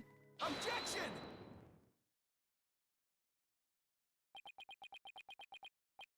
I do, Your Honor. Mr. Wright. But Mr. Wright, why? I killed her. I remember it now. Any counter-argument now is pointless. Objection! Don't tell me you've forgotten one of the basic tenets of lawyering. Always believe in the client to the bitter end. Athena, you are not the murderer. Objection! I said that you never change, but could you have actually regressed in these 8 years? I won't stand for your childish emotionalism getting in the way of the truth. Emotionalism? Don't lecture me on the matters of the heart, Edgeworth. As I can see straight into a person's soul.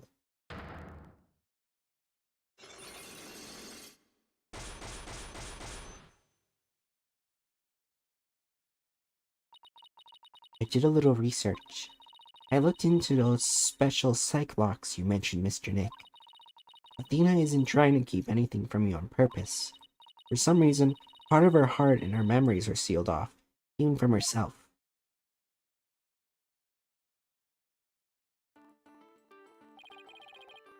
There's still a chance, somewhere deep in Athena's heart. Might still be a memory that not even she knows about yet. It might be like looking for a grain of sand somewhere in the cosmos, but still, memory might contain a new fact that could prove her innocence. I hope for everyone's sake that you are not just bluffing, Mr. Wright. Now then, is there or is there not a problem with Miss Sykes' confession? My memory is still a little hazy, but there's no question I remember it. I remember the weight of the weapon in my hands, and the feeling of it stabbing in deep. And if she's not gonna go down like that, thinking she killed her mom, you might as well unlock them now, I know, right? And I remember the warmth of her blood as it flowed down the handle onto my fingers. It's almost as if I just said this. There's definitely something wrong with her memory of the event, I can just tell. There is a problem with her confession. Please prove it to this court now.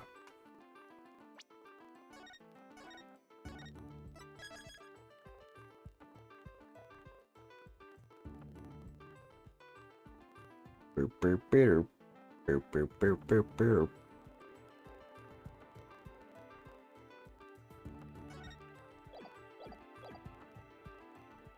The katana?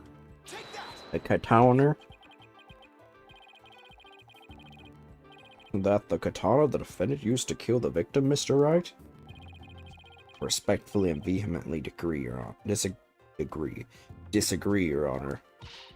I remember it. I remember holding the weapon and getting blood on my fingers. That's exactly my point.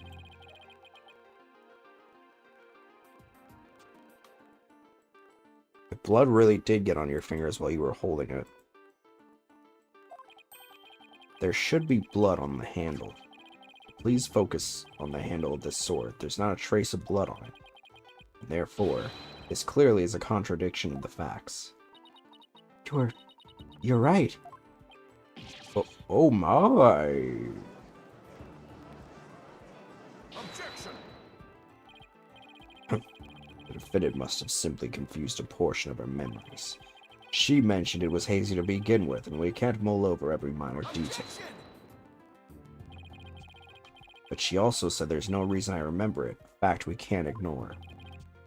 In that case, why don't you explain what this contradiction with her memories means? Gladly. Just give me a sec to think of something. I want to say that Athena didn't stab anyone, but she said herself that she remembers the feeling of committing the act. Think, Phoenix, think. What could the contradiction with Athena's memories mean?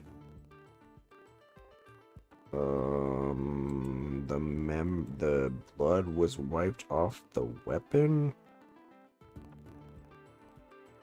Defendant used a different weapon. I guess this one. I guess.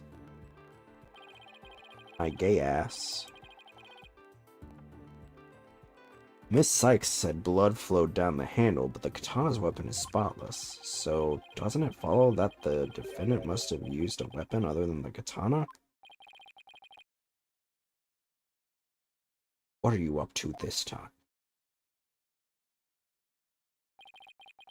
This is it. This time I've found just the thing to end Athena's nightmare for good.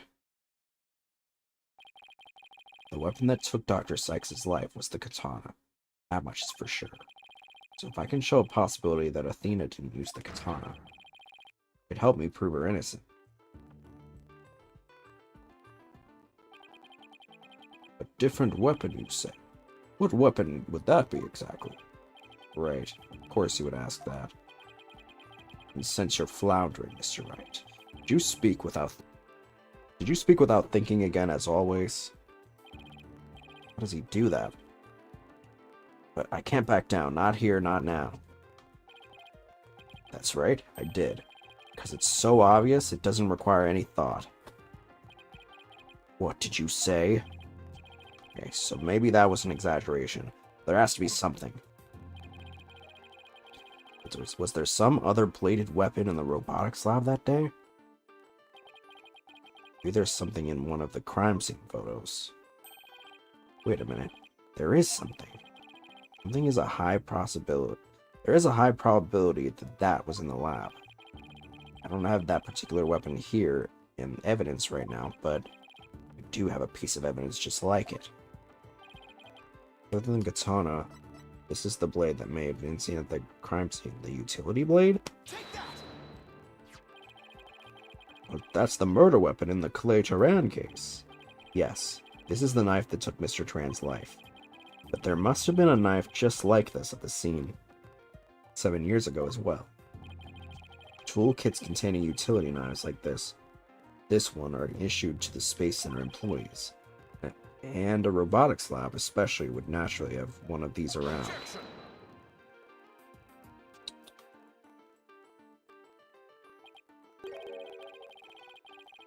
Is the mic not picking that up? There you go. But besides the katana, no other bladed weapon was found at the site. It was in the investigation report, if you didn't know. Objection! Of course I knew that. Once you told me just now. And here's something else you already knew. There was a toolkit at the scene, but it didn't contain any blades. Here's a photo of its contents. You're right, I don't see any kind of bladed tool. Fine, but isn't there something odd about the design on these handles? Therefore, there was no other bladed weapon in this room. Objection! Objection! I disagree. This toolkit contained a knife. And what proof do you have of that? Don't tell me your eye for art is failing you too, Mr. Edgeworth. You are the last person in the world who should be criticizing my aesthetic sense. Now, he is simply watching out for your ocular health. Please proceed, Mr. Wright. Notice that the handles of each of these tools have a sort of design on them. Oh yeah, the Gyaxa is what it should say. But it's messed up. Oh, I see that they do, but what significance does that have? Figure that one of the tools is missing from this kit. If we rearrange the tools into a specific pattern, you might be able to tell which part of the overall design is missing. Is that theory or pitiful sense of aesthetics helped you come up with? Edgeworth, just let it go, man. Show the court, then, if you would. Which pattern or design would we see if we were to arrange the tools? Gyaxa. Should I present robots with a heart? Take that! What design is this supposed to represent? The Gyaxa logo, Your Honor.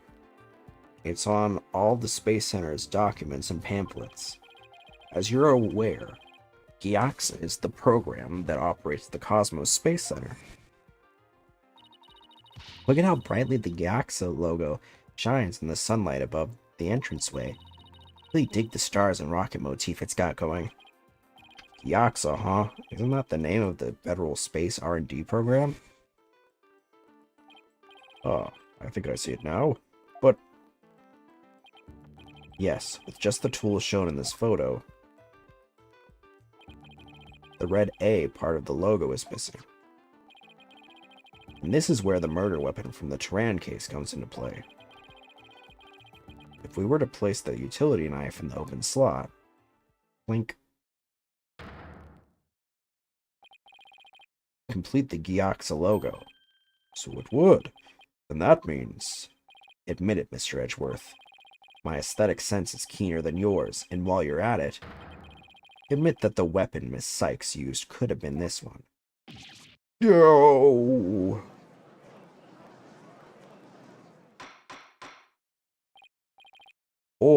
Order in the court.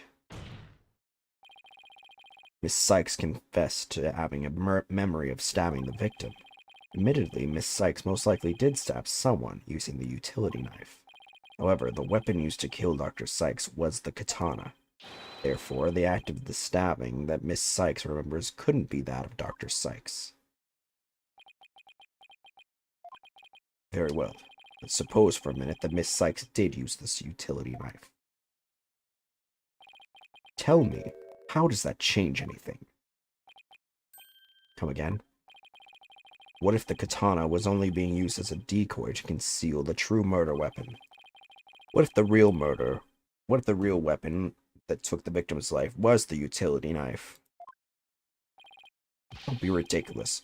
Or are you changing the premise of your entire argument?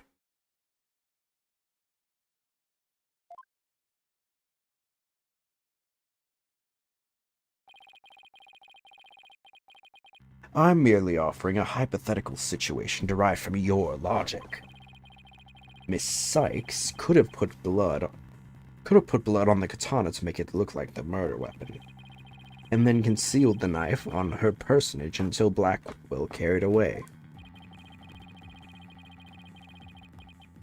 that does clear up the contradiction between Miss Sykes' memories and the evidence. If, in fact, the murder weapon is a utility knife, then fate has dealt you a cruel hand. For you have just proven the knife's existence to the rest of us with your own logic. That the prosecution is attempting to lead the court. You're the one attempting to lead the court, Mr. Wright, by forcing us to forget the facts of this case.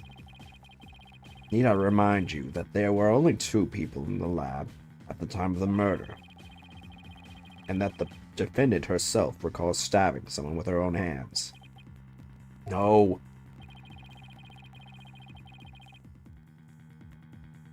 It matters not whether the murder weapon was a katana or a utility knife. As long as we know that the victim was the defendant, the victim and the defendant were the only ones there. You cannot escape the fact that it was Athena Sykes who killed her own mother. I don't believe it. Why? Why does this keep happening?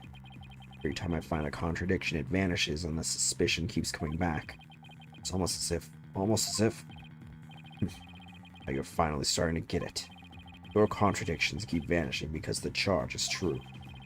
The suspicion keeps coming back to the defendant because that's where it belongs. Phoenix Wright, when will you open your eyes and accept the truth? Yeah,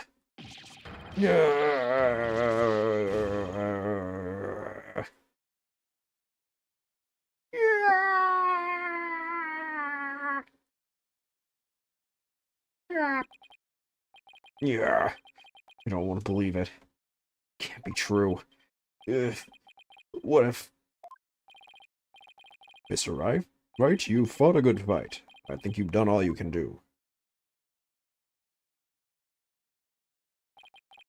Is giving up really the only option?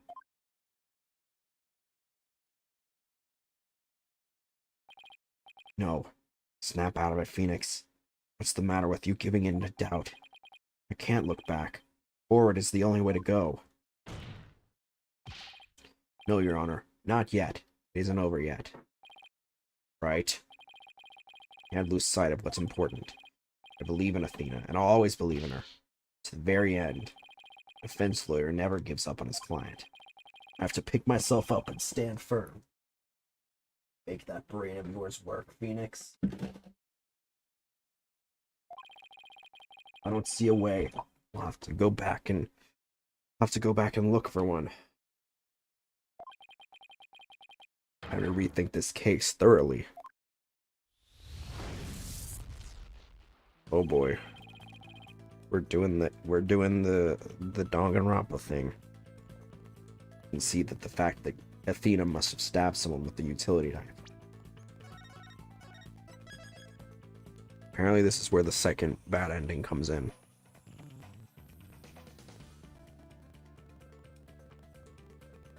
You deplete your confidence gauge when answering either of the last 2 questions about Dr. Sykes' jacket. You will get the second of 3 bad endings. Okay.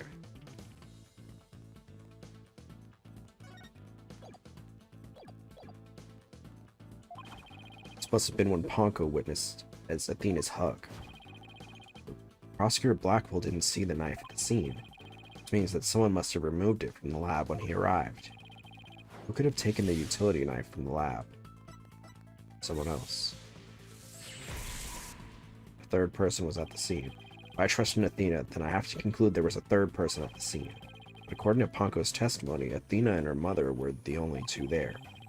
Then, how did this person manage to escape Ponko's detection? I know, this person must have fooled Ponko's facial recognition feature by covering their own face. Person hit their face. But wait a minute, Ponko had a heartbeat detection system too. And if they covered their own face, Ponko would have still detected their presence, but she wouldn't have been able to tell who they were. Wait, that's it. Culprit could have covered their face and posed as which person to avoid detection. Menace Sykes? Person posed as the victim. If the culprit posed as the victim, that would explain why Ponko thought thought only she and Athena were there. All they had to do was take advantage of Ponko's basic recognition features. The culprit used this in order to pose as the victim. Her katana. I'm just lying. Ponko saw the culprit holding the victim's katana and thought it was her, maybe? Nah. Let's see. Ponko can also recognize people by scanning their ID tag, if I recall. In that case...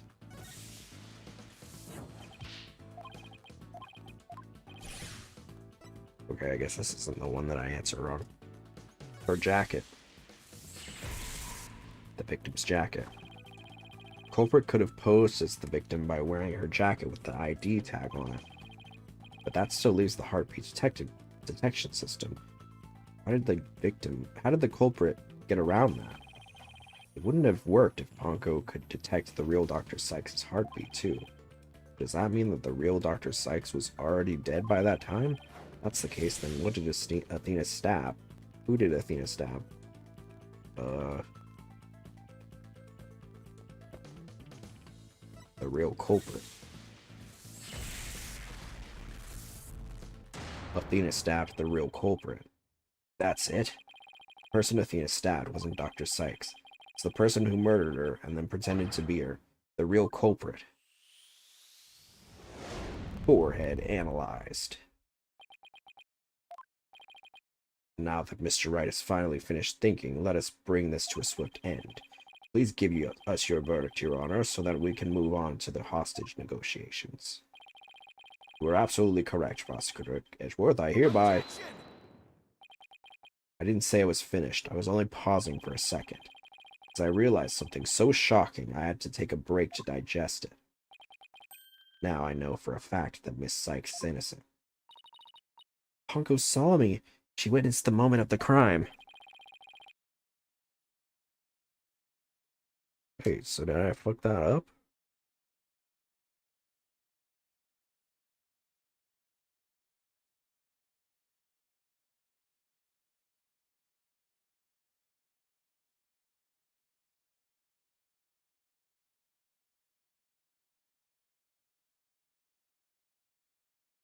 Okay, well, the ending is, despite your logic, Aura Blackwell isn't convinced of, sorry, almost accidentally spoiled. Isn't convinced of Athena's full innocence. She takes Athena away, and you never hear from her again.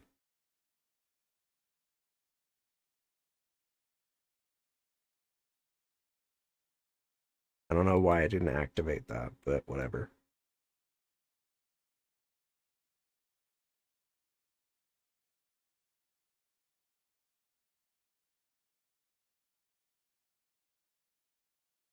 Alright, cool.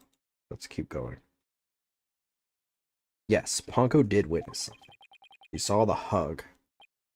In other words, the moment you used the utility knife.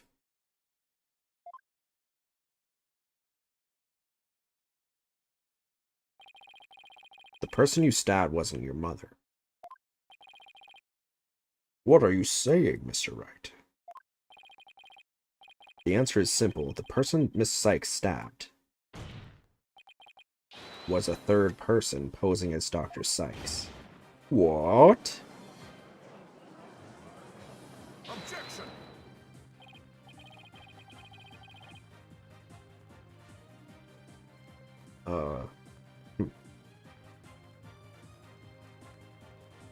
Do you really expect us to swallow that, Mr. Wright?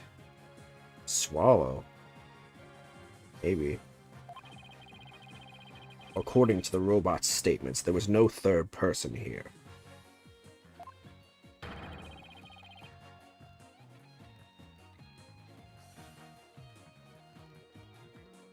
Did you really think I wouldn't see through your ludicrous grab for time?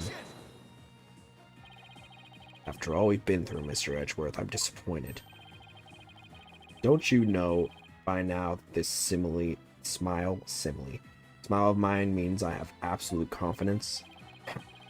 You make that pose all the time, regardless of the facts. Ponko's strange malfunction.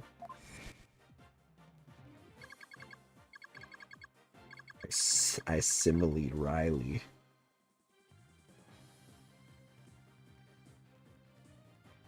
Mr. Turan, you look pale. Shall I help you to the sick bay? Mr. Turan? But that's Apollo you're talking to. Oh, this hunk of junk here is mistaking Apollo for Clay. Maybe Apollo is possessed by Clay's ghost. It was another case of mistaken identity caused by a jacket ID tag. All because Klonko couldn't read Apollo's facial features due to the eye patch. Like Mr. Edgeworth said, a mask could nullify a robot's facial recognition. And then all the person would have to do is wear a jacket with the victim's ID tag to pose as her. Objection! Of all the ridiculous theories, what good would a silly disguise like that do? You've forgotten that the robot also has a heartbeat detection system?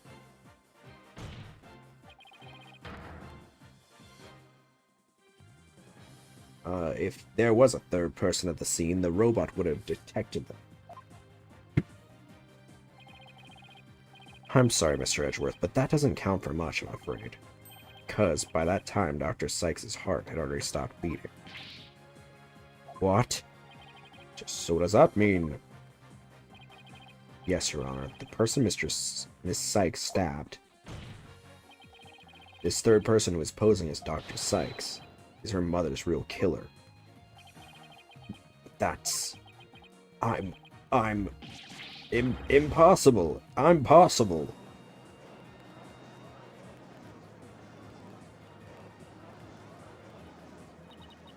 Mask? The person I stabbed was wearing a mask? It's possible. Order! Order in the court. Miss Sykes, did you say something? Mask? Yes, I remember a... Dina, what is it? I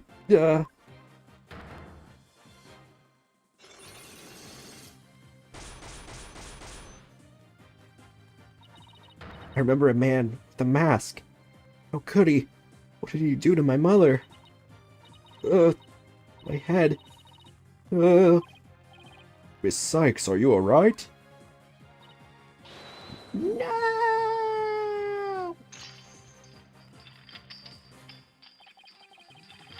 The Black Cyclops. They're breaking.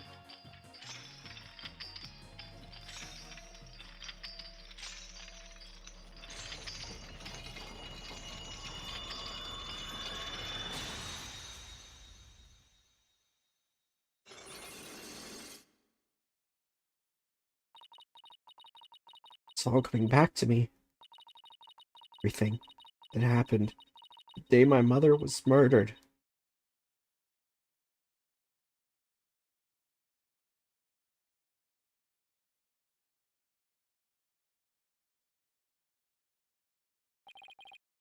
Gone.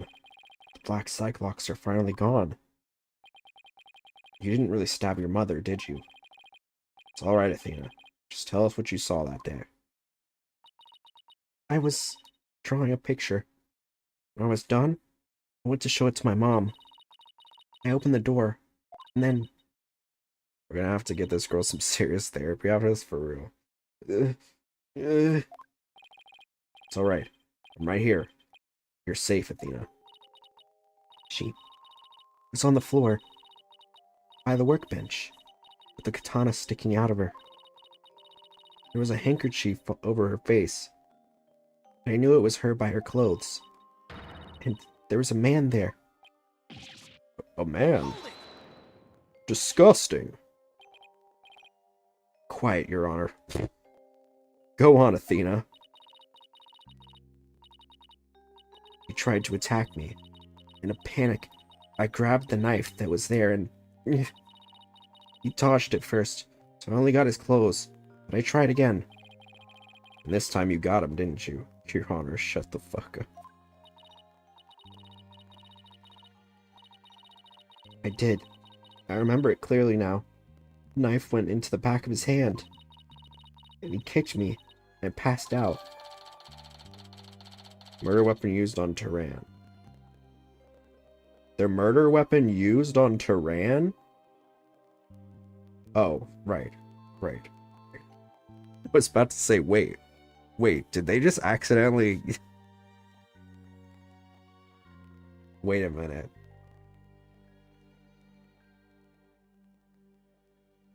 Uh-oh. No way, right? No way. No way it's him.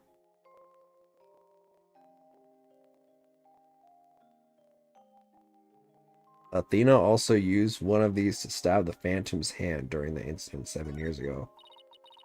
When I came to, my mom wasn't moving. I had to do something. I had to fix her, I thought. So I asked Ponko to move her to the operating table. Things wrong with Mom. I had to fix her. So that's why she said that. Your Honor, as you can see, the defendant has just given us critical new testimony. A man was there before Miss Sykes arrived. A man who covered the victim's face. And put on the victim's jacket. This means this man is the real culprit. Miss Sykes, do you have any idea who this man was? No, I'm afraid I don't. A few moments ago, Miss Sykes mentioned a mask.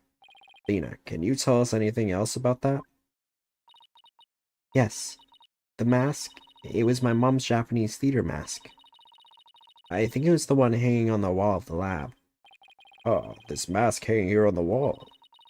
It was kind of spooky, that mask. My mom used to tell me that a no mask even has the power to turn an ordinary human being into a phantom. A phantom? Ain't no way I believe that shit. It would seem that a new suspect has emerged, and that means that all suspicion against Miss Sykes is...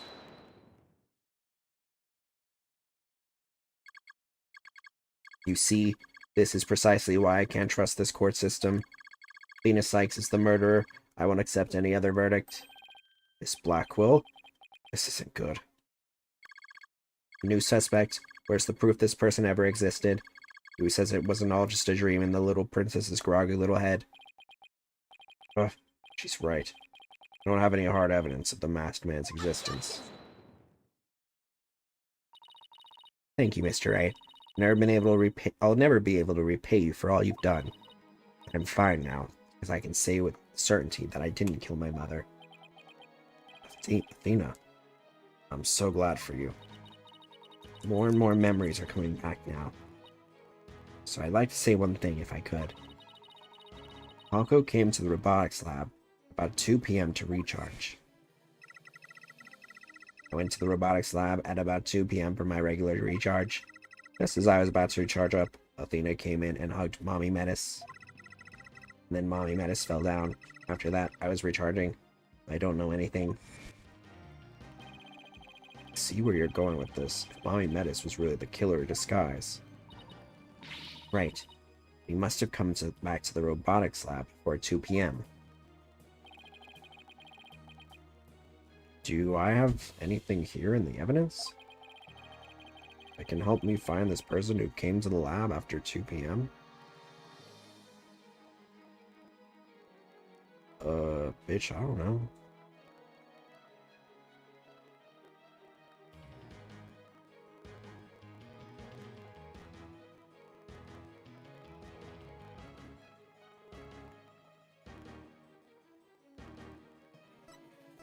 Seven-year-old video. This Prosecutor Blackwell leaving the scene after the incident at around 3 p.m. What I'm wondering is, does this video show anyone else passing by there before then? I don't see anything in the investigation report. It looks like they didn't check. Just as I thought. So if we rewind the footage and go back to around 2 p.m., we should be able to see the true culprit leaving the scene. Very well then, let's take a look.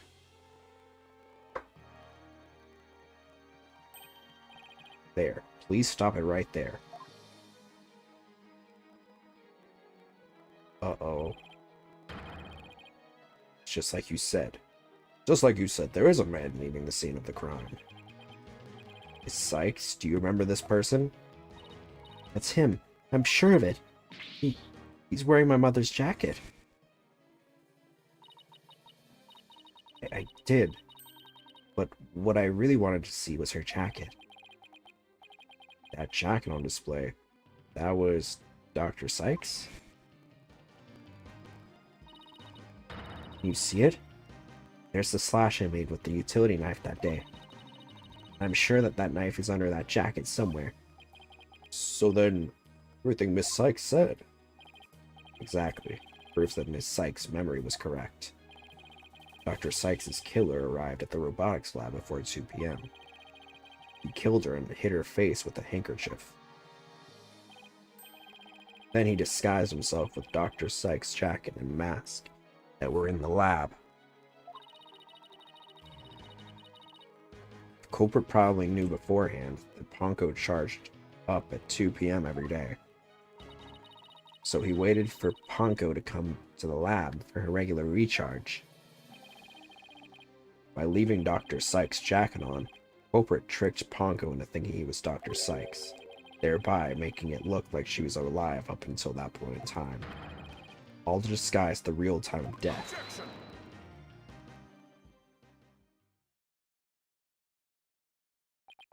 It's a nice theory, Mr. Wright, but I'm afraid it's just not possible. What? Why not? The victim's jacket is clearly visible right there in this photo. And that right there is precisely the problem. The ID tag on the jacket at this scene confirms beyond doubt that it belonged to the victim. If the person who left the lab truly was wearing the victim's jacket,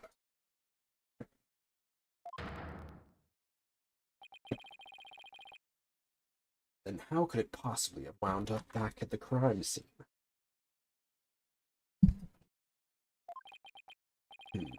What's going on? That doesn't make sense. Edgeworth's right. The culprit was wearing the jacket. How did it get back to the lab? Bum bum bum bum. Ba-dum bum bum bum. Ba-bum bum bum bum bum. Ba-ba-bum bum bum bum. The killer... The victim brought it back? The killer brought it back? Killer brought it back.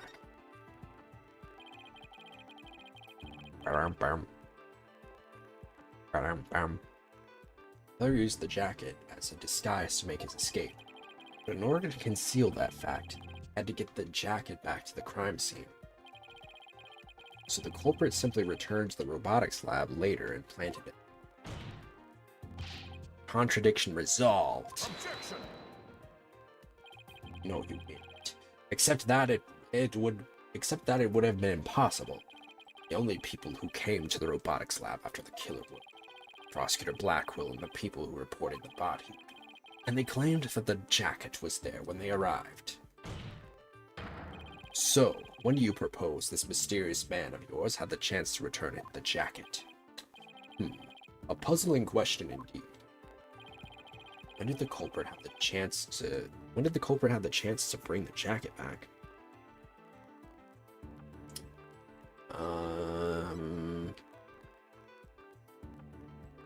When the body was found?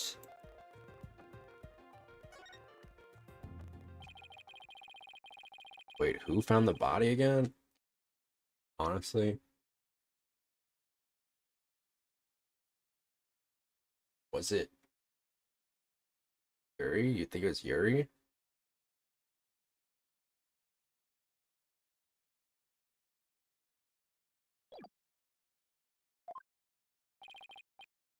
Sir Wright, do you realize the implication of that argument? I do. Most people, when they come across a murder, focus their attention on the body. The culprit could have taken advantage of that split second to plant the jacket. In other words, the true culprit of the case, a man known as the Phantom, was one of the first people to discover the body. I would have never... Something. Would have never guessed that, probably. Would have never thought of that. Close enough. Order! Order in the court! What is the meaning of this, Prosecutor Edgeworth? The body was discovered. and reported by a group of 3 people. They were there to collect the Space Bros capsule in preparation for the Hat 1 launch. One of those people had a special bag to transport the capsule. Oh, you mean the shock-resistant bag? Correct. I suppose that if the jacket was in that bag, it could have been returned to the scene of the crime without anyone noticing. I'll see to it that you get the reports on those 3 people. Will? We should also check the facial recognition database for that robot. This person felt the need to hide his face with the theater mask. Might mean that his facial data was once registered. Prosecutor Edgeworth, does this mean... I have to admit, I believe Miss Sykes' memories to be credible. You win, right? Not that this was ever an official trial anyway. Do my ears deceive me, Prosecutor Edgeworth?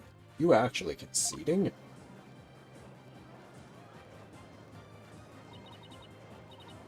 Is it true, boss? Does this mean I can't believe it. It's over. I won. I proved that both Athena and Prosecutor Blackwell are innocent. Your Honor, I see no need to further prolong this trial. Hold on, Mr. Wright. Have you forgotten who's in charge of this trial? That's right. I'm the one who's supposed to say I see no need for further prolong. Not you either, Your Honor. Now silence. The little princess who was truly beloved by Metis, and who repaid that love with death. All these years, hating Athena was the only thing that's kept me going. But what do I do now? Can anybody tell me? How am I supposed to go on? It's Blackwell. How unlike you, Olga. Metis was deeply passionate about her work. She chose you as her partner, isn't that? Shut up, Simon. You know exactly how I felt about her. Her respect as a co-worker wasn't all that I wanted. I wanted her... Redacted. Redacted. Redacted. Then what did you want from her? Did you really just go there, Your Honor? Sorry, I'm a nosy bitch. There is something I've wanted to say, if you will lend me an ear. I have in my possession a lead on who Metis' murderer is. You do? Don't know. You asked me about the identity of the Phantom of 7 years past. That's right. Phantom. The person Blackwell has been looking for, even from behind bars. 7 years ago, somebody patched a plan to sabotage the Hat 1 rocket. Spy. But he was no ordinary spy. We knew not about him. His background, appearance. We came to refer to him as the Phantom. At the time, I was working with the police to hunt him down. And then one day, miracle. Obtained a lead. Oh, how exciting. What was the lead?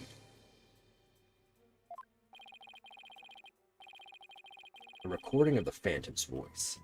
Quality was too poor for proper voice analysis.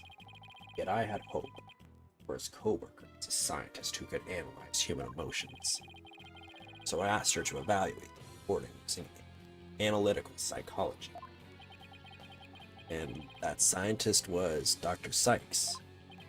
Yes, Spy's greatest fear is to have his true identity discovered. In addition to Hat 1, Dr. Sykes' results and the recording were suddenly among his targets. The search of the Space Center were no fruit, so he must have started to panic. He couldn't find them, but where could they have been? Who is to say? Wow, Eddie's never let that out of his sight all these years. How in the world did you smuggle them into prison? Oh, I have my ways. I've got a tight booty hole. What's more, my partner is especially talented in that sort of... I worked to lure the Phantom in by spreading rumors through the underworld. I was even granted permission to prosecute cases to attract the Phantom's attention. Oh, I bet he does. Just try to retrieve your identity. Butcher became my taunt.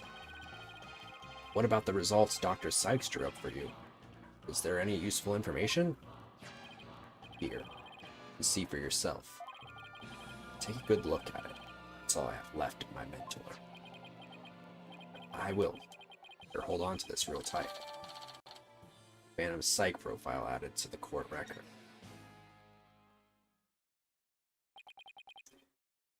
Psychological profile classified. Emotional output of this voice extremely weak compared to typical voices. Subject deemed to have unique psychological makeup with almost no emotional fluctuation. No emotional fluctuation, huh? Spy who experiences no emotions, not sadness nor anger, naturally no fear. He's the very definition of a phantom, a monster with no heart, don't you see? This creature is the rot that destroyed our lives, set what ails us all into motion. Phantom indeed, a fitting name for the one who has brought darkness to our world. Well then, it seems that a faint image of this man has started to take shape. Based on what we have learned, I'd like all of you to conduct further investigation. This is not a formal trial, but I do want to follow protocol. If I may, I'd like to hand down my verdicts and bring these proceedings to an end. Whatever. Do what you want. You'll hear no objections from me. Yes, please, Your Honor. It's over. It's finally over. Very well. In that case, Prosecutor Blackwell, could you please take the stand? As a result of this trial, your innocence has been proven. The verdict, handed down 7 years ago, is hereby overturned.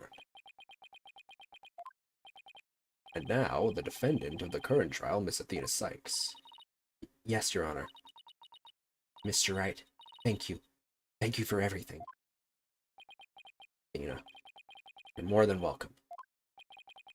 Everyone is ready. We'll now give my verdict.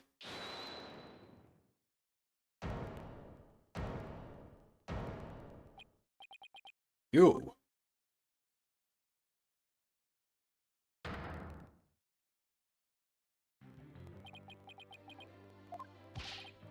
Apollo.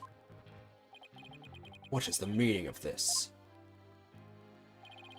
Congratulations, Mr. Wright and Prosecutor Edgeworth. You uncovered the truth 7 years ago, and you saved Prosecutor Blackwell. However, I can't allow this trial to end just yet.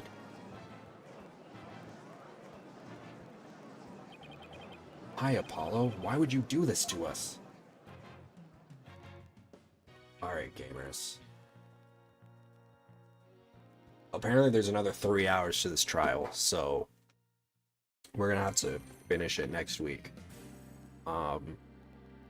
I need to go pick up my medication so that I can have a good long Final Fantasy stream tonight. Because, man, after the past few days, I deserve it. I deserve it. I deserve it. I was looking through like I was like looking at the current main scenario quest that we're doing, and it was like, oh, you're like 10% finished with the overall MSQ. I was like, okay. I mean, I know it was long, but damn. Final Fantasy is going to be down for 24 hours, starting from the 24th at like 3 or 4 a.m. If you find your stream schedule around that. Oh, yeah. We actually. 24th is, we may have to reschedule some things around if that's the case. That's Monday. This should be fine, right? I think we're going, oh, 3 or 4 a.m. though. EST. I think we'll be okay. We should be alright. No, that's a good point. Let's see. We'll see what happens. Are they gonna give me are they gonna give compensation?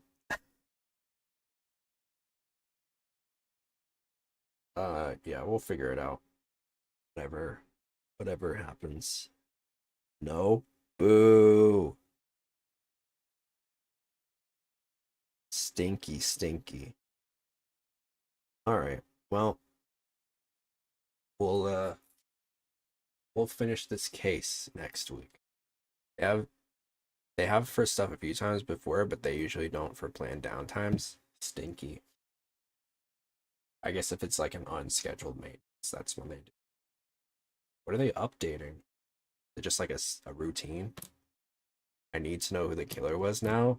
I have some ideas, but especially if Apollo is like, we need to continue this case, I have a good idea. 7.2. Let's see. Patchy 7.2. Arr. Alright, gamers. Well, we'll be back later today. Excited for some more Final Fantasy, my new fave game. Thanks for hanging out, uncovering the mysteries, and we're also not going to be finished with this game, I guess, next week either, because we have the whole DLC, which apparently people say is really good. It's one of the strongest cases in this game, so I'm looking forward to that too. Apparently the DLC cases are actually really good, so look forward to that. It involves a whale.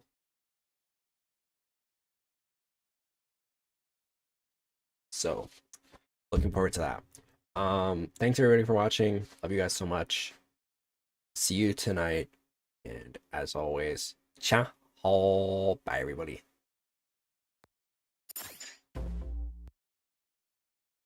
Bow bow bow bow bow bow bow.